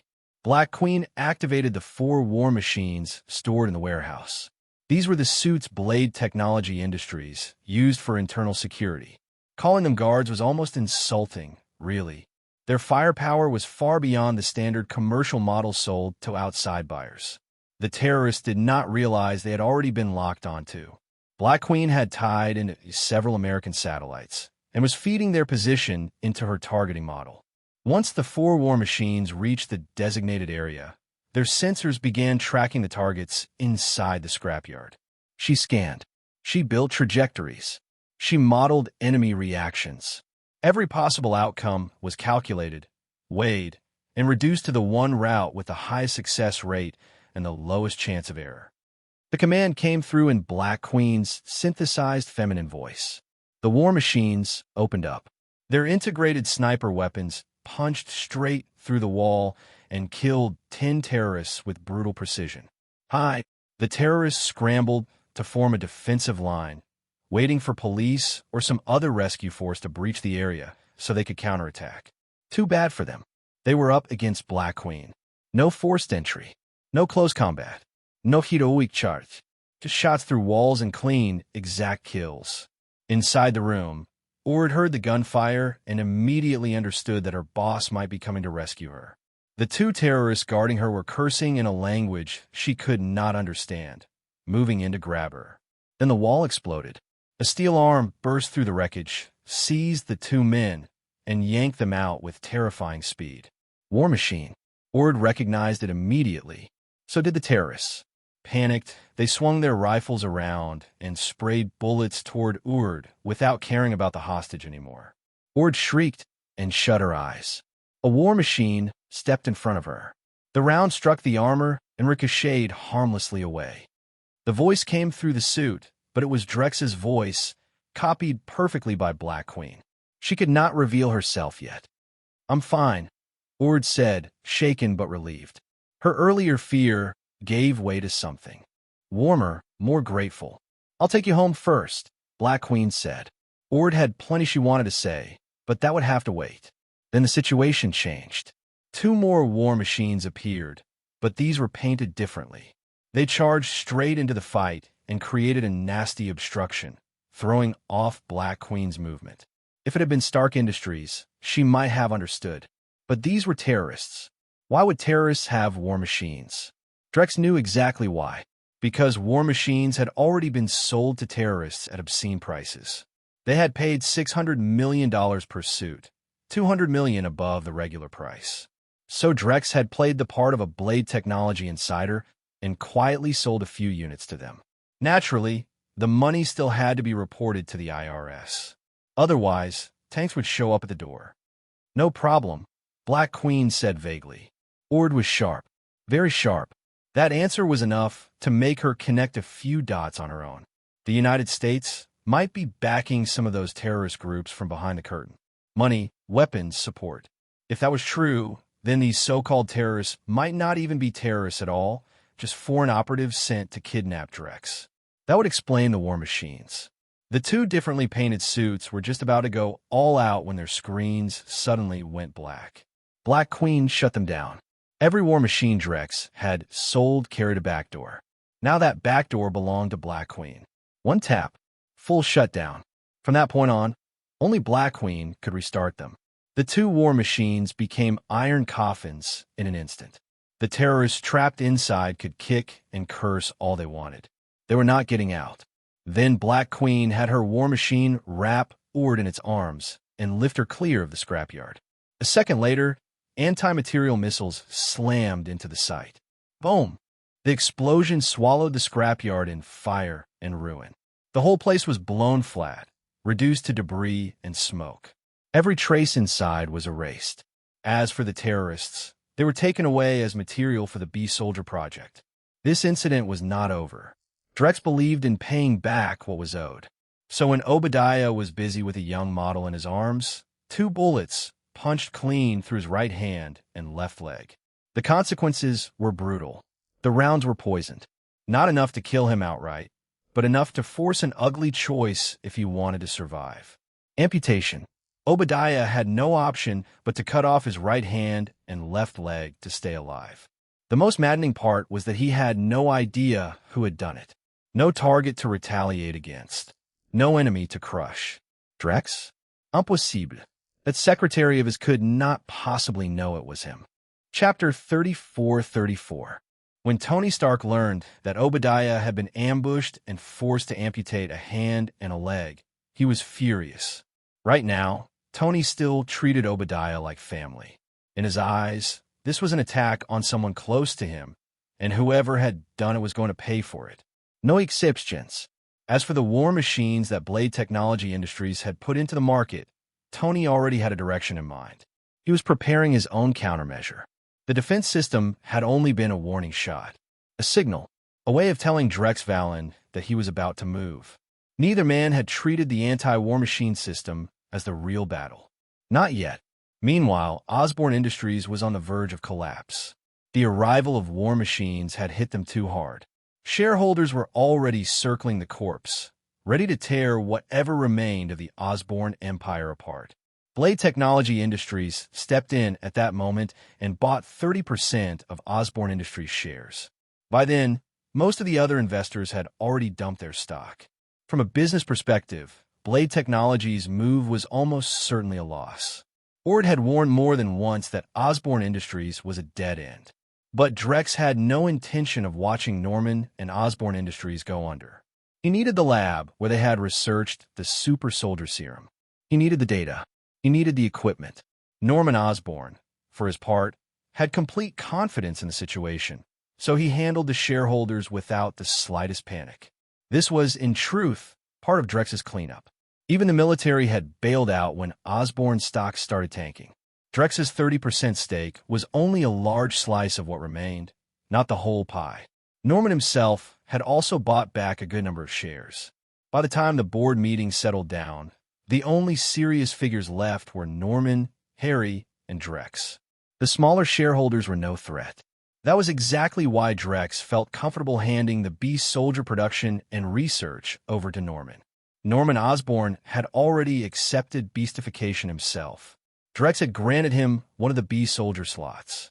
As for the Super Beast Soldiers, those could only be prepared at Blade Technologies' base. To improve its market value and steady the stock, Osborne Industries held a press conference. A blonde reporter pushed her way to the front, holding a microphone. Her bright red lips were impossible to miss. Norman smiled. I'd say it's a partnership. Going forward, Osborne Industries and Blade Technology Industries will be working together on biological research. As everyone knows, the biological field, he was in good mood. After becoming a beast soldier, it was almost like he had joined the world snake. Aside from one warning about not casually getting someone pregnant and causing genetic complications, Norman felt lighter than he had in years. The hereditary disease that had haunted his family for generations was finally solved. He no longer needed periodic injections of expensive medication. The next step would be seeing whether Harry could be brought into it too. Mr. Osborne, are you saying Blade Technology Industries wants Osborne Industries to handle a biological collaboration? What exactly is this project? Who is leading it? Well, the other reporters immediately perked up. This was huge. Blade Technology Industries had fully replaced Stark Industries in the public eye. Every appearance they made now turned into a world-shaking event. People had only one complaint. The special medicine for rats, cockroaches, mosquitoes, and flies had sold out completely. Demand was sky-high and supply was a disaster. Blade Technology just could not manufacture it fast enough. The same problem applied to Vitamin Infinity. Same bottleneck. Same shortage of production lines. Secondary kryptonite was no different. War machines were no different. Because of confidentiality, I can't reveal the project, Norman said. But with the name Drex Valen attached to it, I'm sure you won't be disappointed. Osborne Industries and Blade Technology Industries are already standing on the edge of the next era. With that, he ended the conference. In truth, the project Drex had given him had nothing to do with biology. It was energy-related. Norman did not really understand it. Blade Technology already had the Firestarter reactor. Why bother researching another source of power? Still, he followed Drex's instructions and went looking for a physicist named Otto Gunther Octavius. Octavius specialized in physical science and had become a remarkable nuclear physicist. His field was atomic energy physics. He had already published a number of well-received papers and was currently searching for investors who could fund his tritium reactor. When Norman came looking for him, Otto was genuinely surprised. But once he heard that it was Drex Valen who had sent Norman to him, he relaxed. In Otto's mind, before life had had a chance to grind his pride into dust, Drex Valen was basically this century's Einstein, Tesla, and Joule rolled into one. A once-in-a-century monster genius. Someone like that had already built a compact cold fusion reactor, something even more difficult than a tritium reactor. Stark Industries already had cold fusion reactors, sure, but theirs were massive and had been developed over generations. Drex had no such foundation, no inherited data, no old research. He had made a miniaturized cold fusion reactor from scratch, so it made sense that Drex would recognize him. A genius recognizes another genius. Of course, Otto also had questions of his own. If Drex already had a better, cleaner cold fusion reactor, why come to him at all? To Otto, Drex Valen and the Firestarter reactor were basically the wall in front of him. Before Drex appeared, Otto's tritium reactor could still attract investors and sponsors. Even if Stark Industries' cold fusion system had the bigger market, there was still room for a competing energy source. But after Drex Valen introduced the Firestarter reactor, Otto's tritium reactor was basically finished. Too outdated, too dirty, too weak. With a better, greener, superior power source already on the scene, there was no reason for anyone to chase tritium anymore. The man had spent half his life researching something that was now dead on arrival. He was at one of the lowest points of his life. Fortunately, his partner had never left him, and now Otto had finally been ready to abandon the tritium reactor and move on to something else. Scientific progress cannot move down only one road. Doctor, that was Drex Valen's answer to his question when they met. Then came an academic discussion. Drex did not have Kryptonian physics, but he had studied plenty of Earth's atomic energy theory, and he had even trained under Anton Vanko and Ivan Vanko. That was more than enough to handle Otto. A genius only yields to someone even more monstrous. Otto experienced that firsthand and found himself unable to disagree. Name your funding requirements, Drex said, placing a blank check on the table. Chapter 35:35. Drex had only gone to Otto because he wanted to test something. If the output of that reactor could replace the sun, then his own growth would accelerate even faster. That was the real goal. In the underground training hall, inside the combat arena, Bronsky was flung through the air like he weighed nothing. The arena itself had been forged from secondary kryptonite.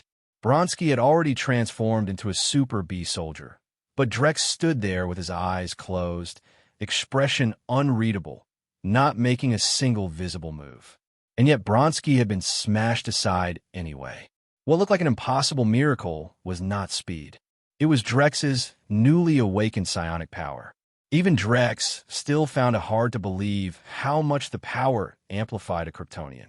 No other Kryptonian had awakened anything like it. Superman came close in terms of mental potential, but Drex felt the difference was still enormous. His psionic force could draw in and absorb cosmic energy, then convert it into other abilities. Super speed, super strength, enhanced senses, energy manipulation, flight. In the Marvel Universe, cosmic energy was one of the highest forms of power, second only to the Phoenix Force. Most cosmic gods became terrifyingly strong because they had absorbed cosmic energy or learned how to use it. But that was not even the part that excited Drex the most. The real surprise was that his psionic force had given him something close to instant movement. Anywhere he could imagine, remember, had been to, or seen, he could reach in an instant. The only difference was how much psionic energy the jump consumed. The force field, the crushing control, the absolute domination of Bronsky was only one application of that power made tangible. Drex's psionic reserves were vast, ocean deep. If this were a mutant hierarchy, he might have been able to push past Professor X. It was less a gift than a buried treasury, and Drex was still learning how to open the vault. He extended one hand. Bronsky's throat locked shut. The Super Bee soldier was yanked off the ground, choking silently as invisible pressure crushed around his neck. Drex tilted his head slightly. Doesn't seem that hard. He flicked Bronsky aside. Bronsky hit the ground, furious, but he did not dare speak. There was no point.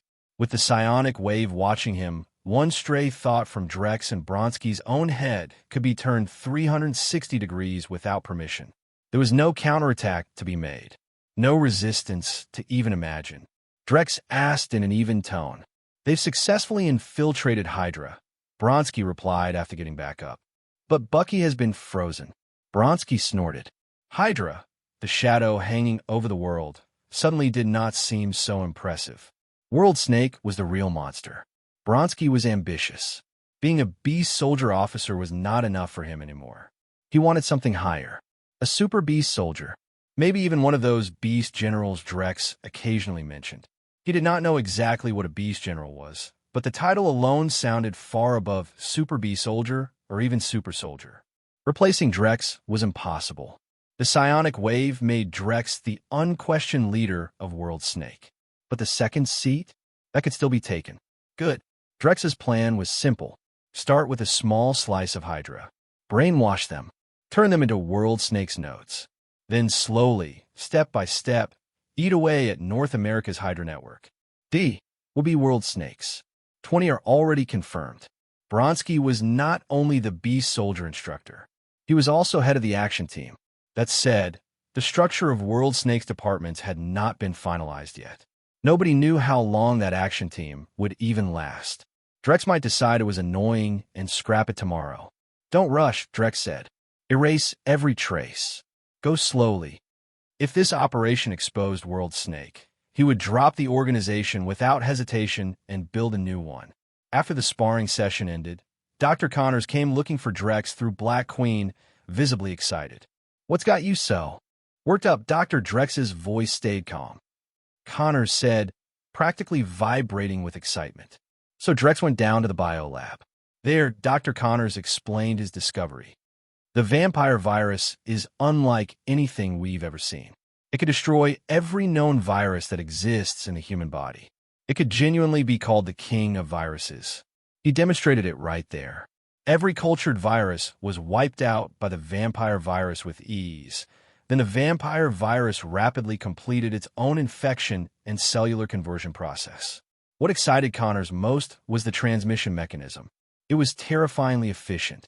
It was almost impossible to imagine such an aggressive virus existing at all. It was like something born solely to kill and overpower other viruses, a natural predator designed for that one purpose. If its mechanism could be copied and the flaw that transformed cells into vampires removed, it would become humanity's salvation. Calm down, Dr. Connors, Drex said. You haven't tested it against leukemia or cancer yet. Drex had seen Kryptonian medical technology that was far more advanced, so he was not especially shocked. At this stage, it was only a theoretical miracle drug. It had not even been finished yet, and removing the transformation effect would probably be difficult. There was a good chance the virus's ability to annihilate other viruses was tied directly to its conversion mechanism. Strip that away, and the virus killer aspect might lose a lot of its power. At that point, it would be a strong specialty medicine, not a universal cure.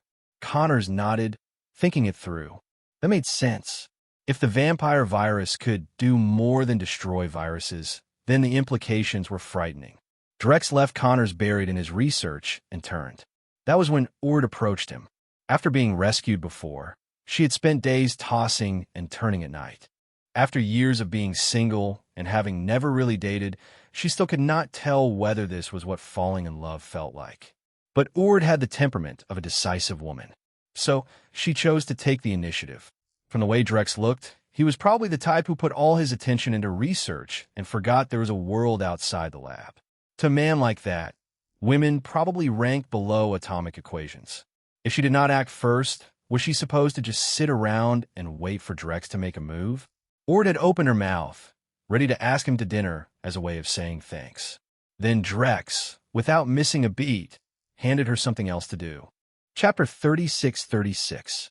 Drex trusted Dr. Octavius. That did not mean he trusted the money. Even geniuses could get carried away if no one kept an eye on them. And Drex had no interest in watching a perfectly good investment evaporate because someone got enthusiastic with a budget.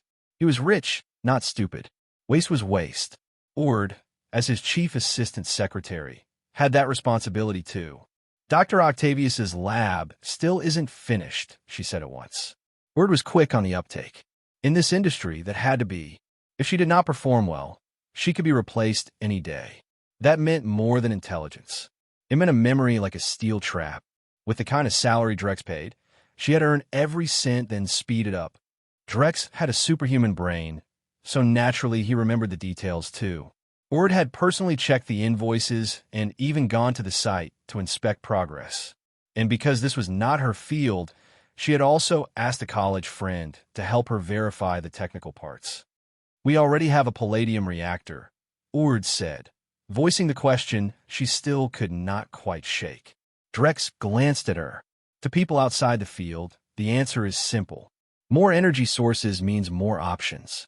More options means the supply never runs dry. But for the people who actually understand science, the answer is different. Scientific progress cannot travel down a single road forever. We need more foundations. If one path hits a wall, you could be trapped there for the rest of your life. He spoke with complete seriousness.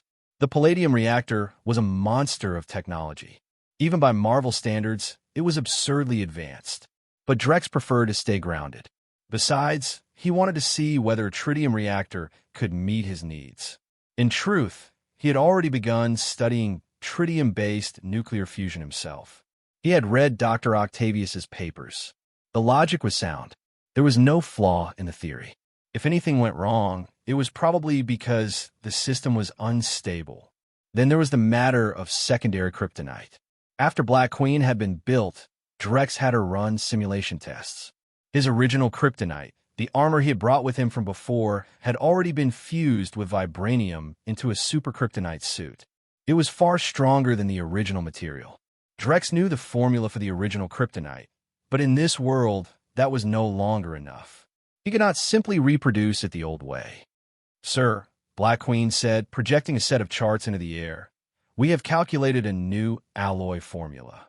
Drex held a cup of ice cola in one hand while he studied the floating data. "Good," he said. A-grade kryptonite was already very close to vibranium in strength. That made sense. Black Queen had vibranium data on hand, and there were real samples of the metal in storage too. She pulled up a blurry video. It showed a man in a black trench coat swinging a blade through a swarm of vampires.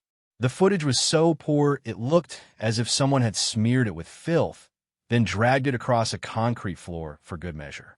Even after Black Queen cleaned it up, the image was still ugly and hard to read. But then she projected his complete file. Birth records from the hospital where he had been born. His current status.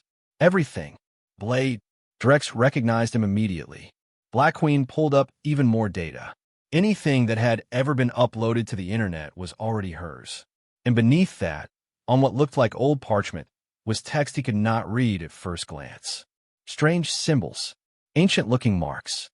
Drex's memories had been returning more and more lately, so he knew enough about Blade's story to place it. The plot of Blade, I was simple enough. It was a comic adaptation, and the director had been smart enough to leave the core flavor intact. That was why it had worked so well. It was stylish, violent, and memorable. The later casting changes had dragged it down, but the first one had real bite. The main villain was Deacon Frost, un non pure blood vampire, the leader of the North American branch of non-pureblood vampires, and, naturally, he had never gotten along with the purebloods. The reason was simple. Frost had once been human, and he understood human nature better than the old vampire elders did. He did not believe humans would just sit quietly and watch vampires grow stronger. He knew they would strike back eventually. Meanwhile, the pure-blood elders still believed they could negotiate a lasting truce with humanity. That was fantasy. Human technology was advancing too quickly. If vampires did not convert humanity before the balance tipped, then humans would eventually turn vampires into lab specimens. Frost had also learned how to use computers to decipher the necroglyphs in the so-called Book of the Dead, which no one had been able to decode before him. Those glyphs described a ritual for summoning the blood god. Once decoded, the ritual required 12 pure-blood vampires and one daywalker. The blood god would then sweep across the world like a storm and turn everyone into vampires. To be blunt, Drex did not care much about the blood god itself. The Marvel world had too many monsters sitting at the top of the food chain. Even if the blood god did show up, he would not get very far. Not when people like Ancient One existed. Unless, of course, the summon was the comic version of Dracula. That would at least be interesting. But even if the ritual somehow succeeded and turned every human on Earth into a vampire, there was still one problem. Where was the prey? If everyone became a tiger, and there were no sheep left, what then? They would tear each other apart. Drex had no real interest in the ritual, but Blade himself? Blade was interesting, because Blade had no illness records. None. After the birth record from his childhood, there was nothing. Not a single hospital visit. He had even been listed as dead at one point. That was bizarre. Even with modern medicine, most illnesses could still become serious enough to require medical care. Private doctors were expensive as hell, and Blade was not exactly the kind of man who could afford constant treatment. But then Drex thought of Connors's recent discovery, and the answer snapped into place. Blade had become an immune subject. He was immune to all human viruses and even disease itself. Could the vampire virus have mutated inside him into something new? Blade, after all, was half human and half vampire by design. He had not fully transformed into a vampire. Instead, he had come out of it with something far more useful. As a human, he still had vampire strength, speed, and regeneration. The downside was the hunger. He had the thirst for blood too. It was just not strong enough to force him to drink constantly in order to survive. Black Queen, Drex said at once, build a full file on Blade. Pull every camera feed you can find. If Connors's idea of a universal cure had any real future, it was probably sitting inside Blade's blood. For the sake of humanity, Blade could tolerate a little research. No surgery required, just a sample. Chapter 3737. Cassian Graves was ecstatic. At last, everything had fallen into place. He had turned factions against each other, betrayed the Pure Blood Council, killed Cassian Graves. No, replaced him in power, and seized all 12 elders for the ritual. The altar was prepared. The final piece had been delivered. Blade had taken the bait. Captured, bound, drained. Tonight, Cassian Graves would ascend. Tonight, he would become the blood god. Blade hung over the altar, barely conscious, his body pierced through by jagged spikes. Blood flowed from him in steady streams, tracing carved channels that led into the ritual circle. Each drop reached a waiting pure blood, marking their foreheads in crimson. The air changed. Something old, something wrong stirred. Energy gathered. The altar pulsed. Then the 12 elders began to break. Their bodies split apart from within. Bone forced its way out. Skulls tore free and rose into the air, spinning in slow, unnatural orbits. The chamber became a nightmare of motion and sound. And then, the ceiling exploded. A figure dropped through the collapsing debris, landing hard in the center of the ritual. Steel armor, red-lit eyes. Drex Valen. Black Queen had been tracking Blade for days. When she flagged the capture, Drex didn't hesitate. He knew how this story usually ended. That didn't mean he was willing to gamble on it. So he came prepared, fully armed, and carrying enough anticoagulant payloads to turn the battlefield into a chemical war zone if things went sideways. He scanned the altar. Floating skulls. Unstable energy. Ritual nearly complete. Bad timing. But not too late. Cassian Graves turned sharply, eyes widening. Drex didn't answer. His visor ignited. A line of burning red carved through the air. Heat vision. It struck Cassian Graves' center mass. There was no struggle. No second phase. No speech. Just ash. The temperature spiked violently as Cassian Graves disintegrated mid-ritual. The floating skulls faltered, lost direction, drifted in confusion. Drex swept the chamber with heat vision again, cutting down the remaining vampires before they could react, before they could adapt, before anything else could go wrong. Then the skulls shifted. All at once, they turned toward Blade and rushed him. Don't, too late. Drex's psionic force detonated outward in a golden surge. The air locked. Space tightened. Most of the skulls froze mid-flight, trapped as if reality itself had clenched its fist around them. But not all. A few slipped through. They struck Blade and vanished into his body. Blade's form snapped upright, suspended, unnatural. Drex's posture shifted instantly. Every weapon system armed. Every contingency ready. If Blade transformed, he would end it immediately. Blade's eyes opened. Clarity. Confusion. Power. His voice was rough but steady. Not feral. Not broken. Drex studied him carefully. You're conscious. Blade's gaze sharpened. Ashes everywhere. Dead vampires. A man in armor standing over him. Drex didn't hesitate. A beat. Blade didn't smile. No, Drex said calmly. He tilted his head slightly. You were part of something you don't understand. Blade shifted, testing his body. He felt stronger, faster. Wrong. Drex's tone didn't change. A pause. Then another pause. The skulls above them began to crumble into dust. Blade hesitated. That was enough. Drex closed the distance and grabbed him. Not violently. Not gently either. Just decisively. Blade tried to resist. Failed. He assumed it was the armor. He didn't realize it wasn't. By the time they arrived, it was nearing dawn. Dr. Kurt Connors showed up within minutes of the call. No implants. No delay. Because Drex had said one thing. That was enough. Blade's girlfriend came too. She didn't trust anyone else to handle him. But when she saw where they were, Blade Technology Industries, and who Drex was, her expression changed. This wasn't normal. None of this was normal. Blade underwent full diagnostics. Reluctantly. Carefully. Connors didn't miss a single detail. Blood. Tissue. Cellular. Scans. Everything. At the same time, Black Queen ran a full-spectrum analysis. What they found wasn't human. Not fully. Blade's metabolism was beyond extreme. His cells were dividing at an absurd rate. But there was no degradation. No limit. No decay. As long as enough of his cellular structure remained intact, he would not die. His DNA showed only about 10% deviation from baseline human. That 10%, vampire, but refined, optimized, superior to every vampire sample they had. Something new had formed. Something stable. Something dangerous. Connors practically ran into the room. His hands were shaking. Not from fear. From excitement. This solves everything. Do you understand? This could eliminate disease entirely. We should secure the subject immediately. Drex cut him off. Flat. Cold. Connors froze. Drex continued. We isolate variables. We observe. His eyes didn't leave the data. A pause. Then they did. Criminals. The kind no one would miss. They were infected. One by one. Every major lethal disease. Every known viral strain. Then injected. With the serum. The question was simple. Would it cure them? Or would it turn them into something else?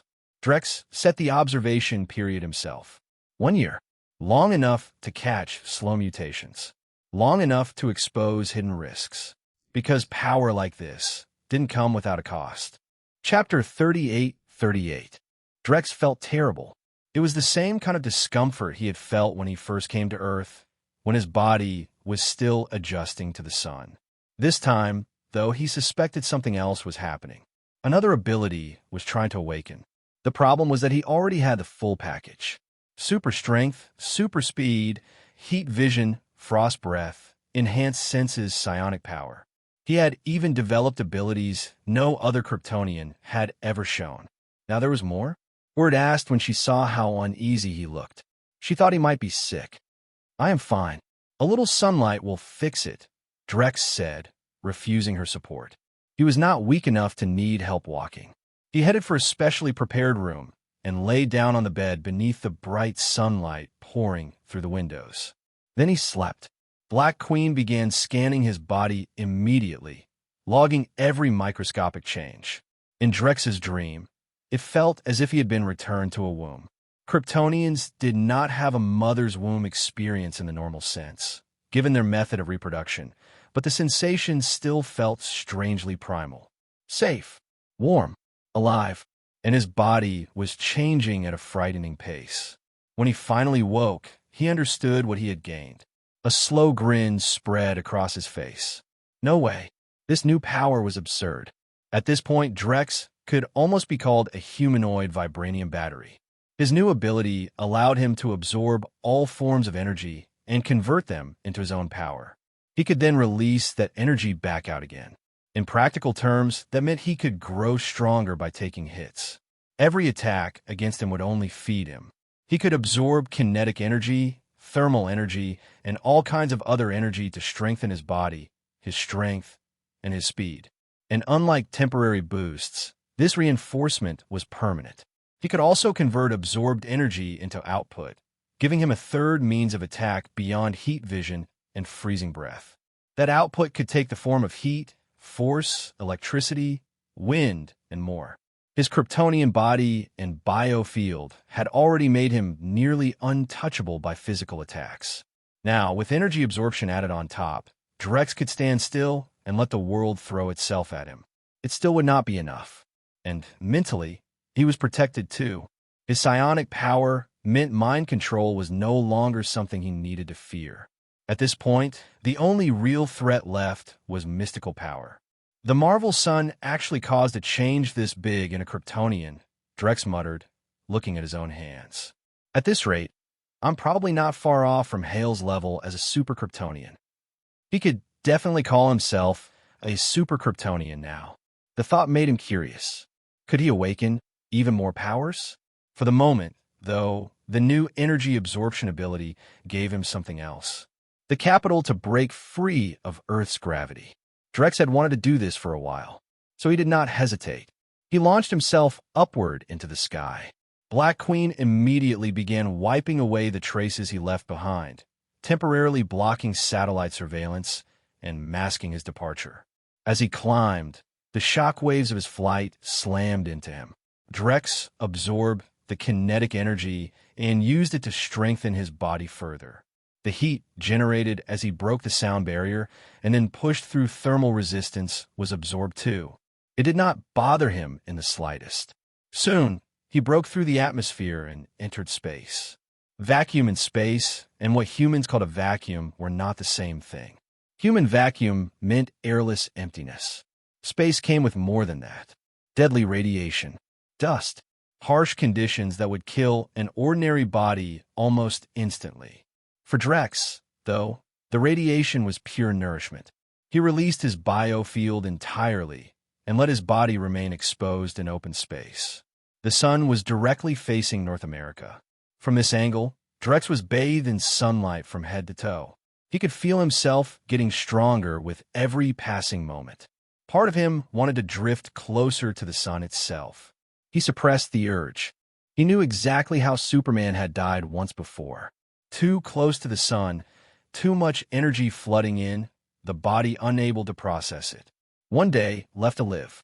And if there was one thing he knew for certain, it was that this kind of death had Lex Luthor's fingerprints all over it. Drex remained in the sunlight for 100 hours before finally returning to Earth. Blade Technology Industries had not fallen apart in his absence. Drex disappearing for days at a time was not unusual.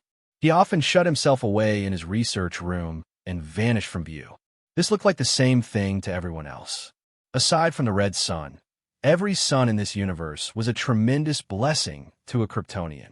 A cheat code, really. But even a cheat code did not mean instant, endless growth. Drex had only stayed out this long because he had awakened a new ability.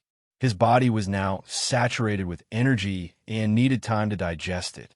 "Sir, an unexpected situation has come up," Black Queen said once Drex had returned and settled in. Drex was adjusting a machine while he asked. Black Queen projected a video. A giant green brute was tearing through a laboratory, smashing everything in sight. Drex's eyes lit up. This looked like a freshly born Hulk. Black Queen switched to a map and updated the situation. The Hulk had only just appeared. His intelligence was still childlike. After being attacked, he had retaliated, then lost interest and run off. Under Bruce Banner's subconscious influence, though, the Hulk had not charged into the city. He had gone into the remote wilderness instead. Drex almost wanted to comment on how absurdly large the remote wilderness had to be to exist near here, but there was no point. At that moment, Bruce Banner himself was waking up in the rain, confused and dazed. He was wearing nothing but a pair of oversized pants. Everything else had been destroyed when his body swelled and burst out of it. At least he remembered what had happened, and he remembered the trouble that was coming next. Then someone simply appeared in front of him.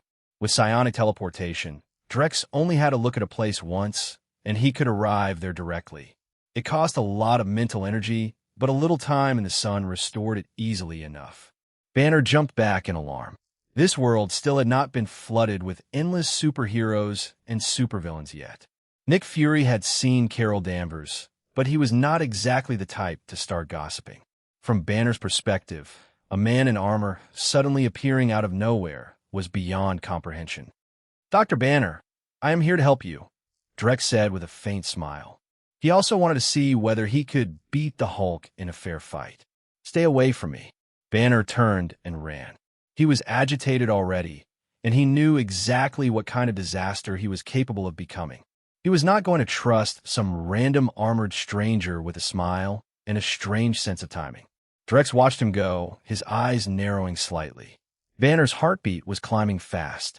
Adrenaline was already flooding his system. One more push, and the Hulk would come out. Chapter 39:39. Doctor, the moment those words left his mouth, Bruce Banner's whole body burned hot with panic. Then his reason snapped. Drex watched it happen in real time. Banner's skin turned green.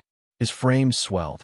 And in just a few breaths, the man in front of him became a towering monster of muscle and rage. Drex looked up at the giant and tilted his head slightly. Should I scream now? The joke was dry, almost lazy. He was supposed to use psionic power to calm the Hulk down, and under normal circumstances he would have. But Drex had come here for more than Banner's nuclear physics. He had come because he wanted to fight. The giant roared at him with raw fury. Not hatred, though. Not yet. The Hulk had been born only moments ago. Right now he was still simple, a child made of rage and muscle, with no real malice behind the bellow. Drex waited a second. Then he raised one hand and flicked a finger against the Hulk's chest. Boom! The monster launched backward like he had been hit by a cannon, crashing through tree after tree until he finally stopped. That did it. The Hulk got angry. Even bigger, too. He charged back in, came down with a fist the size of a car, and smashed it straight into Drex's head. Drex did not budge. Not an inch. The ground under his feet did not even crack. The shockwave and kinetic force vanished the moment they reached him, swallowed by his body and converted into strength. The Hulk's fist, however, did not survive the encounter. The massive knuckles bent inward at a horrible angle, like a normal man had punched a slab of steel and lost. The Hulk howled in pain. Drex's eyes flashed red. Heat vision tore out from them in a brilliant beam. It struck the Hulk full in the body, melting through his impossible skin and boring deep into the flesh beneath. The beam punched straight through him.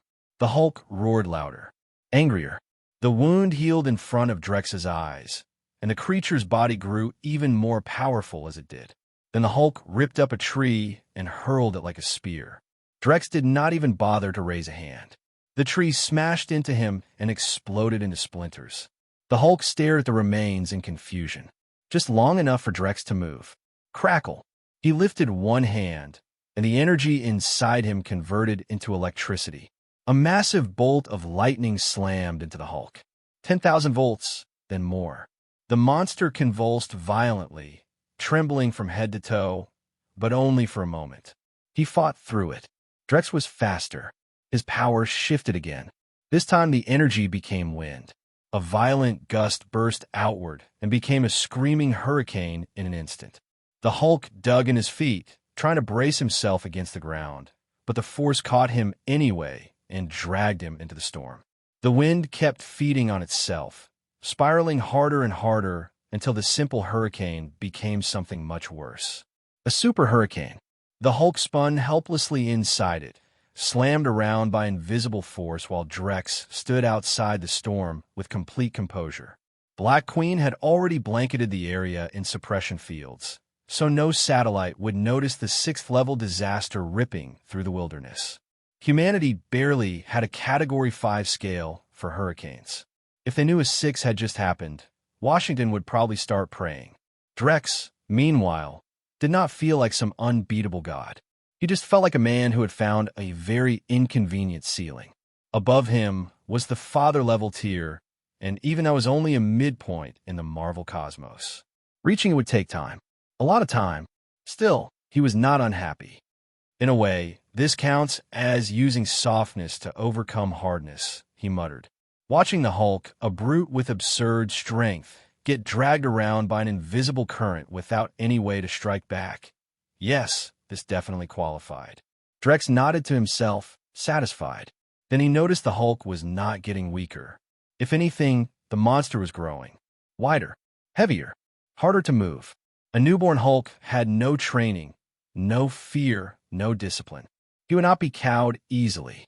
So Drex absorbed most of the wind energy back into himself, and the hurricane vanished. The moment the Hulk hit the ground, he lunged at Drex like a starving animal. Drex welcomed him. He drove a straight punch into the Hulk's chest, deep. Then he rolled with the motion and threw the monster over his shoulder. Even on Krypton, Drex had not been a soldier by profession, but he had the life Codex, and that meant he had inherited the full spectrum of Kryptonian potential. Military strength was part of that package. Add in a superbrain, and Earth's fighting styles were trivial. An hour of study had been enough to make them second nature. The Hulk landed and tried to rise. Drex was already on him. He hauled the monster up and snapped him backward in a brutal spine break. Crack! The Hulk screamed. His spine had been broken clean through. Then Drex went for the joints. Joint locks, dislocations, muscle and tendon destruction. The kind of technique that would make ordinary martial artists blanch. He used the Eagle Claw style's most vicious method, turning steel-hard hands into instruments of surgical cruelty. One by one, the Hulk's major joints were torn apart. The monster howled and thrashed, but with every second Drex remained calm. At last, the Hulk collapsed onto the ground, his entire body reduced to miserable twitching. His eyes were bloodshot, bulging with rage, but he still could not do a thing to Drex. A quick scan with Drex's X-ray vision told the rest of the story. The Hulk's body was already repairing itself at absurd speed, even after that level of damage. What monster? The Hulk's internal voice, if it had one, would have been saying the exact same thing. Who the hell was the monster here? Less than 10 seconds later, he had already healed back to full, and he was still furious. If anything, he looked more annoyed that he had not been able to make Drex sweat. So Drex blew out a breath. Frozen breath. The air instantly flashed white, and the moisture in the atmosphere locked solid. The Hulk was caught in the blast and turned into a giant green ice sculpture. Drex did not give him time to recover. He reached inward with psionic force, tugging at the cosmic energy around him. Then the power of Captain Marvel answered. A glowing photon mass gathered in Drex's palm. He pushed it forward. Photon energy burst outward in a concentrated wave and slammed into the frozen Hulk. It did not explode. It simply drove him backward with crushing force, pure radiant impact tearing through him and leaving him in agony. The Hulk roared once more. Drex was already there. He teleported straight above him, grabbed the top of that massive green skull, and slammed it into the ground with one hand. Drex asked, "Come on." He seized the Hulk by the head. Boom! To make sure the lesson stuck, Drex drove the Hulk straight into the earth. Then he punched through the ground by hand. A huge green arm burst out from below, trying to wrap around him and drag him in. The Hulk pushed with everything he had, tried to wrench Drex into his embrace, but Drex stood there like a statue, not moving, not giving ground.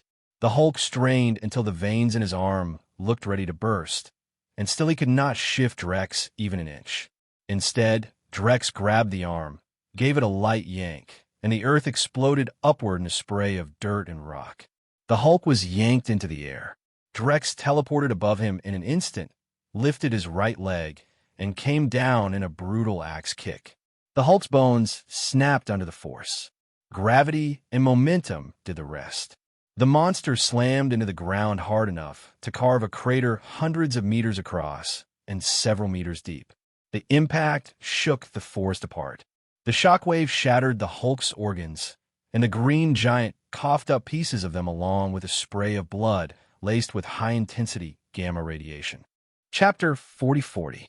Be good, Hulk. After a fair amount of very one-sided, friendly conversation, Drex finally used his psionic power to soothe the raging giant.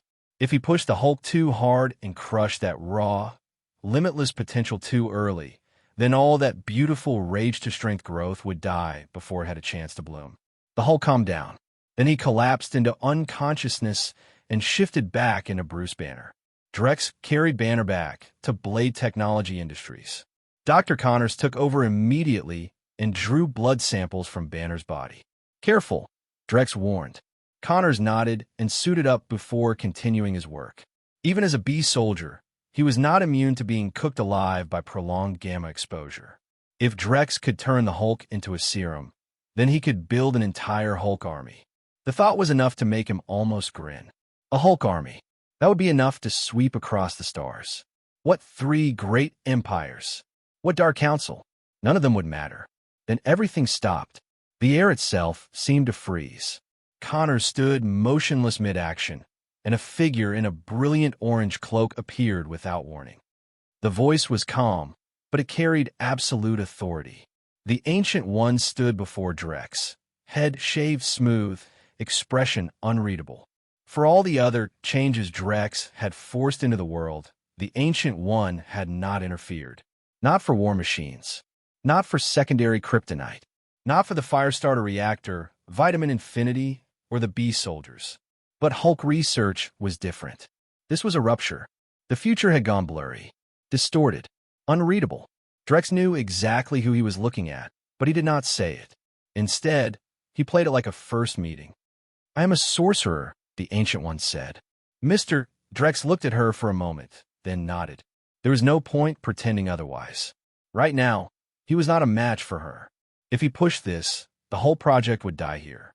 The Ancient One gave him a slight nod, as if she had expected exactly that kind of answer, then departed as quietly as she had arrived. Time resumed. Connors blinked, still standing in the same pose.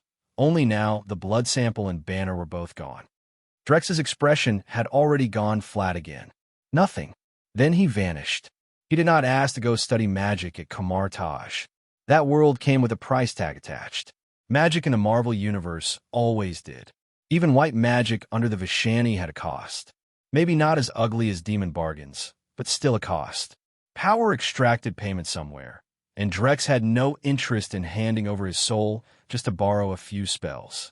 Besides, people like to joke that Kryptonians had poor magic resistance. That was a joke, not a weakness. If the Ancient One would not let him study the Hulk, then he would simply study the Red Hulk.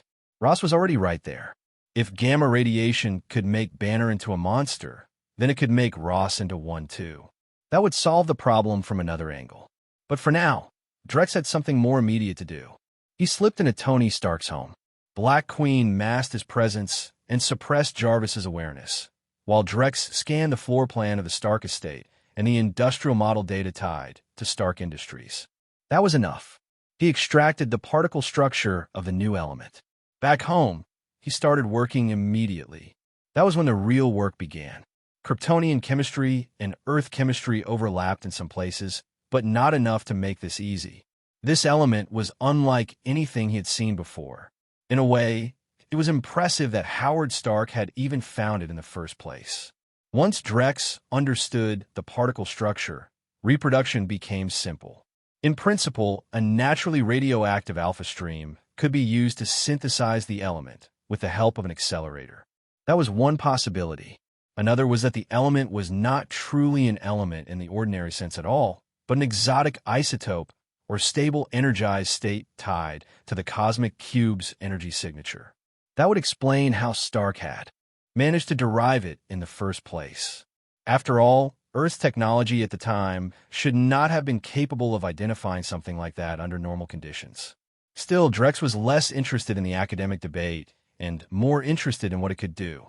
If Stark could use it to store massive energy in a compact form, then so could he. A battery with absurd capacity. A power source that could hold enough energy to feed systems far beyond the current standard.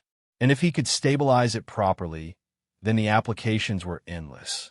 Power, armor, flight systems, weaponization, everything. Drex looked over the data once more, then smiled faintly. This world was full of gifts. The trick was knowing which ones were traps. Chapter 41:41. Drex Valen stared at the data in silence. On paper, the idea looked impossible. The film's version of the element was a stable, non-radioactive transition element used as a catalyst. In reality, the periodic table had already been stretched to its limit. Human beings had managed to synthesize elements all the way up to 118, and anything beyond that was a collapsing star with a lab coat, unstable from the moment it existed. Even if some new heavy element could be forced into being, it would decay almost instantly. As for the claim that it was an isotope of the space stone, that was nonsense too. An isotope had the same number of protons and a different number of neutrons. It was not a new element. If Stark had merely altered palladium's neutron count, then he had not made a breakthrough at all, and the radiation problem would still be there. In other words, the entire premise should have been a dead end. And yet Drex had followed the original process once more, expecting it to fail. It did not. The synthesis succeeded. That was the part that landed in the blind spot of even Drex Valen's own knowledge. He could not explain why it worked, only that it had. The result sat there on the screen, gleaming like a punchline the universe had not bothered to explain. Drex exhaled slowly. Since the new element had been produced, he no longer needed to waste time on the question of why. Some things were meant to be understood later. Some things were meant to be owned first. He named it the Drex element. If a new element existed, it needed a matching code, a framework to recognize it by. And the rules for that framework had to be set by the person who discovered it. Without Mendeleev, even the discovery of new elements would have been a pile of disconnected facts. A table gives the universe a language. This element, however, did not belong to Mendeleev's table, nor did it fit the Kryptonian elemental system. Drex had no intention of publishing its molecular structure. That would have made him famous, sure, but fame was a cheap currency. He had time, more than enough time. Still, he could already see what happened if Tony Stark got a sniff of this and tried to build his own version later. So Drex did something very deliberate. He publicly announced that he had created a new element. Not the full structure, not the full composition, but enough proof, enough data, enough smoke to make the fire undeniable. The world reacted exactly as expected. Scientific circles shook. The name Drex Valen, which had once only carried weight in advanced materials and military technology, now slammed directly into the field of theoretical physics and chemistry. The scholars who had previously shrugged at his secondary kryptonite and the global arms race triggered by War Machine now had to confront something much bigger. A new element. That was not a minor invention. That was the kind of discovery that pushed human civilization forward by decades. The cold fusion reactor followed soon after.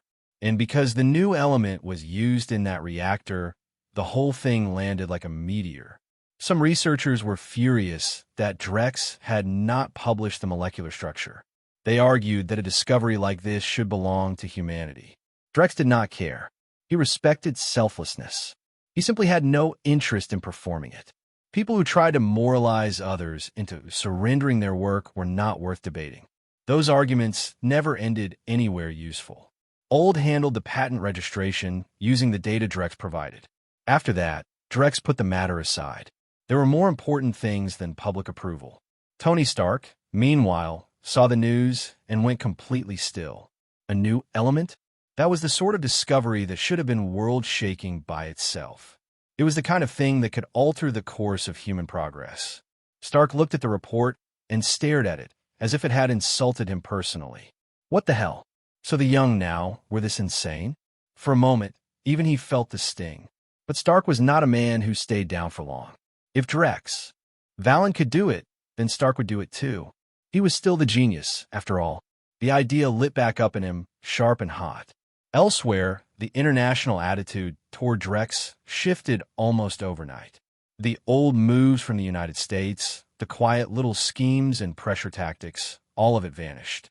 A genius who could genuinely benefit all of humanity was not someone rational governments wanted to antagonize. That would have been idiotic.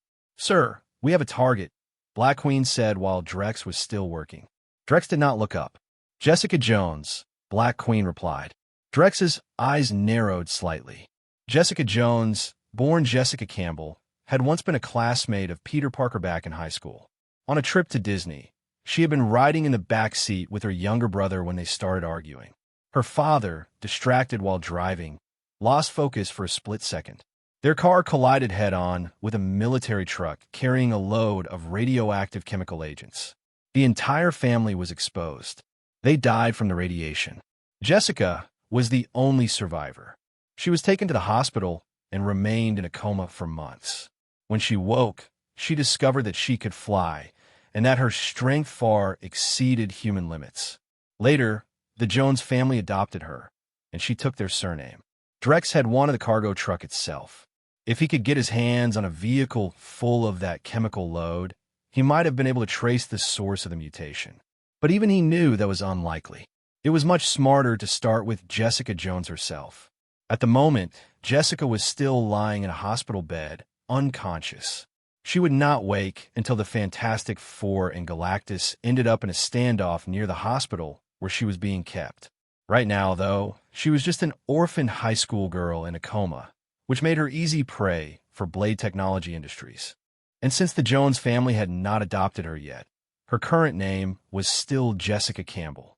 His vision, sharpened by his own Kryptonian sight, passed through the hospital gown and the flesh beneath, catching the violent changes surging through Jessica Campbell's body.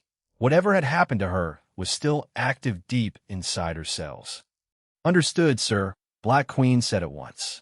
She immediately began the scan and started building Jessica Campbell's profile. Chapter 4242. Black Queen finished her analysis quickly and built a full personal profile on Jessica Campbell. If they had been on Krypton or back inside a ship, Drex would probably already have been simulating her genetic structure by now. In the present world, though, he could only take a manual sample and see whether it could be cultured. He did not disturb Jessica's sleeping body, which was still undergoing its own silent transformation. After switching her over to the monitoring systems in the general laboratory, he left her alone. Then Drex turned his attention to the company's business. He trusted Old and Black Queen, but he still liked checking the numbers himself. It gave him the simple satisfaction of seeing his empire move exactly the way he wanted. Vitamin Infinity was selling extremely well and had already become one of Blade Technology Industries' flagship products, even if the company now had quite a few of those.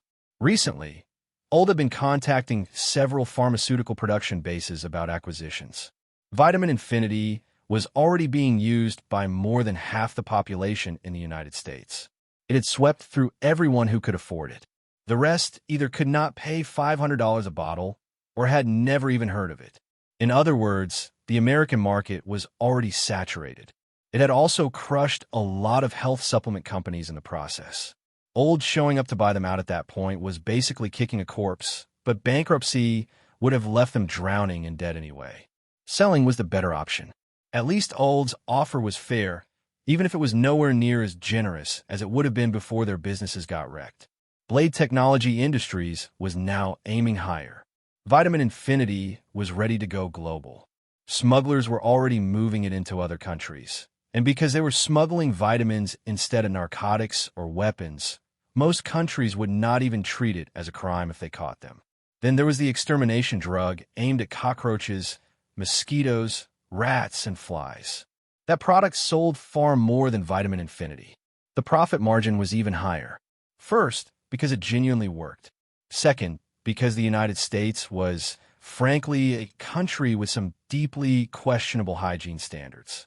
That made sales explode far beyond what Old had expected. Even he had to start taking this seemingly unremarkable line of business seriously. Once the numbers were laid out, Old realized it was absurdly profitable. It made more money than weapons and some other very respectable forms of business combined. That was the reason he had reached out to those pharmaceutical production bases in the first place.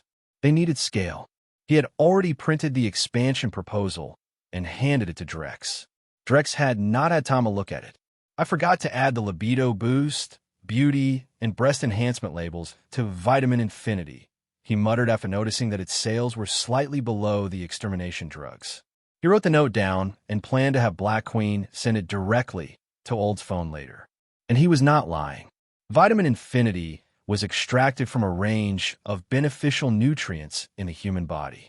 For humans, it was basically a tonic with ridiculous efficiency. Once it was cloned and cultured, there would be no need for raw material extraction anymore. Secondary kryptonite did not need his attention at the moment. The American order book for Poseidon was already stacked to the ceiling. Then came War Machine. By modern scientific standards, War Machine was extremely valuable. On the battlefield especially, it had tremendous tactical and strategic significance. Used for decapitation strikes against enemy leadership, it was practically unbeatable. Its greatest advantage was not speed, firepower, or defense. It was mass production. That was the biggest difference between it and products of super soldier serum, like Captain America or the Hulk.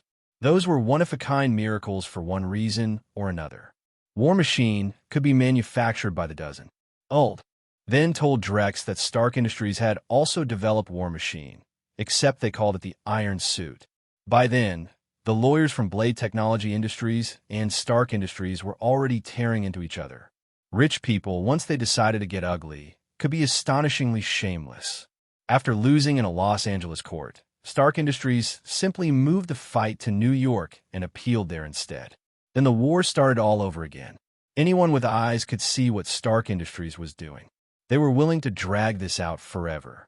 After all, they could afford the legal bills. One Iron Suit alone would pay for the whole mess and leave them change to spare. The United States government quietly backed Stark Industries, using the dispute as an excuse to suppress Blade Technology Industries. Still, they did not dare push too hard. Their real complaint was that Blade Technology Industries had not gone public yet, and that Drex was selling War Machine to the rest of the world. If they shoved too hard and drove him away, who would take responsibility for that? Stark Industries, on the other hand, had military shareholders. That meant they could never sell the Iron Suit the way Blade Technology Industries sold War Machine. Every one Malawi and Kwacha unit went straight to the United States. Drex did not bother making any kind of public statement about Stark Industries acting up. He just called Bucky. By this point, Bucky was already in control of a Hydra branch. Everyone in that branch had been converted into members of the World Serpent. They just had not become beast soldiers yet. Bucky, Drex said, kidnap Tony Stark for me and dump him in the Middle East. Drex felt that Tony Stark was becoming too profit-driven. That was not a healthy direction. The original timeline had not reached the point where Stark became Iron Man yet, but Drex could help him along. In his own way, he was just speeding up the process and turning him into a proper Iron Man a little early. Kidnapping Tony Stark was absurdly easy. At the time, Stark was in bed with two cover model sisters. After Bucky got the location, he brought his men straight in. Tony's bodyguards were dropped almost instantly. Stark, who had been busy working at the time, was so shocked by the sound of the door crashing open that he nearly folded in place. The two models screamed and clung to each other. Bucky asked, No, that's not me. Tony tried. Bucky did not waste time arguing. He grabbed Stark with one hand and tossed him into a black SUV without even bothering to let him put his pants on. After the incident, the scene was sealed off by police, the military, and federal agents. The S.H.I.E.L.D. agents all looked grim. Every hotel camera had lost footage during that exact time window. Every guest who might have seen something had been knocked unconscious. There were no witnesses. Whoever did this had clearly been meticulous. And there's probably a top-tier hacker covering the trail, Coulson reported to Nick Fury. Fury rubbed at his head. I can't say for sure, Coulson answered. Maybe retaliation from Blade Technology Industries. There was too little evidence at the scene to work with. Nick Fury was naturally suspicious and cautious, and the recent lawsuit between Blade Technology Industries and Stark Industries was already common knowledge. It was entirely possible that Blade Technology Industries had gotten tired of the legal game and decided to hit back in a less polite way. Chapter 43. Chap 43. If Drex Valen was behind this, then things had just become a lot more troublesome. Nick Fury did not want to believe that was the case, but he still activated Natasha Romanoff, who had already infiltrated Blade Technology Industries as a senior assistant. Under the alias Natalie, Natasha received the assignment and felt the familiar sting of it all. She had not even become a truly important figure here yet, and now she was already being sent to dig into the boss's secrets. Natasha Romanoff, Black Widow, born Natalia Alienovna Romanova in 1928 in Stalingrad, in the former Soviet Union. Trained from childhood by Soviet intelligence, her body had later been altered by the state to slow aging, strengthen her immune system, and sharpen her resistance to punishment. Combined with years of brutal physical and psychological conditioning, she had become exactly what her codename promised: a lethal spider in human skin. She had later betrayed the Red Room and joined the Avengers. Age-wise, she was only 8 years younger than Captain America. That meant that in the year 2000, she was already very old by ordinary standards. According to the comics, Natasha had once been involved with the Winter Soldier, Bucky Barnes, and the two had even shared a bed back when they were both in the Soviet system. But that relationship had never been allowed by the state. She had been ordered to break it off and marry test pilot Alexei Shostakov instead. It had been an arranged marriage, but Natasha had genuinely fallen for Alexei. Then, not long after, she was informed by her superiors that Alexei had died during a rocket test. Heartbroken, she threw herself back into her work. After that, Natasha truly became the Black Widow. She took mission after mission, slipping into Western social circles, using beauty as a weapon, seducing scientists, and turning them into Soviet assets. Now she moved carefully through the restricted areas of the company, places even her superior role did not have clearance to enter. If there was a secret hidden anywhere, it would be there. And if the kidnapping of Tony Stark really had been done by Drex Valen, then maybe Stark was being held in that same zone. What Natasha did not know was that Black Queen had already spotted her the moment she got close. Black Queen immediately informed Drex, and Drex raised an eyebrow, a little surprised. Through a pinhole camera, he looked at the intruder, a very beautiful woman. Unfortunately, she did not resemble Scarlett Johansson, so he did not recognize her at a glance. Drex asked, sounding mildly entertained. He watched with interest, wanting to see how the lovely little spy would deal with the traps he had laid. The 50mm thick secondary kryptonite door gave Natasha nowhere to begin. With too little information, she could not even figure out how to open it. She guessed it had to be some kind of advanced technology she did not understand. After all, the entire world now agreed that Drex Valen was the only real genius of the century. Blade Technology Industries had become one of the places every top researcher wanted to get into. Before this, that sort of attention had belonged to Stark Industries alone. Natasha took out a tiny camera and photographed everything she could. Every angle, every corner. Maybe S.H.I.E.L.D.'s researchers could work out how to open the door if she brought the footage back. What she did not know was that behind the door was a laser corridor. Unless she had some absurd protagonist-level luck or the soul of Alice herself riding shotgun, she would die without even understanding how. Drex was not in a hurry. He looked away and returned to his own research. Mechanical soldiers. Krypton had once used them as battlefield units, built to fight alongside Kryptonians. After all, even if Kryptonians were not exactly few in number by Earth standards, they were still too few to rule 100,000 worlds without help. Mechanical soldiers had existed to assist with governance and control. With a super AI controlling them, they had excellent management and support capabilities. Since Drex had already created Black Queen, a true super AI, there was no reason to ignore the mechanical soldiers too. Because of technical limitations, the version Drex built could only be considered decent. Each one carried 4 Gatling guns, a 75mm recoilless cannon mounted on the shoulders, and a 6-legged mechanical lower body, giving it the mobility to fight in any environment. On Krypton, these machines were powered by compact hydrogen batteries. Drex had a much better option now, a Drex element fire source reactor.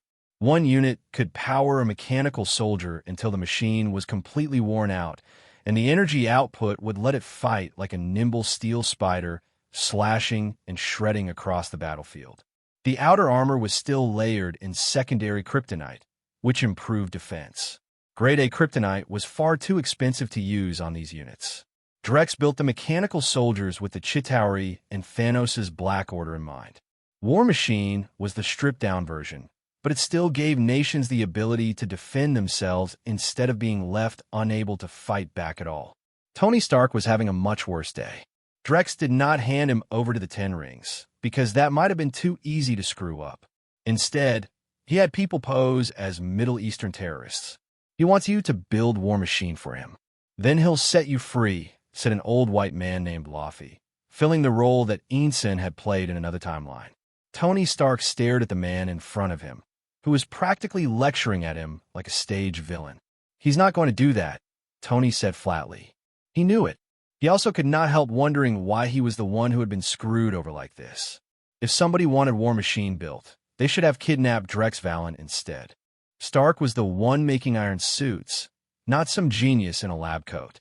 Then again, why had Drex not been kidnapped? Tony already knew the answer. Because Drex Valen kept himself clean. He was not running around like a spoiled playboy dragging cover models into hotel rooms. He stayed in his lab. Tony had once thought that meant Drex did not know how to enjoy life. Now he was starting to think Drex had just been smarter than he was. Tony also noticed something else inside the terrorist base. Weapons. Lots of Stark Industries weapons. What the hell? How were Stark Industries weapons ending up in the hands of terrorists? Tony's mood turned complicated very quickly.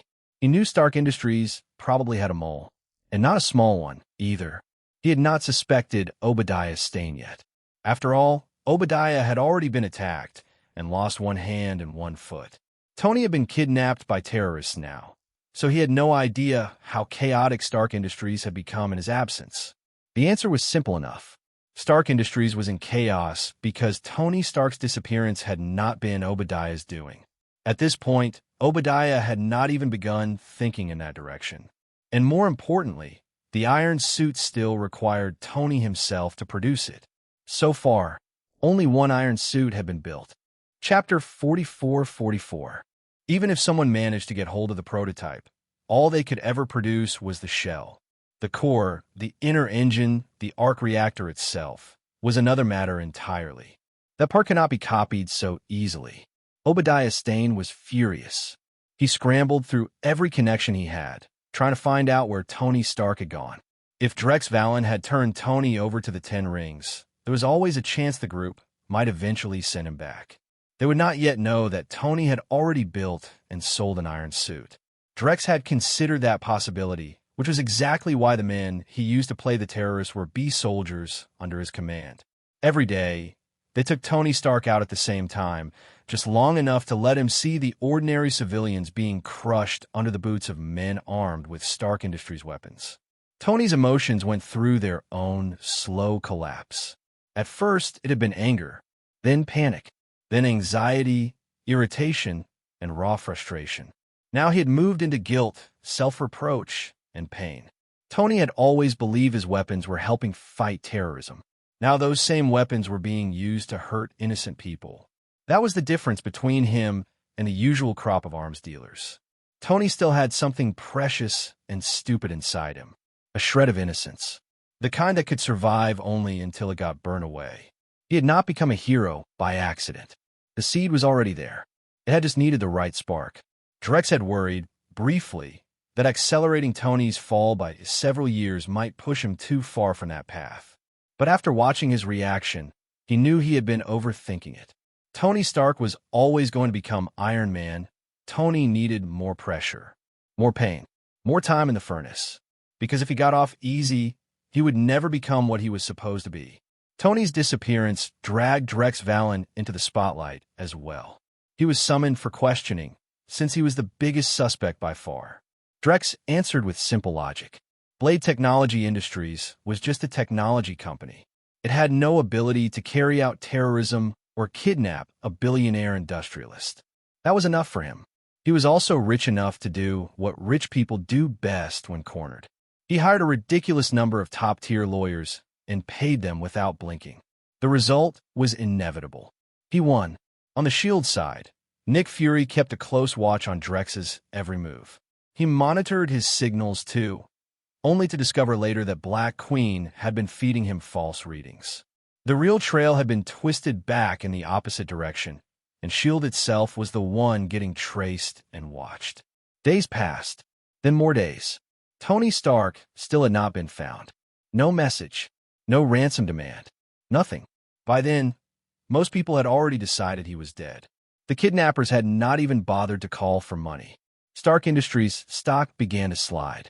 At the same time, the lawsuit between Blade Technology Industries and Stark Industries which the public had expected to drag on for years, turned into a one-sided blowout. Blade Technology Industries won outright. Because Stark Industries could not actually produce iron suits at scale, the military abandoned them. Blade Technology Industries was awarded $800 million in damages. Stark Industries seemed to back down after that. They did not continue appealing in other courts. If they had kept at it, the different laws in different states might have given them another shot, but they let it go. In truth, Obadiah had already smashed everything in his office that could be smashed. Every morning, he woke up and watched Stark Industries' stock sink lower. The stress nearly gave him a stroke. Or worse, the man was old enough that his heart had no business being treated like a punching bag. The $800 million itself did not matter much to Stark Industries. What infuriated Obadiah was the military's attitude. One change of tone, and Stark Industries was left to face the full weight of Blade Technology Industries' rage alone. Old had been absolutely furious about Stark copying one of their flagship products. His legal team had slammed the issue again and again until the damages were finally pushed up to $800 million. At first, the figure had been only $50 million. Drex knew better than to expect Stark Industries to be crippled by this.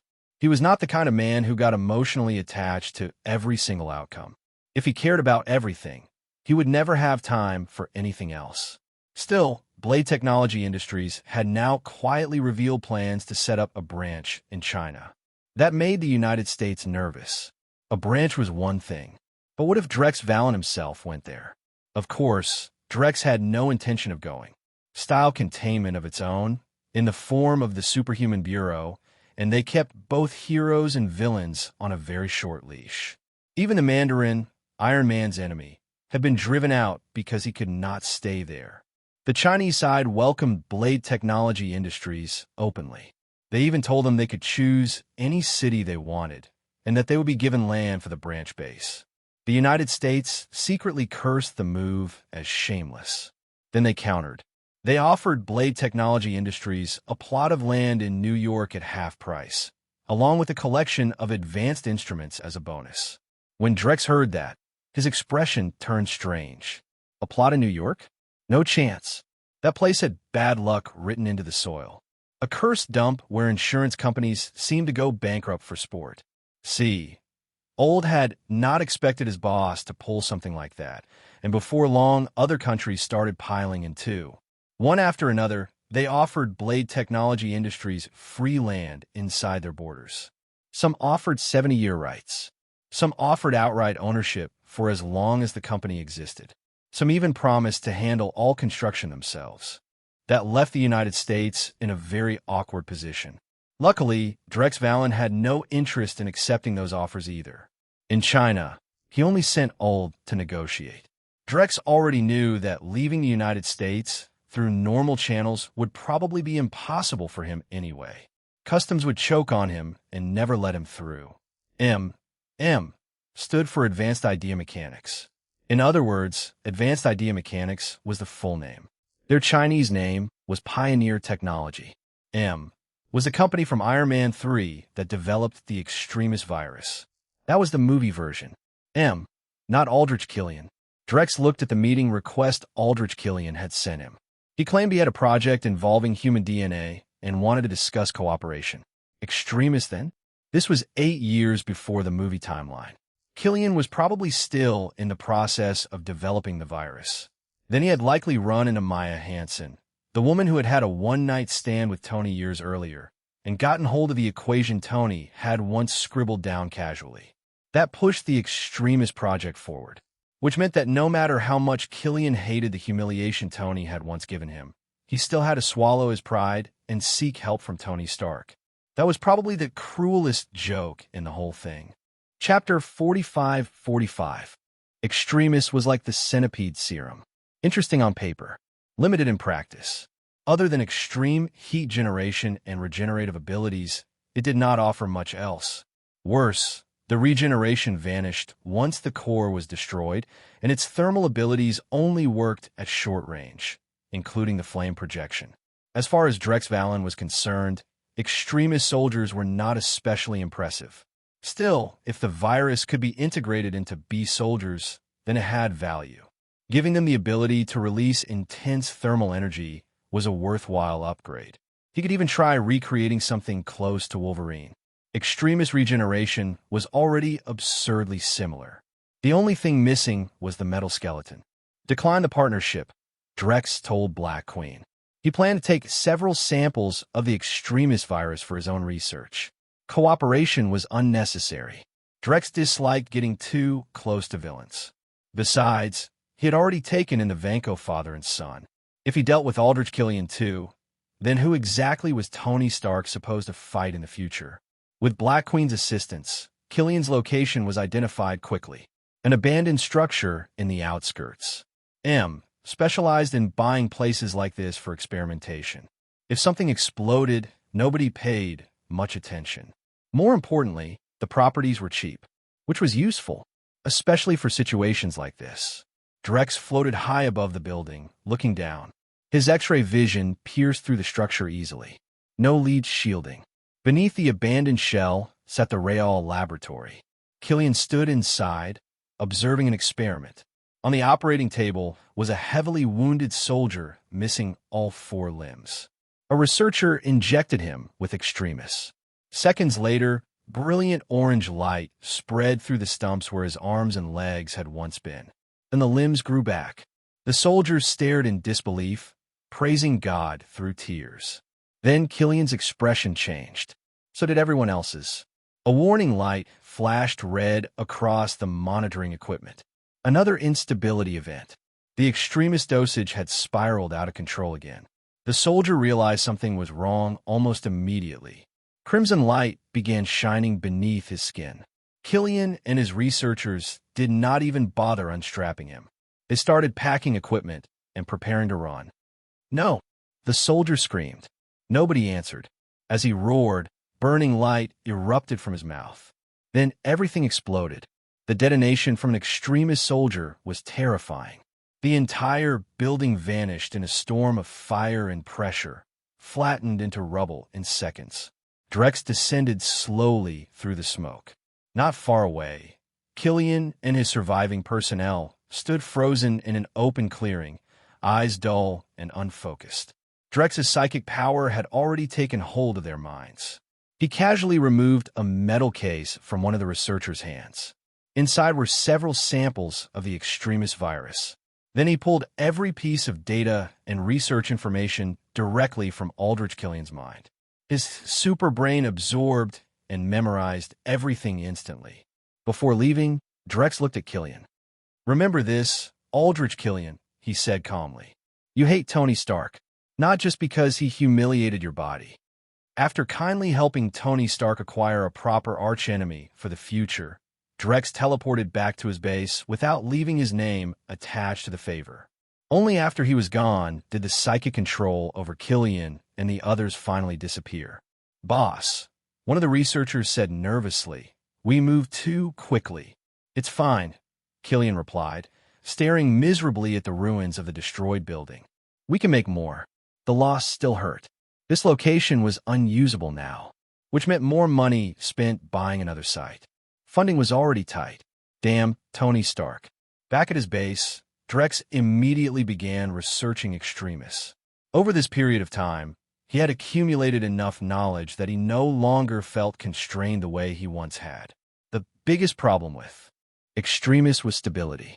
Killian and his people had spent ages assuming the issue was dosage. They kept searching for the correct amount without realizing the problem lay elsewhere entirely. That alone told Drex how mediocre they really were. In his hands, the flaw was solved almost effortlessly. He barely considered it difficult. "So that's the mechanism," Drex muttered. Then he paused. Extremis was a perfect counter to the vampire virus. At first glance, the virus seemed too violent. It looked like it would simply burn vampires to ash. But its internal mechanism was more precise than that. As long as the target was not a pure-blood vampire, injecting Extremis could revert them back into humans. That discovery gave Drex another idea. He was still researching the universal cure serum derived from Blade's modified virus, but had concerns about long-term side effects. However, if he combined it with extremis, the process became cleaner. Inject the cure serum first to purge the modified infection. Then inject extremis to eliminate the vampire virus itself. Problem solved. As long as the extremis activation was carefully controlled and removed by the immune system immediately after finishing its work, there would be no risk of turning the patient into an extremis soldier. At the same time, extremis itself made an excellent anti-vampire weapon. He could even supply it to Blade for combat use. Although, honestly, that would be wasteful. Giving Blade ultraviolet weapons was far more efficient. After a series of experiments, Drex gained complete control over extremis. He could shape and adjust it however he pleased. The improved Beast Soldier serum also no longer qualified as a standard Beast Soldier formula. So Drex renamed it second-generation mass-produced Super Beast Soldier serum. The new version possessed thermal energy release abilities. Combined with the organs Drex redesigned, the resulting Super Beast Soldiers could fire concentrated thermal beams. In close combat, very few things could survive fighting them directly. Unless someone was wearing vibranium, adamantium, or happened to be the Hulk, they would not withstand the superheated energy pouring off a Super Beast Soldier. The temperatures involved could melt steel almost instantly.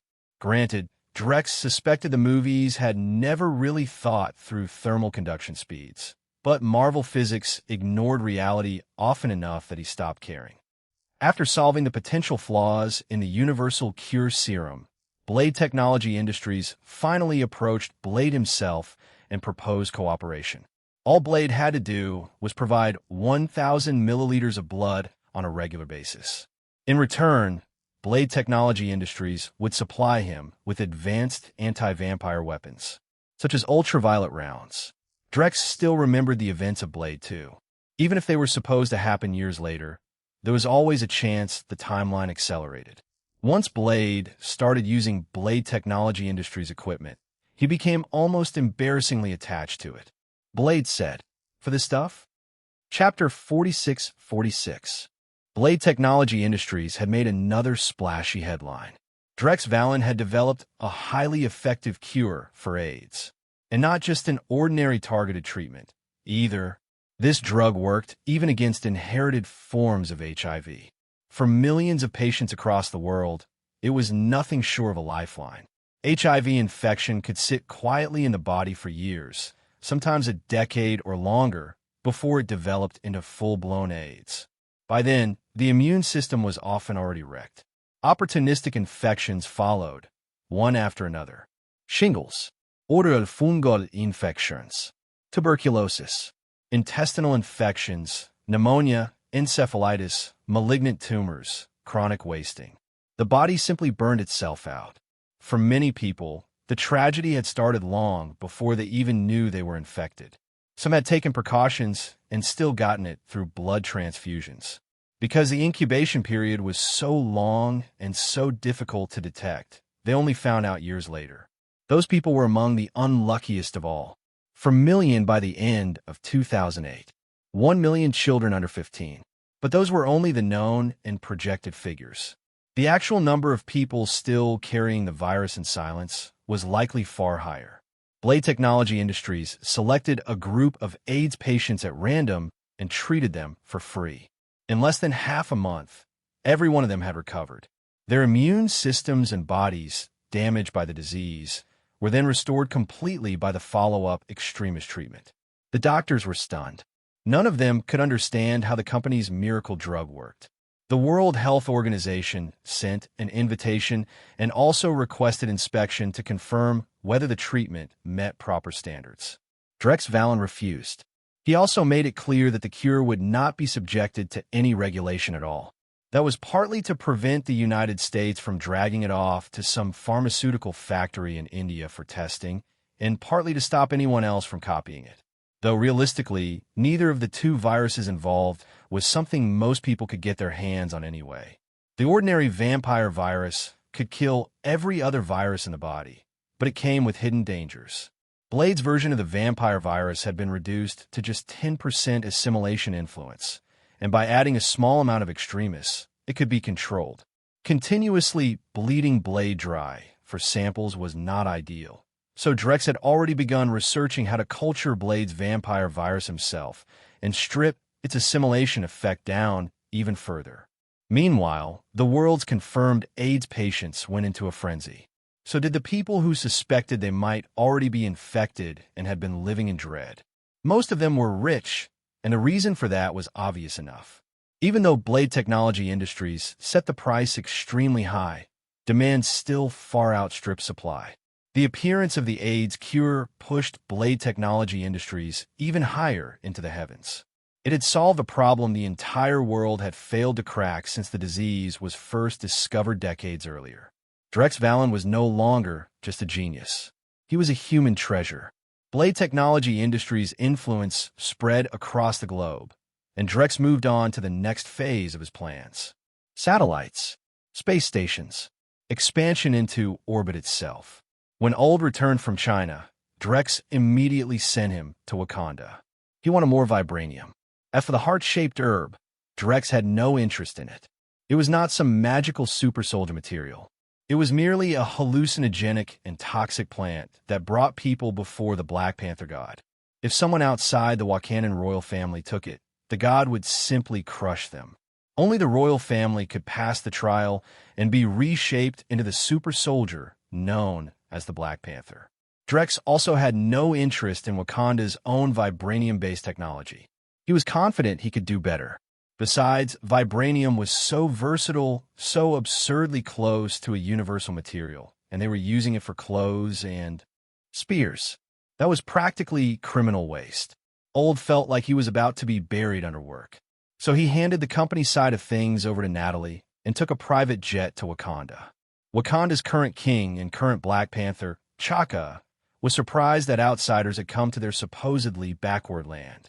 Old stepped off the plane and immediately felt the same thing. Wakanda looked backward. It also looked ridiculously fortunate. A natural vibranium mine, just sitting there. That kind of luck was obscene. Old had already learned from his boss that vibranium was worth $10,000 per gram, and even then it was not exactly easy to buy.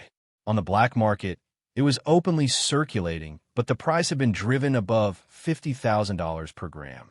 These Wakandan natives were richer than oil tycoons in the Middle East. Chaka removed the royal robe he had been wearing, a garment woven with vibranium fibers and worth several $100 million, and replaced it with a ragged native outfit that barely covered his lower body. "Greetings, King of Wakanda," Old said politely.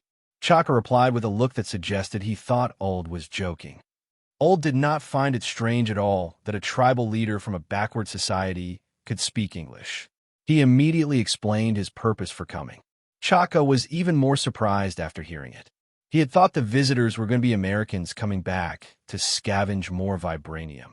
After all, Wakanda had sold some of it long ago in order to raise money so the young people in the tribe could go to university in the United States and later return to help develop the homeland. That also meant their computers used the same binary systems as the outside world. And with vibranium's special properties, Wakanda's technological progress had outpaced the rest of humanity by a ridiculous margin. They already had their own spaceships and satellites, and they were still humiliating the entire planet with them. But instead of some greedy Americans, the person asking for vibranium was Drex Valen himself, the man now hailed as a human treasure, the Einstein, Tesla, Joule, and Planck of the century. Even Chaka understood the meaning of that. Vibranium was the foundation of Wakanda itself, so of course he was unwilling to give it away. Chaka was not Chala yet. His mindset was not open enough for that. He only cared about keeping Wakanda alive and intact, so he politely refused. The vibranium that had already been sold, he said, was all that existed. If Old did not trust that answer, Wakanda would allow a search. Back when the Americans had come to dig around, they had not found anything either. They had no idea the shallow vibranium deposits had already been harvested by Wakanda, while the deeper veins were buried too far down to be exposed easily. The entire nation of Wakanda was actually built on top of a massive vibranium meteor. Chapter 4747. That enormous vibranium meteor could be mined for centuries and still not run dry. It was the kind of fortune that fell out of the sky and decided to stay. Old looked at the Wakandan soldiers standing nearby. Most of them carried shields and spears, though a small number had been issued firearms. It was the sort of outdated military setup you might expect from a World War I battlefield, the kind still seen in a lot of African nations. That gave her an angle to work with. Since Drex Valen had sent her here, Old was already convinced Wakanda could not be empty-handed. These locals might look simple and harmless, but that did not mean they were fools. Would a people with a treasure like vibranium really sell it all and keep none for themselves? It was a subtle offer, but the Vanko father and son had designed more than a few conventional weapons, even if they could not compare to Tony Stark. Chaka's eyes lit up. Old's face went dark. These African natives really had some wild ideas. War Machine was the sort of prize that even the 5 major powers could not casually buy, no matter how much money they offered. If the great powers wanted one, they had to wait in line, and they thought they could just be given one? Chaka acted as though he had not noticed Old's expression. In truth, he understood his own nation's weaknesses better than anyone.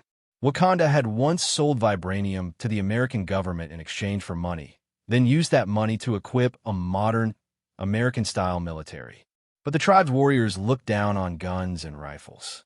They stubbornly preferred the bows and arrows they had trained with since childhood. That was one of the drawbacks of Wakanda's isolation.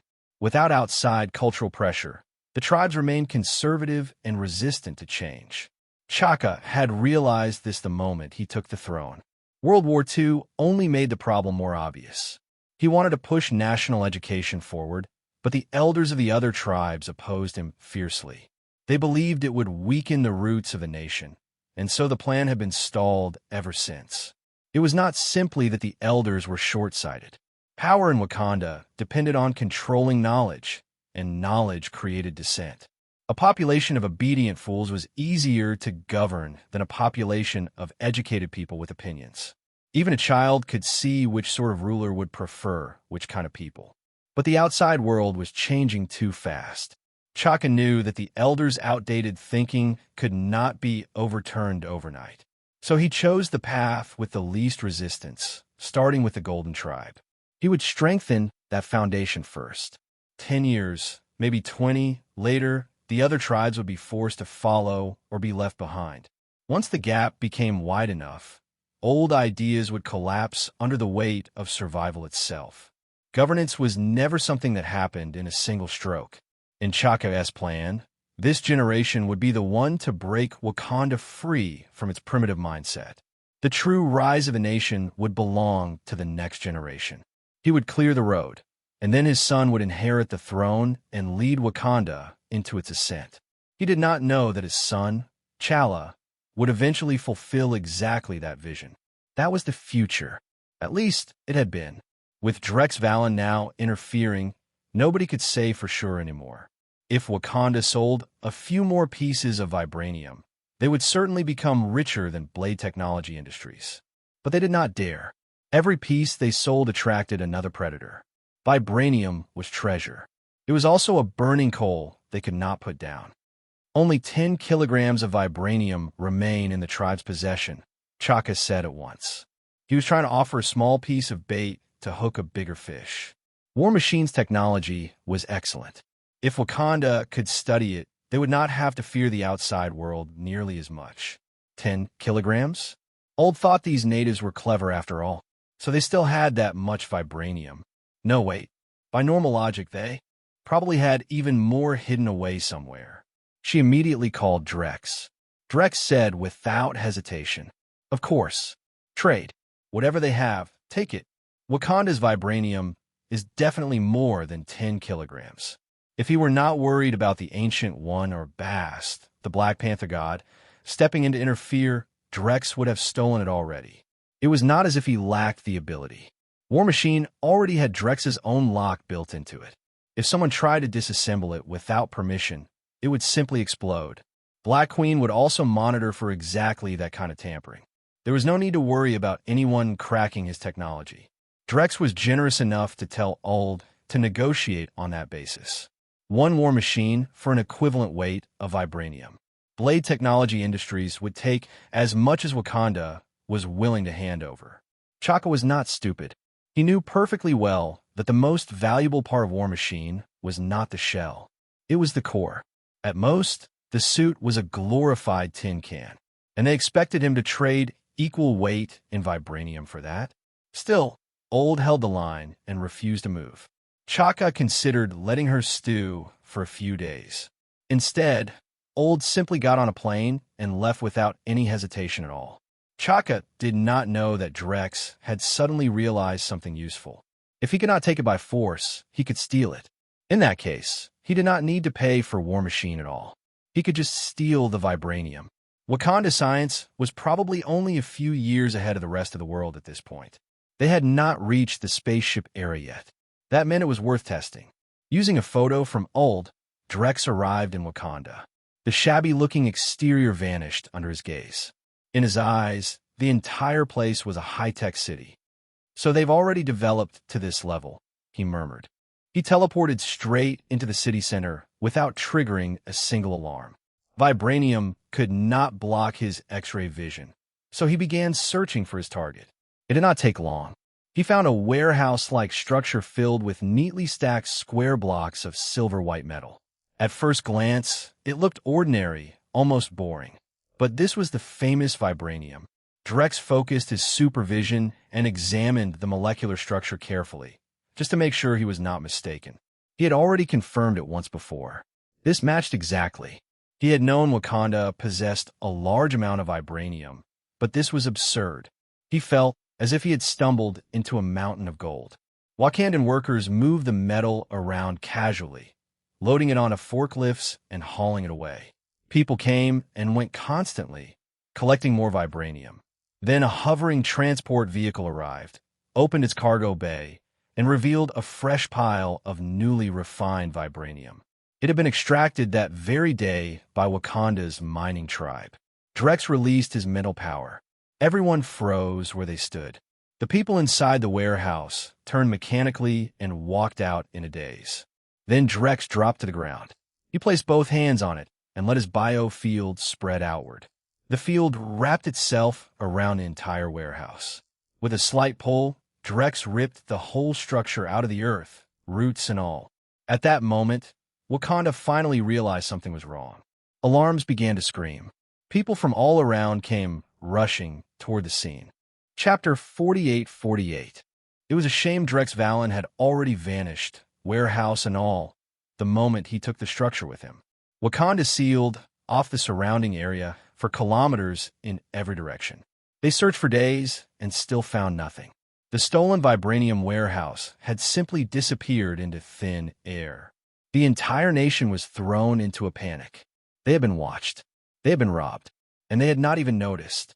Wakanda had informants planted in plenty of countries, yet somehow someone had slipped past every layer of defense and walked off with a massive cache of vibranium right under their noses. Chaka was visibly exhausted by the whole thing. He could not sleep. He could not relax. The more he thought about it, the more obvious it became that the thief knew Wakanda far too well. They knew where the storage site was. They knew how to bypass the defenses. That meant one thing. There had to be an insider. While Wakanda was still tearing itself apart with suspicion, Drex returned with the warehouse still in hand and immediately realized something else. The outer layer of the warehouse itself was vibranium too. Damn Wakanda. That was just criminal waste. Vibranium was being treated like common construction material. If it were in Drex's hands, he would put every gram of it to better use. Wakanda had at least not gone insane enough to make the floor out of vibranium too. If they had, Drex would have seriously considered packing the whole country up and taking it with him. This warehouse did not seem important.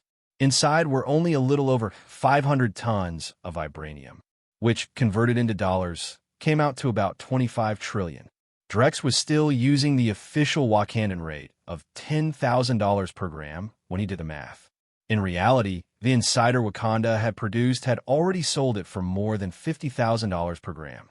Wakanda had simply been too naive. They did not know how to do business. If Drex had been running the place, he could have sold it for $1 million a gram without breaking a sweat. With a full stockpile now on hand, Drex had room to breathe. And since vibranium was a naturally occurring metallic, or it could be used directly in alloy experiments, if he accidentally produced some new supermetal in the process, then he would be sitting on a gold mine. While Black Queen began analyzing vibranium's possible pairings with other metals and materials, Drex sat down to eat breakfast. He worked this hard and made this much money for one reason beyond security. He wanted to enjoy his own life. He had no interest in becoming like Clark, all power and no proper household, forced to rely on Batman to buy him a house through some bank loophole. Drex preferred a different model. He wanted to be a fusion of Batman and Superman. Breakfast had been prepared by a Cantonese dim some master invited especially for him. Drex, in his previous life, had been from Guangdong. After being away from home for more than 20 years, he naturally missed Cantonese food. Take shrimp dumplings, for example. In a decent tea house, shrimp dumplings were built around 5 shrimp, and the quality of the whole dish depended heavily on the chef's skill. In fact, in many Cantonese tea houses, chicken feet, shrimp dumplings, char siu buns, and rice rolls were the 4 kings of dim sum. On Drex's table sat shrimp dumplings, chicken feet, char siu buns, red rice noodle rolls, beef tripe, siu mai, steamed dumplings, white phoenix claws, boat congee, and more than 20 kinds of tea snacks in total. Food he had once eaten until he was sick of it now tasted like memory itself. And also delicious. The chef had been expensive, of course. He served Drex alone, and he was apparently shocked by how much Drex knew about Cantonese breakfast. Did this foreigner used to live in Guangdong or something? How is it? Drex glanced at Uld. Uld had already been pulled headfirst into the dim sum pit, and was now too busy eating to argue. Even holding chopsticks was a struggle for her. For foreigners, Cantonese breakfast was probably the easiest of the 8 major Chinese cuisines to accept. The flavors were lighter than Shandong or Sichuan food, less aggressive, and the variety was huge.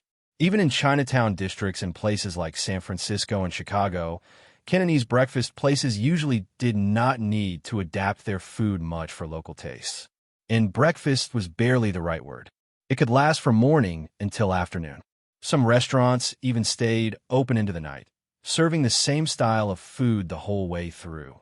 Uld especially liked the item called chicken feet, and the white chicken feet, too. Drex, with his much larger appetite, could clear an entire table of dim sum in one sitting, though he personally was not fond of items like turnip cakes. "It's good," Uld said between bites. She kept saying good over and over because her vocabulary had thinned out under pressure. Drex could still read her mood easily enough. Her hormones were up. Her body was happy. "The most important part is really the tea," Drex said. "This one's pu'er. This one's tiguanyin." Pu'er and tiguanyin were the ones he was used to. He did not care much for other green teas, black teas, or things like lei cha. After eating until he was full, Uld's face had turned slightly red. She had wanted to be more graceful, more polished, like a proper elite. But chopsticks were harder than they looked. The more anxious she got, the worse she handled them, and the whole thing spiraled until she looked genuinely flustered. Drex did not mind. He glanced at the view, then turned away and got back to work. Mexico border. Tony Stark was being held there. Every day, Drex staged new scenes for him. These soldiers played out the role of terrorists threatening civilians, then gunning them down in front of him.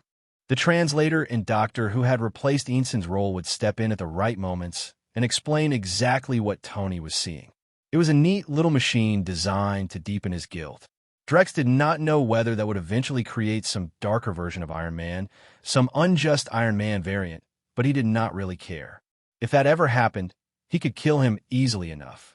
Tony Stark woke from a restless sleep feeling like his mind was scraping against the edge of collapse. The day before, those terrorists had executed a group of innocent civilians right in front of him. "They died because of you," the fake Eanson said to him. "Because of your advanced weapons, the local government troops can't beat these terrorists' firepower, so they do whatever they want here." It was both an accusation and a condemnation. Tony sat on the edge of the crude concrete bed and buried his face in his hands, fingers dragging violently through his hair. To him, This place had become an invisible torture chamber and a hell all at once. He felt as though he could hear the dead screaming. That part was not entirely imagination. Drex had arranged for men to lean close to Tony's ears and wail after he fell asleep. With Beast Soldier's senses, they could do it without ever being noticed. Under that kind of sleep deprivation and psychological torment, the fact that Tony was still standing at all meant something. The heroic spirit inside him had already started to wake up. The terrorists were demanding that Tony Stark build an iron suit. At first, Tony had only dragged his feet. Chapter 49:49. Tony Stark had finally figured it out. Dragging this out any longer changed nothing. It would not get him out of the hole he was in. It would not improve his chances. At best, it just kept him trapped in the same rotten cycle. Better to take control of the situation himself. These terrorists probably could not read half the labels on their own weapons anyway. He could stall them, play along, and once the suit was finished, he would break out of this place in one clean strike. Drex Valen's war machine had already proven what a weapon like that could do. It had shown its value in real combat. That was why so many people wanted it. Tony had seen the results with his own eyes. Even if the iron suit he was building in this miserable hole would not be as powerful as Drex's war machine, it would still be more than enough to crush these terrorists. Still, Drex found himself wondering about one thing. The first mark, I had no real shock absorption system. So how had Tony survived that fall from so high up? Or had Tony somehow hammered one together inside that cave, piece by piece, with nothing but scrap metal and stubbornness? That was a little too magical. No, too sci-fi. Actually, too insane. Since the New Element incident, Drex had been paying close attention to Tony Stark. He had expected a few things to challenge his worldview. This was already the second. Make things harder for him. Drex ordered the Beast soldiers on the other end. Do not let this go too smoothly. They knew one thing only. Tony Stark was not to be killed. Beyond that, they had no instructions. Drex did not mind spelling it out. For example, he said, just as he is about to finish the iron suit, another group of terrorists attacks the place. Sun dies in the attack. The suit gets blown up by accident. Tony Stark gets captured again. The first group gets wiped out completely. That, to Drex, was hardly complicated. He had just laid out a whole repeatable script. If Sun died, so be it. Tony would still become a hero. Then Drex could just arrange for another Sun. During this same period, terrorist attacks were becoming more frequent and more severe. The Mandarin of the Ten Rings publicly claimed responsibility for them. What frustrated the United States most was that at every blast site, they found no trace of explosive residue and no bomb fragments at all. Normally, no matter how powerful the explosion, some material would survive. Even a nuclear detonation could not erase every last trace. There is always something left behind to analyze, some remnant that could lead investigators back to the device and the people carrying it. But they had no such luck here. What they did not realize was that these incidents were not really coordinated terrorism in the first place. They were accidents. Killian and his people had no real intention of mounting a grand terrorist campaign. What happened was that when they tried to stabilize the extremist subjects and experimental hosts with too much of the drug, the dosage was pushed beyond safe limits. The stable extremist beings became unstable, and the result was a massive explosion. Even if every second of it had been recorded on perfect surveillance, they still would not have found a real terrorist. Killian had simply pinned his experimental disasters on a fabricated Mandarin and turned him into the face of a terrorist movement. The United States, meanwhile, had decided the Mandarin was one of the most terrifying terrorists in history, right up there with that infamous dead one whose name nobody liked to say out loud. They were sure he had a professional intelligence network behind him, along with a team of operatives on the ground. Some officials even suspected that a huge portion of the world's top mercenaries might already be working for him. What they could not understand was why he kept choosing places full of ordinary civilians. Why not target wealthy districts instead? Did he not realize that if the Mandarin ever hit Wall Street, the United States would be on the verge of breaking apart? In response, America increased security around Wall Street and most wealthy neighborhoods. Blade Technology Industries also came under heavy scrutiny. Drex, who knew exactly what was going on, was not worried in the slightest. He also had no intention of letting Killian keep causing trouble. Drex was not a saint. He was not some shining superhero on a white horse. But he was still a person, and as a person, he would do what he could when the situation allowed it. So Drex used his psychic power to take control of Killian, then had him captured and thrown into a small black room. He planned to release him only after Tony Stark returned. Killian was put into a state like the Winter Soldiers, a frozen, sleeping condition sealed by Drex's freezing breath and kept in a permanent cold storage environment. Drex found Bronski soon after. Bronski straightened immediately. He had no idea why Drex had come looking for him, but he sincerely hoped it was not for another sparring session. The stronger Drex became, the more hopeless those sessions felt. Bronski had already reached the point where he thought Drex might be able to beat him without even lifting a hand. "Relax," Drex said calmly. Bronski blinked, then exhaled a little. He figured his face must have given him away. Drex had no intention of telling him the real reason. A boss who could read his subordinates' minds would create a very unhealthy atmosphere. His psychic strength had grown enough to let him slip into other people's minds and sense their thoughts. It was basically a crude version of telepathy, a rough mirror of what Professor X could do. For now, though, it only worked on people weaker than him. Even so, it was a nasty tool. Against weaker enemies, he could control the whole battlefield and never worry about being swarmed. Drex had no interest in checking Bronski's inner thoughts any longer, so he just asked the question directly. Bronski's eyes lit up at once. He thought another promotion was coming. What came after Super Beast Soldier? Super Beast Soldier Plus? Super Ultimate Beast Soldier? Cosmic Invincible Final Beast Soldier? Of course I do, boss, Bronski said, thumping a fist against his chest. There was no man who did not want power. Bronski wanted it more than most. He had given up almost everything else for it. No women, no marriage, no distractions. Just power, clean and simple. That made him both easy to use and very effective. "Then I'll give you a way to earn it," Drex said. He told Bronski to return to Great Britain and become a super soldier there. With his current enhanced body, that would be easy enough. Then, after a few years, Great Britain would loan him to General Ross. From there, he would be sent after the Hulk. And when the time came, Bronski would bring back the Super Soldier Serum and the Hulk Serum. Chapter 50-50. Tony Stark, you kill my family. Tony jerked awake from the nightmare, staring blankly into the dim room. The screams still felt fresh, like they had only just peeled away from his ears. Ensign stirred from the bed beside him and sat up. Tony dragged a hand over his temples and forced a thin smile.